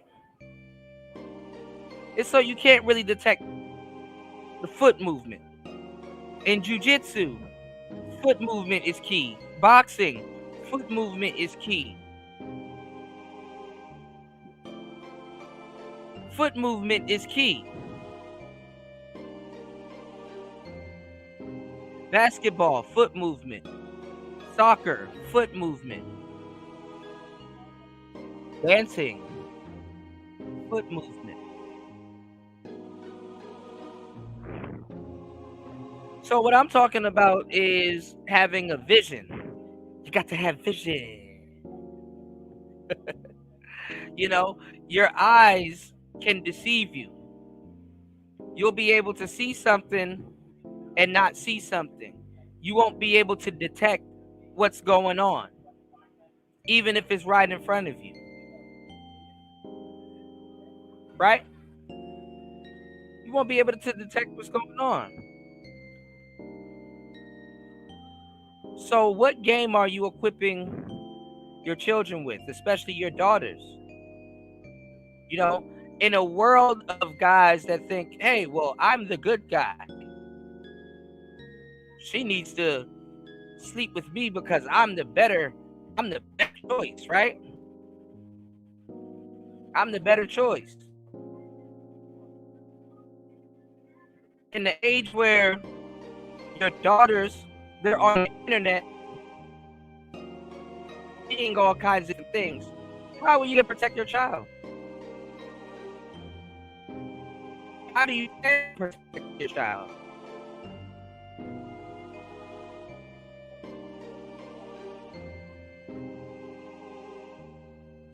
Are you going to censor OnlyFans off her phone? And let her know, hey, man,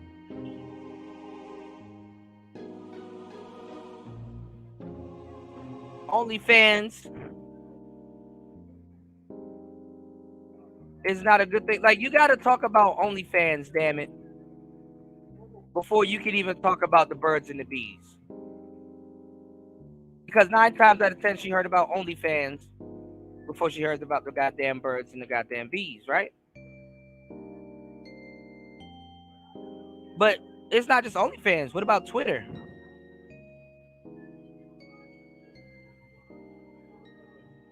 Can you get your kid off of Twitter?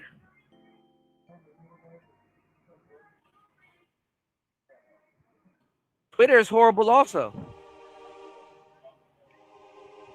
I don't know if Tumblr is still around. You let me know. But guess what? She gonna run into OnlyFans on Instagram. You can't protect your kid from a link. Her friends are gonna tell her about it.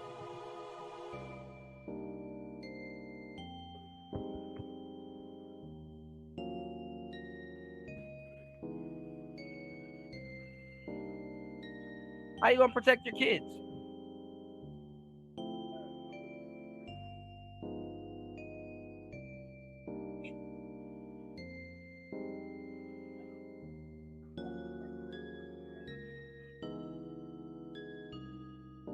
Y'all can't even protect your kids in school.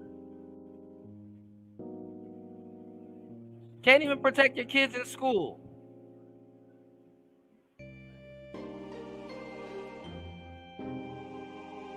They made your kids afraid of clowns.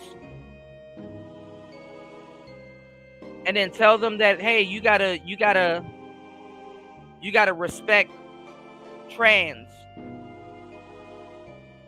and call them by their proper pronouns. But don't be afraid to be afraid of a clown. They make sure your kids are afraid of clowns and not pronouns.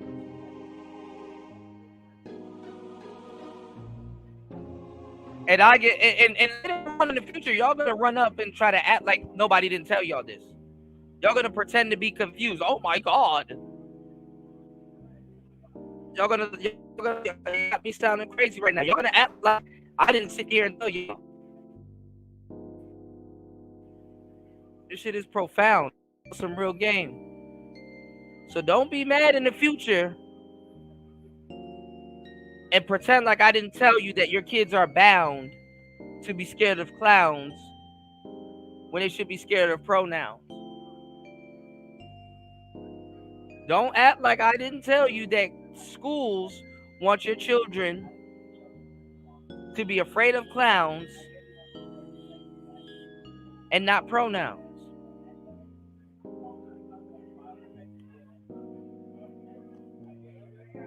Your kids are not going to be able to tell the sleight of hand.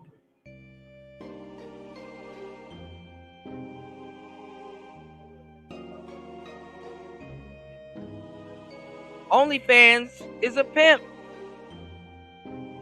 but more effective because it can shapeshift. Oh, it's not a pimp, it's a platform.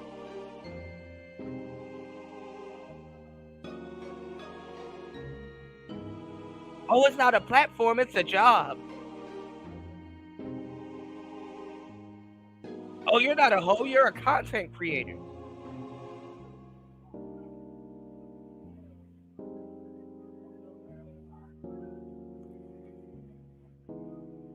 Why you think a lot of bona fide hoes ain't on OnlyFans? Some of them went, but some of them didn't. Most of them didn't. Why you think a lot of bona fide hoes ain't on OnlyFans?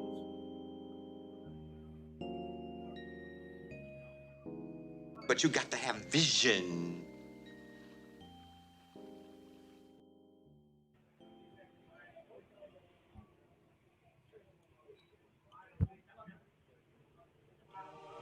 You know, Kanye said something a minute ago and it stuck with me.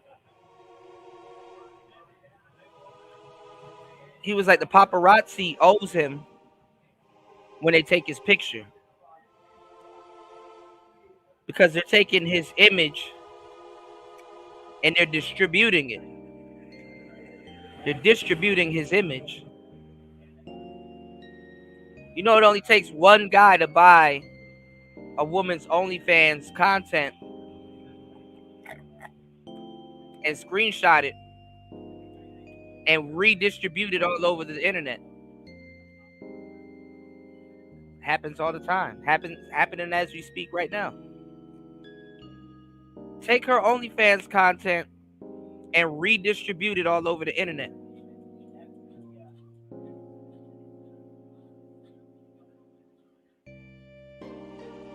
You got a lot of bona fide women that think the same way. They're like, I can get my coins doing this, and I don't have to worry about my image, being all over the internet. You even got some hustlers that get into like certain businesses or certain lines of illegal work, knowing damn well at the end of their rope, they're going to say, okay, well, I'm going to find a rapper and start a record label and, go legit.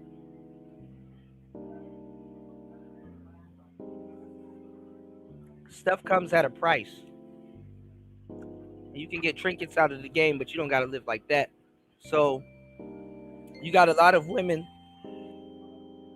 that get into, online sex work.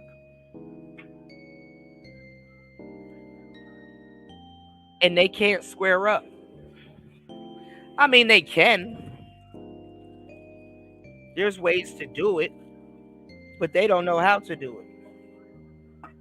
Then the ego that, you know, online sex work leaves them with is absolutely astounding. It's crazy because they're the ones that's left to live with it. They gotta keep it together. They can't really square up and leave the game like the other girl could.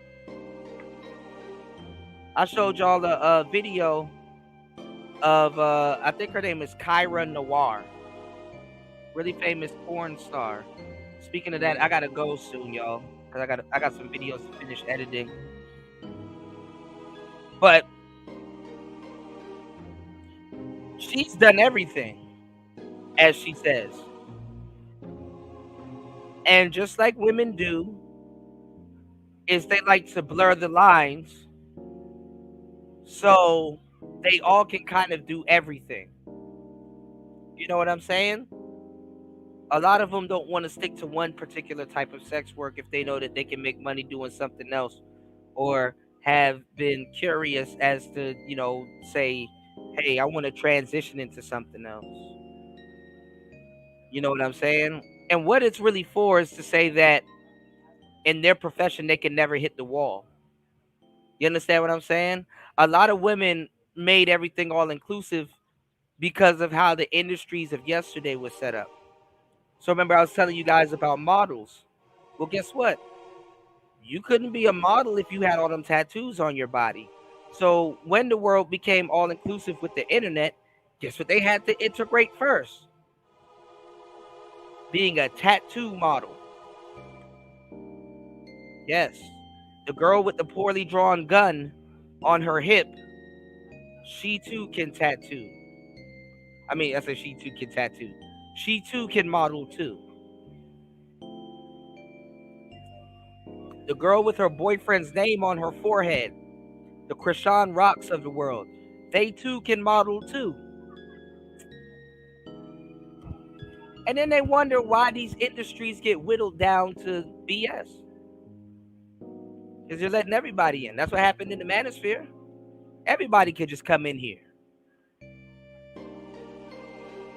A gorilla with a microphone can come in the manosphere and talk to y'all about SBE. And y'all will watch it.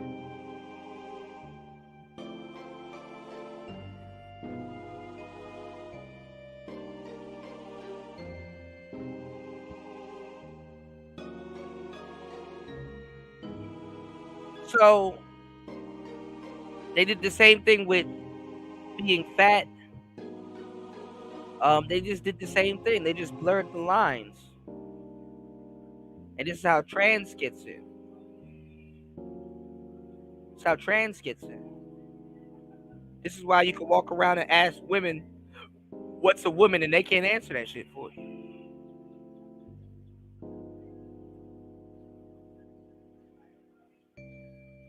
So OnlyFans is going to be a huge problem. Twitter is going to be a huge problem. That phone is going to be a huge problem. So much for, fathering, your children. Most of these parents anyway are surrendering their kids to the government. They need kids to have their own agency because y'all should know what letter is next. I'm not going to keep telling y'all this. Y'all should know what letter is next. And we're going into a world. We're going into a dystopian future. We're going into a dystopian future. Also, playing video games is going to be a source of income. So kids are going to be making their own money.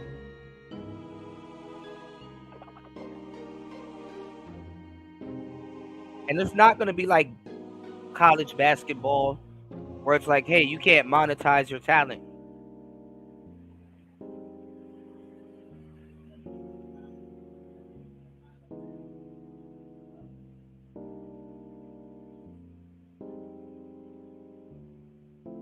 Not going to be like that.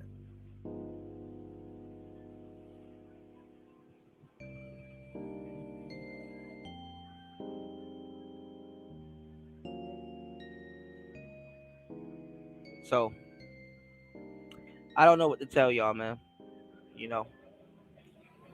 Trying to help y'all out.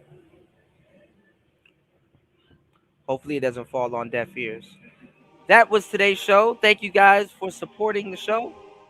On air, off air, if you care, anywhere. If you are watching the replay of tonight's show, I would like you to hit the like button and donate and subscribe to the channel. You can support the channel at $PTV 888. That's $PTV 888. I want to thank everybody that hit the like button. I want to thank everybody that subscribed and supported the show. Hopefully you guys picked up on it. I will cover this topic a little bit further in detail in the next coming days. Dating struggles, why losers seem to win and why you don't get it. Like I said, and what I was going to get into, if you listen to these black pill cats, you would think that only Tyrone wins and Chad wins. But no, they're not the only winners. As a matter of fact, they're not just winning. They barely win. The fat girl at the gym, she can get herself a high value man. She don't need you. The fat girl at the gym, yes. She can get herself a high value man. I don't know what world a lot of people think they live in, but it's funny that the real information is taboo, and people are trying to introduce y'all to new information,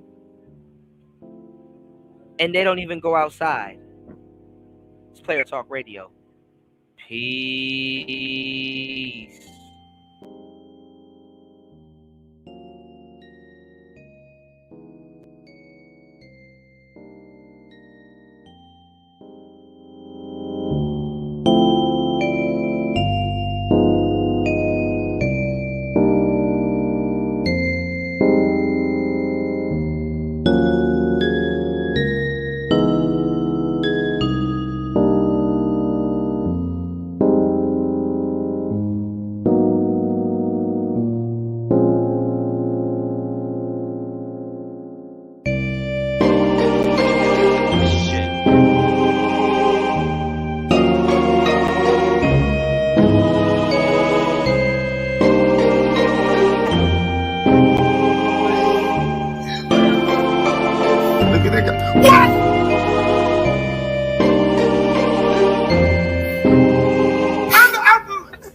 Shit here. Now look at the goddamn cone of spaghetti left for the fucking kids. Cause this large bitch got the whole fucking pot to herself.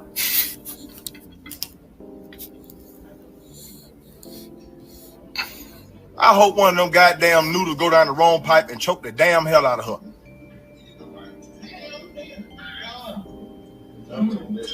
I'll never eat another goddamn bite of spaghetti again. You just fucking ruined it for me, you dumb country bitch. But you got to have vision.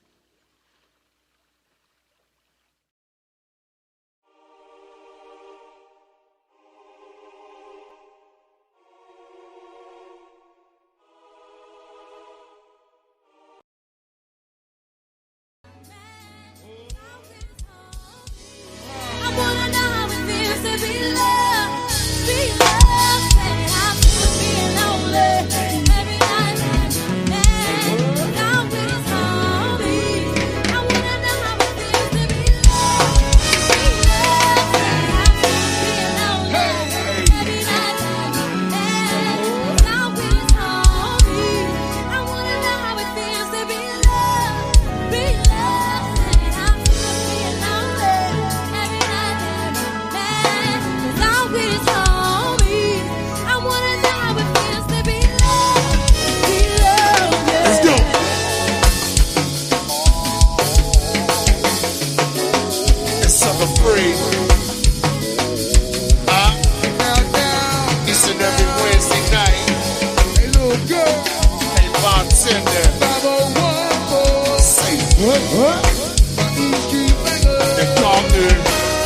I'm living in the house.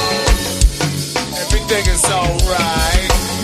I got talk to the night. I'm talk to niggas. 817 the rock. Oh man, Capital Heights say what? Hey Lil C, say what? Hey Trinity, hey Smoke World. I got my 7 teller honeys.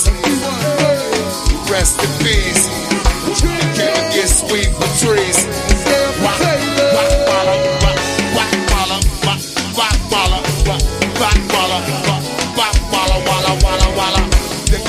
Get a dollar, and Berta gon' holler in. Waller place fools. Orleans. They get them girls. Hey sister, welcome back, baby.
know they hit it for that.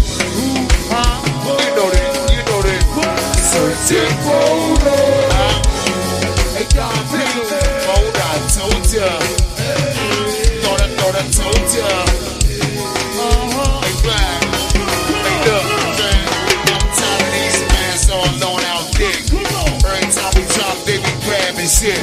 Tired of these fans all known out dick. Every time we drop, they be grabbing shit. Tired of these fans all known out dick. Every time we drop, they be grabbing it. Tired of these fans all known out dick. Every time we drop, they be grabbing it. I'm tired of these fans all known out dick. Every time we drop, they be grabbing it. Tired of these fans all known out dick. Every time we drop, they be grabbing it. Out of these fans all known out dick. Every time we drop, they be grabbing it. Tired of these fans all known out dick. Hey, Black. Hey, wait, let's take a ride. On the east side, okay. What a beautiful day, what a beautiful day. Ride high. On the west side, look for who ran away. Don't you want to come out from the make your day? Taking a ride. On the east side, okay. What a beautiful day, what a beautiful day. Ride high. On the east side, look for who ran away. Don't you want to come out from the make your day? Stay up the trailer. Superstar. Sucker free. My hands free, honey.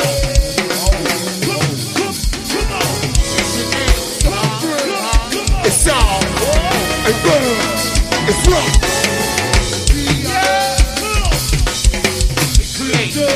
Hey, come on. Right. Hey, hands free. What's up, man? Oh, baby. Step it up. Assist. Give the new shit. I got so many, you can't do anything about it. You think he's coming back to you. I doubt it. You keep on calling, trying to get come back, girl. I got so mad, girl.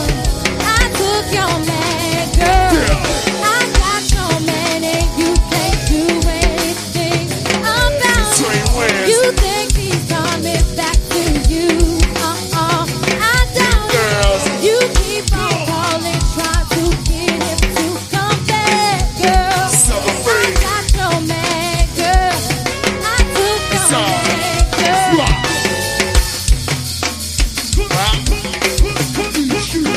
Go get him. Number one, boy. Baby, wow. It's up. For that night. Self-effort. Baby, wow. Hey. Give you something to think